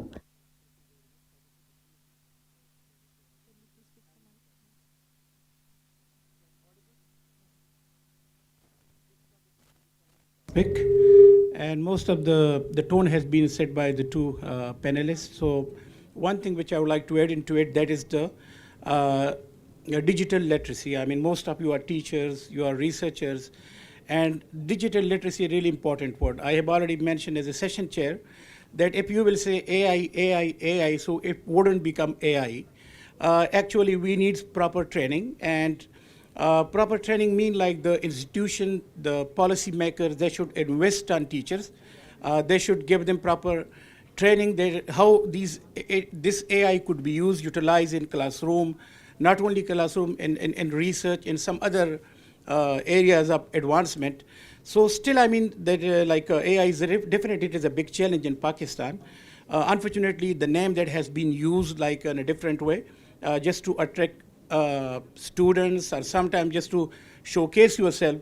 But in real words, and the actual sense, I mean, still we have to cover like a long distance. When we are talking about so far the teachers are concerned, right now the teachers are no more in authority. This pedagogy, the teacher pedagogy has been shifted towards like a co-learning. The co-learning mean like now the teacher and the students, they are actually and mutually learning, they will learn from each other. And that is one thing, one power, that is the deconstruction of power of the teacher. And now this is in the, like the students and teacher, if they will work together, then that will be good for learning, because the focus is on learning. Apart from that, if the institution and then now the second challenge is, that is about if our curricula, our formative assessment, if that is aligned with the AI tools or not really. And AI should be used as a tool, not as a substitution to human being. That is what I suggest. Thank you so much. Now excitedly, as I have already mentioned, that we are having Professor Dr. Sajida Zaki, Chairperson, Department of English Linguistics and Allied Studies, NET, University Karachi. Thank you, Professor Dr. Sajida Saiba, that you have spared your precious time for us. Dr. Saiba, I need your kind opinion about this topic, about how AI and interactive technologies have revolutionized many fields. You can share your experience and how specifically AI basically impacted language teaching and learning in your area of expertise. Thank you. Assalamu alaikum. Am I audible? Yes, respected ma'am. Walaikum assalam. Assalamu alaikum. Am I audible? Yes, respected ma'am. You are audible. Thank you. Thank you. First of all, congratulations on such a wonderful conference that you have organized. And I'm grateful to all the panelists for their wonderful comments. I'll add to what they have already suggested. For me, I feel AI has a transformative impact on language pedagogy. This transformative impact needs to be seen in connection with what language teaching, learning, applied linguistics, or second language acquisition theoretical foundations have been. When you see that the theoretical foundations of applied linguistics and second language acquisition, they demand personalization, they focus on interaction, communicative language teaching and learning, they talk about socio-cultural frameworks, they talk about promoting learner autonomy. So this is exactly where we see that AI comes extremely handy and facilitative, because whatever problems we had earlier on of a typical traditional language teaching classrooms, that teachers were not able to create differentiated personalized learning environments or learning materials for their students. So this particular problem has been handled. Now, individual personalized learning, feedback, evaluation, interaction, communication, that has been made possible. Another very important idea is that artificial intelligence, it has a variety of tools available. Now, a traditional teacher who was very unconsciously involved in teaching learning, that is further complicated, because now when we demand strategic learner autonomy to be practiced by learners in learning or using AI or any other chatbot or any other tools and applications, they require, a teacher needs to also be transformed in terms of how to make the most of each and every tool available. What is the downside of a particular tool, and what is something that can really help teachers in overcoming whatever deficiency they earlier on could see as part of the typical face-to-face classroom teaching that happened in large classrooms like Pakistan. Another very important point that I would like to draw your attention, metacognitive learner strategies that have been highlighted in applied linguistics and second language research. And I think when people engage, learners engage with artificial intelligence, it does promote metacognitive use of metacognitive and self-regulated learning strategies. So that's a high point. And plus, when you look at global South, which is South Asian context, where Pakistan is one of the global South country, in such context where ESL and EFL pedagogy is already going through a variety of problems, then English language teaching learning using AI can really be a facilitative tool. For instance, how easy it has become to develop the learning materials that we require for our classrooms, how easy it has become to create those classroom activities that otherwise would have taken a lot of our time. So it is an advantage to the teacher, to the learner. It does allow learners to really have a personalized feedback, to identify more opportunities for interaction and communication using AI and chatbots, so that they can really see their own progression, and that ideally motivates them. So I hope I've answered briefly your question. Thank you. Yes, Dr. Saiba, such an insightful vision that definitely AI is just extremely, you can say, helpful, and for the teachers as well, for the material, for how we are going to organize or create different activities, and we can say that spontaneous activities sometimes, and with such a time bound and with such a refined thing. So and as Dr. Arshad Ali Khan said, that is basically something about digital literacy as well. So definitely I am totally agree with Dr. Arshad Ali Khan perspectives that AI proper training should be organized, and as many institutions are using AI degrees, they are basically, we can say, they are promoting that. So the training should be also there for the teachers as well, so they can tactfully and handfully we can say bring different type of motivations and different trends into the modern technologies and the tool. Successfully, we are moving towards our round 2, and there are specific some questions for respected panelists. And my very first question from respected Dr. Sajida Zaki Sahiba. Dr. Sahiba, how in your experience that how we can assist AI in the assessment and the feedback process and in language learning specifically, that can you provide any example where it had been particularly beneficial? Thank you. AI has been particularly beneficial in formative assessment.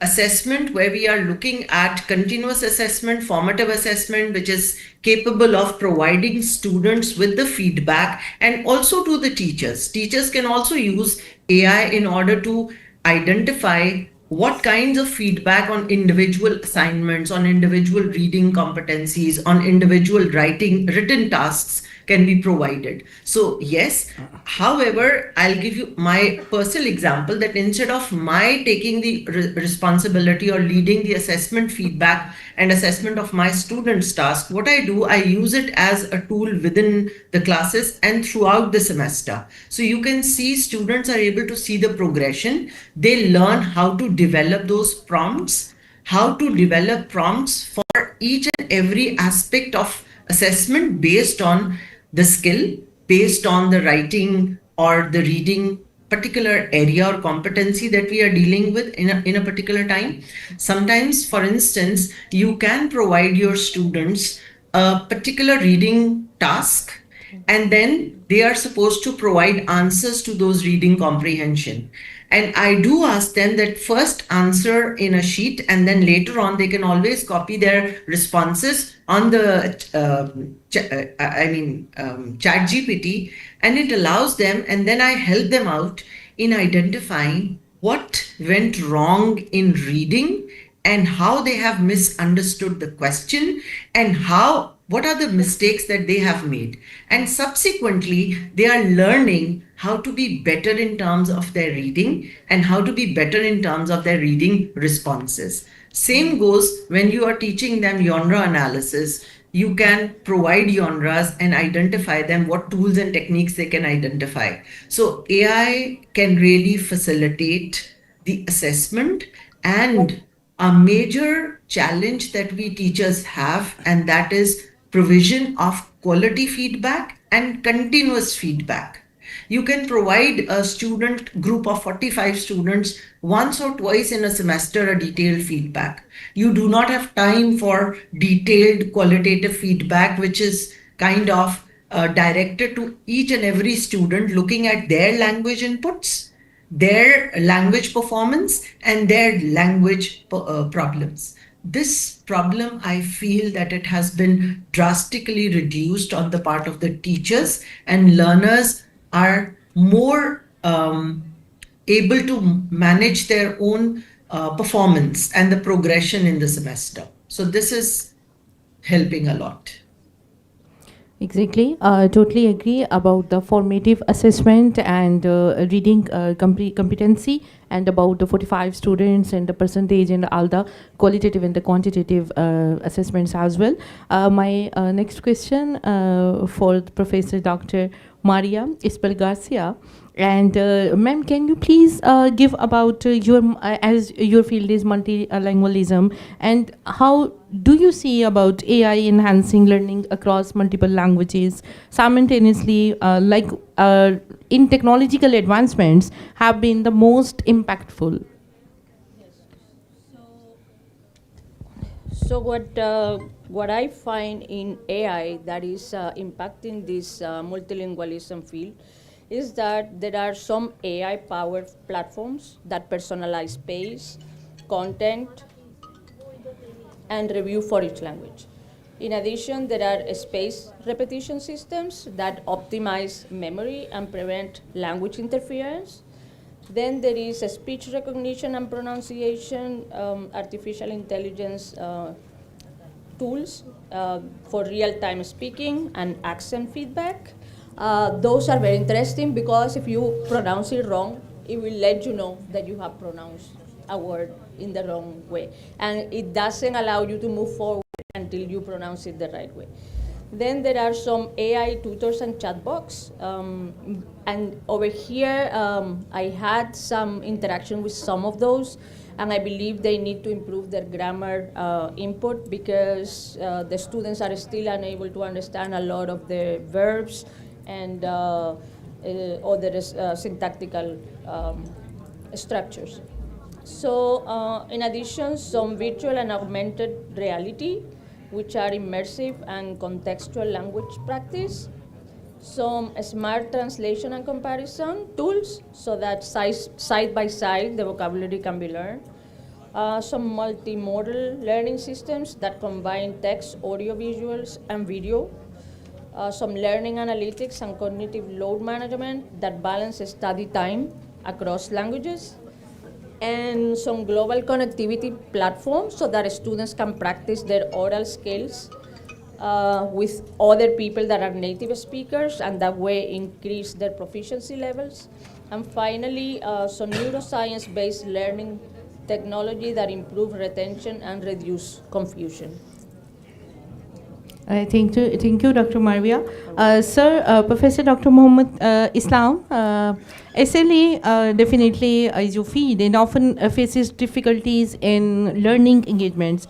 Then how you are basically seeing that how AI tools and interactive technologies help overcome these type of barriers?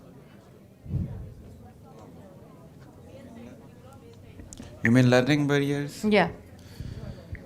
I think I've already opened this agenda that AI can be a real revolution in this field because it is in the very access of students at their own convenience and at their own will simultaneously.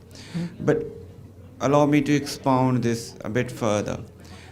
See, AI, since we are talking about the use of AI in language pedagogy and seeing how it can be beneficial or transformative for our learners and teachers, I believe one of the major things which probably refer back to your question also, we can do is changing our habits, changing our attitudes, and changing our behaviors simultaneously. We need to realize as a learner that this is something such a huge potential.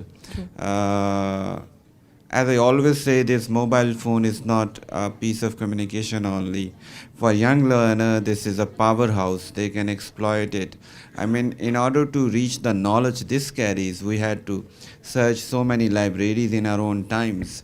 But obviously, the priorities have gone changed. When you get things in abundance, your priorities does change. But this would let you go nowhere. You can try it and learn the world.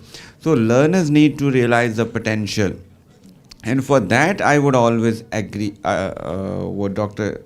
Saab's comment that we need to introduce AI literacy. I would say that there must be more than one courses related to various aspects of AI literacy in our undergrad programs, because this AI gonna shape the world in coming few decades.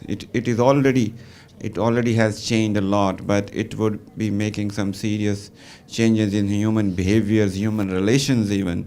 So we need to prepare our students like we prepare them in our religion, like we prepare them in other domains, because that would be very essential to their basic life. And now we should move forward instead of thinking what technology can do for us. Rather, we should probably think what we can do with the technology. Let's understand it, use it, and make maximum use of it instead of waiting for the moment that technology overcomes us and then it forces us to do something. So we have to move forward from copying and editing. You can use it legally, creatively, being young learners. You can get ideas. I have never stopped my students from using AI for making assignments, as long as that use is ethical. But if I have any doubts, I would always ask questions, some friendly questions. Where did you do it? All right, what did you get from it? What is the theme of this thing? So you being the second bigger responsibility is on the part of teachers. Exactly. And allow me to say I probably am more disappointed on their part, being a part of the same fraternity, because many teachers around Pakistan would discourage using AI only because of their laziness, their professional laziness. True. They won't change their ways. They won't want to make an extra effort in order to change their pedagogy, in order to adapt themselves to the powerhouse AI is generating. They themselves are not AI literate. Let's be very honest about it. And how can they handle a mammoth, a doctor who is not qualified for a certain disease, or how he or she can handle that disease? So the problem is pretty simple. We being teachers and researchers have bigger responsibility, have larger share of responsibility, realizing that we have to learn it. And then we have to tell our student how to employ this ethically. What we can do is, we are doing at the moment is that since we don't want to change, AI is banned. Don't even look at AI. Why? When world is allowing it, if you know what is written down there, if you can use it to generate an idea, one of the biggest one of the biggest blames which has been pasted on AI is it is killing students' creativity. It is killing students' critical thinking. How come on earth you can say this? Let's, being Muslims, be afraid of Allah Almighty. How can you say such big lies on the face of people? How come? Let's just try and understand what criticality is. Criticality is understanding a phenomenon or an issue from multiple perspectives, and then making your own opinion based on it. That's the height of criticality. If based on multiple perspectives, you are an individual with your own opinion. So you are somewhere a serious critical person. Am I right? You agree with this? So AI, including ChatGPT, Gemini, App Uni, they give you multiple perspectives.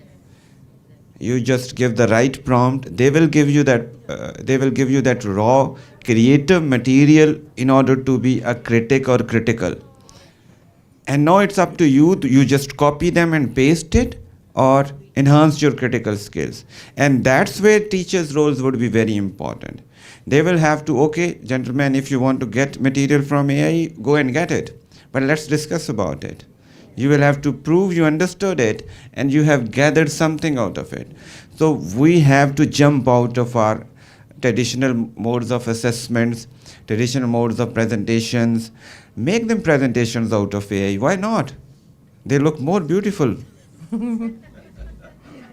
I mean, you don't like beautiful things, you want that ugly, rotten pages, handwritten pages.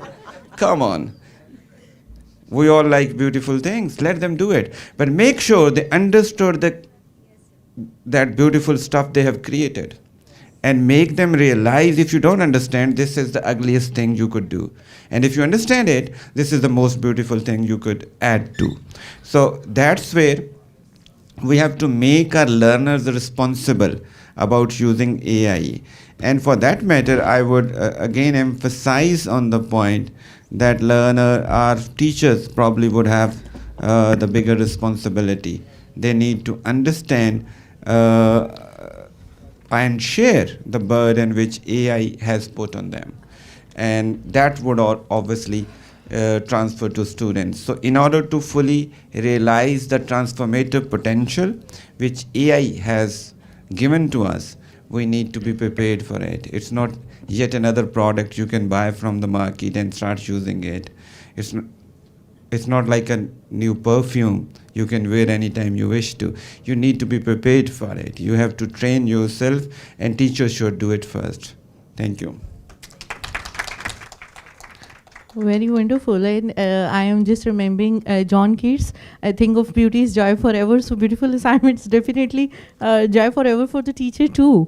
So I will take a pause and I welcome Professor Dr. Sumaira Sarfraz. Due to certain reason, she's a bit late. And Dr. Sumaira Sarfraz is an expert in English language education and AI-driven language learning. and as the director of the University of FAST, International University of Computer of Emerging Sciences, Lahore, she is basically focusing on the integrating interactive technologies in language pedagogy. And I am directly moving to Professor Dr. Arshid Ali Khan. And sir, I need your critical analysis about the ongoing discussion, please.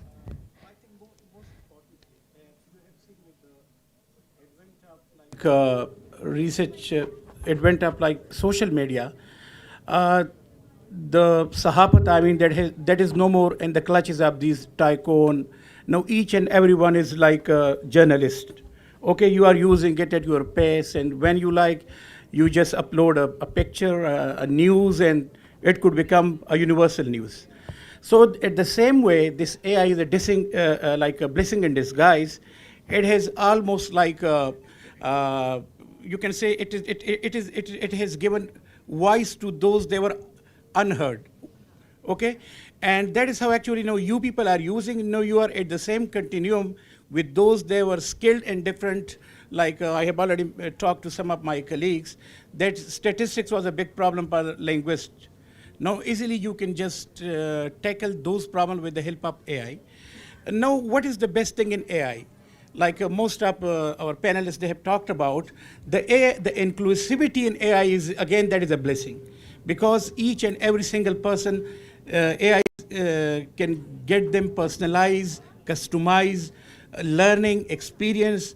It can give them, especially like if you are from diverse background, when we are talking about the learner differences, your metacognitive awareness, that might be different. Your IQ might be different, your aptitude, attitude might be different. So that is the beauty of AI, that it can give you personalized resources. And then you can learn at your pace, and you can learn with your error patterns. So that is really helpful. I mean, it has focused on individual learning. And while in a classroom, when there was just one single like model, and most of the time, how can you address 200 students at the same time when they are having diverse background, especially their cognitive level is different, the way they process, that is different. So I think AI is again blessing for all those learners, including the teacher, that now you can get personalized learning material. So this is my point. Yeah. Those melodies which are untold are much sweeter. So we are moving towards respected Professor Dr. Sumaira Sarfraz. Ma'am, I am having the question for you, that as you are in serving as a director in FAST, how have you integrated artificial intelligence and interactive technologies into the curriculum, and what are some challenges and the success as well you have encountered? Thank you. Okay. Thank you very much. First of all, I would like to apologize for being late. Yes, this is a question that I often encounter wherever I go for panel discussion or any talk. Coming from a university which is primarily a university of computer sciences, yes, we do have an edge over other competitive organizations and institutions in Lahore. Reason being for a very strong Department of Computer Sciences. It is basically a core requirement of a huge number of our students. I mean, students belonging to Department of Computer Science, AI, cybersecurity, software engineering, that they have to use AI in their courses. So when it comes to language learning, we have no choice, being the language teachers, to inculcate and integrate ICT and AI tools in language learning as well. So we get a lot of support in terms of designing e-learning tools for our students who are engaged in language learning. Let me tell you one thing, AI, yes, it's right now a talk of the town. It is everywhere. It's going to be there for minimum 9 to 10 years. I mean, you can look at it in terms of a decade. And then what will happen after that is a major challenge and a question that we all need to consider right now. So what will happen? Right now we see our students simply, when it comes to anything, they just turn towards AI technology, ChatGPT, Gemini, and search answers. Now, you have to understand that all the data that is been there in these AI tools are provided by humans, right? So at the moment, you are relying on technology to provide these answers. So fear the time that right now you are providing these learning to these tools. A time would come where this learning will be inducing ideas into your brains. And this is a major challenge at the moment, that how you should remain human in terms of your superiority for providing that learning to the tools. So in tackling that particular aspect, which is nothing but creativity of mind and creativity of your thinking, it's something that you have to hold on to, number one, and then develop. So as long as you remain ahead of technology by developing your critical thinking skills, by getting into more of a reading, only then you can have improvised e-learning tools to be used for your specific needs. My need would be different from Dr. Islam. Dr. Islam's would be different from yours. So what we are doing right now, we just come across one tool and say, okay, this particular tool is going to provide holistic solution to all our problems. Well, this is not the case. And this misconception will lead to it would not lead to learning, rather it would be a counterproductive, because first and foremost thing when you are dealing with learners is the individual weakness. So if you are aware of that, and that's something that I would endorse Dr. Islam's point of view when he said that the crucial point in the AI, and I'm sure that you all must have been listening to a lot of research work today, good presentations and research work, and I hope that you would be taking home the biggest challenge is teachers training. Unless and until we, the teachers, know what AI is, how we should use it, we cannot simply let students use it for the sake of it. Just logging on to ChatGPT and saying that, okay, please paraphrase this for me, and you get the paraphrased version, is not a learning. It's not a learning at all. It's, in our language, it's copy pasting, you know. So teachers need to first of all be trained, and yes, we will have more forums at FAST also, and maybe they have a question, so I just don't know if she wants to ask you want to ask a question? Okay, yeah. Okay.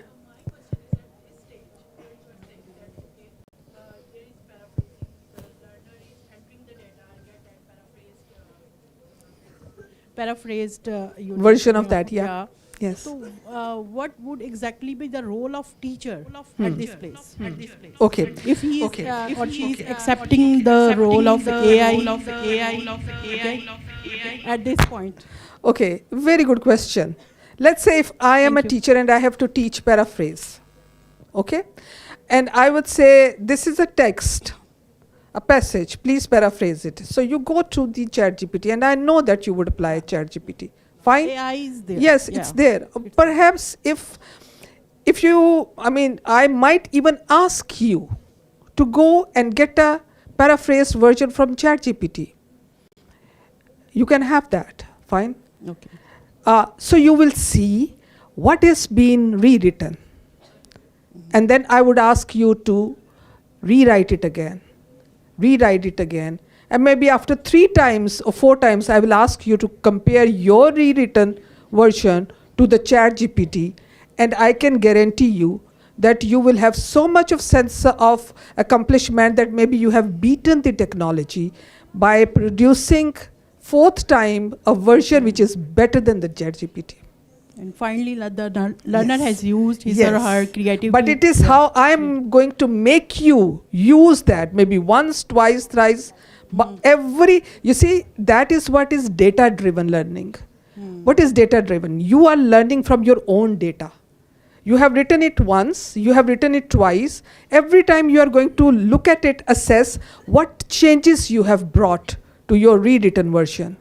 And maybe the fourth time and fifth time, if you would compare it to the ChatGPT version, you will be pleasantly surprised to see that your version is better than the ChatGPT version. I can guarantee you that. Thank you, Miss. Thank you. Next, we have successfully completed our 2 rounds of this panel discussion. And now this is last round 3, interactive discussion. And due to time constraint, we will just have only 2 minutes for each panelist. So AI is a powerful tool, and there are also concerns, as the student PhD scholar also raised that, and about data privacy, accessibility, and ethical use. That is the major concern. How we can balance these challenges with the need of innovation in the language education. I need the kind opinion and respected opinion from all the panelists, and kindly please 2 minutes. Thank you.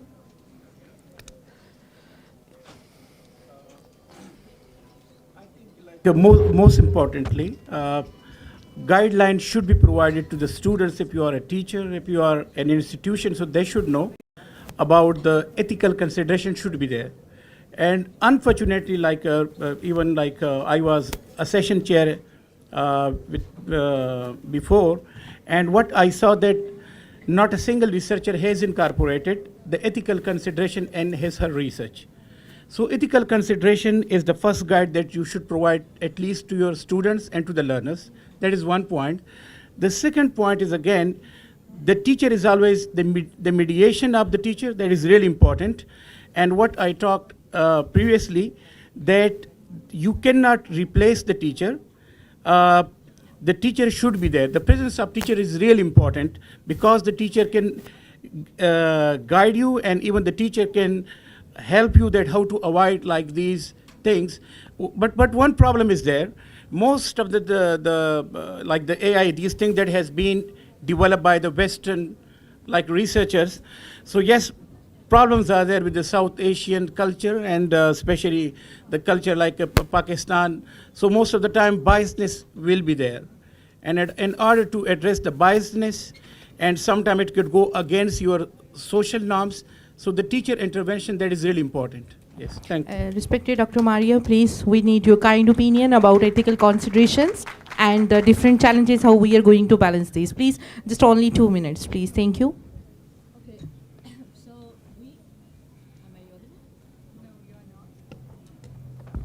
Now? Yeah. All right, thank you. So I think that everybody here will agree that AI or ChatGPT, Gemini, and all the other applications and tools are specifically tools for creativity and to give us knowledge and all that. However, I do believe that we need to be responsible while using that. It can be a very dangerous tool as well. I was reading in the newspapers that around the world, people have committed suicide after talking to ChatGPT. So I believe that we as teachers need to, and HEC as well, because right now HEC only has a policy of minus or less than 20% AI use, right, in student assignments or papers, research papers. So we need to actually be able to set up a set of directives where we need to explain, or we need to direct the students on how ChatGPT can be beneficial for them, what's to be done, what's not to be done. Yeah, because also, as I agree with Dr. Sumera, that just putting in your assignment that the teacher has given you, giving you the reply, and then submitting that same assignment is actually very useless, and that doesn't form students into educated human beings. So this is my point that the set of Thank you. directives needs to be Thank there. you. I kindly humbly request to Dr. Professor Sajida Zaki. Please kindly add your valuable remarks about ethical consideration. And we are having time constraints, so please kindly thank you.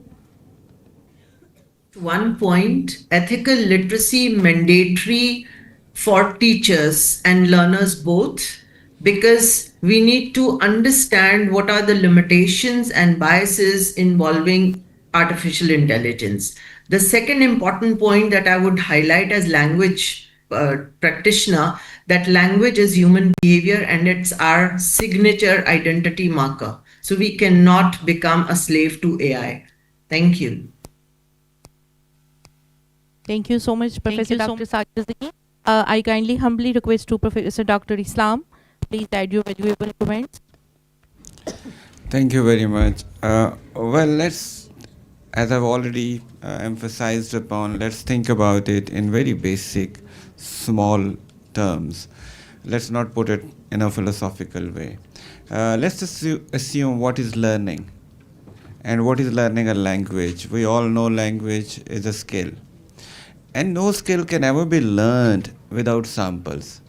Even, fixing a car is a skill, and a mechanic always provides, a senior mechanic provides samples to a junior mechanic chota in the workshop, and then only then he learns. An expert swimmer would always provide samples to a junior swimmer to get it better. So is the case with language learning. I think AI probably is the best platform humanity has ever known, which can make language pedagogy such an easier thing. And because it can provide you samples in abundance, there is no ethical issue in getting or providing samples for that, unless you are not copying anything. You are claiming that you have got it somewhere else. I mean, being a teacher, if you want to record a program, present a lecture, you can get activities from AI. I mean, what is ethically wrong with it? Because in the past, we used to get those activities from the books published by Western English-speaking people and other authors, and we would brag about it. This comes from Martin East's book. This comes from so and so. Now you can brag about it. This comes from ChatGPT. This comes from Gemini, or this comes from. So let's understand what it is and where it can help us. I believe AI should be used not only ethically but also creatively. If you would overemphasize ethics in a wrong direction and stop students' creativity, I think that would not a fair deal. And a teacher's responsible role becomes very important. That's what we have been focusing upon throughout this discussion, that a teacher will have to take a lead, and he will have to prove that he understands it and he can run it into the classroom. That's how we can utilize the transformative power. Otherwise, maybe 5-7 years down the line, we would still be talking about the same thing. As we are still discussing, should we use AI or not? I think world has gone beyond it. There is no question should we use it or not.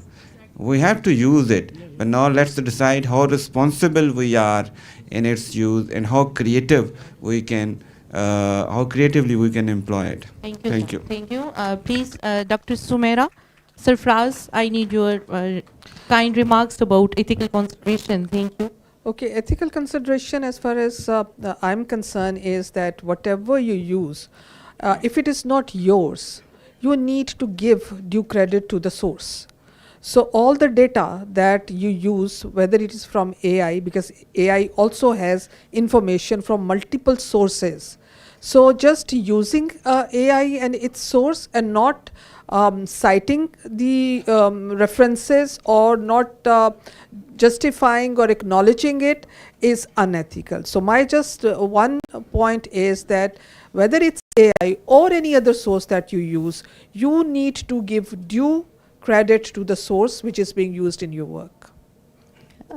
Thank you so much. So, the very remarkable comment by respected Madam Sumaira Sarfraz, if it is not yours, then you should have to think twice about all these things.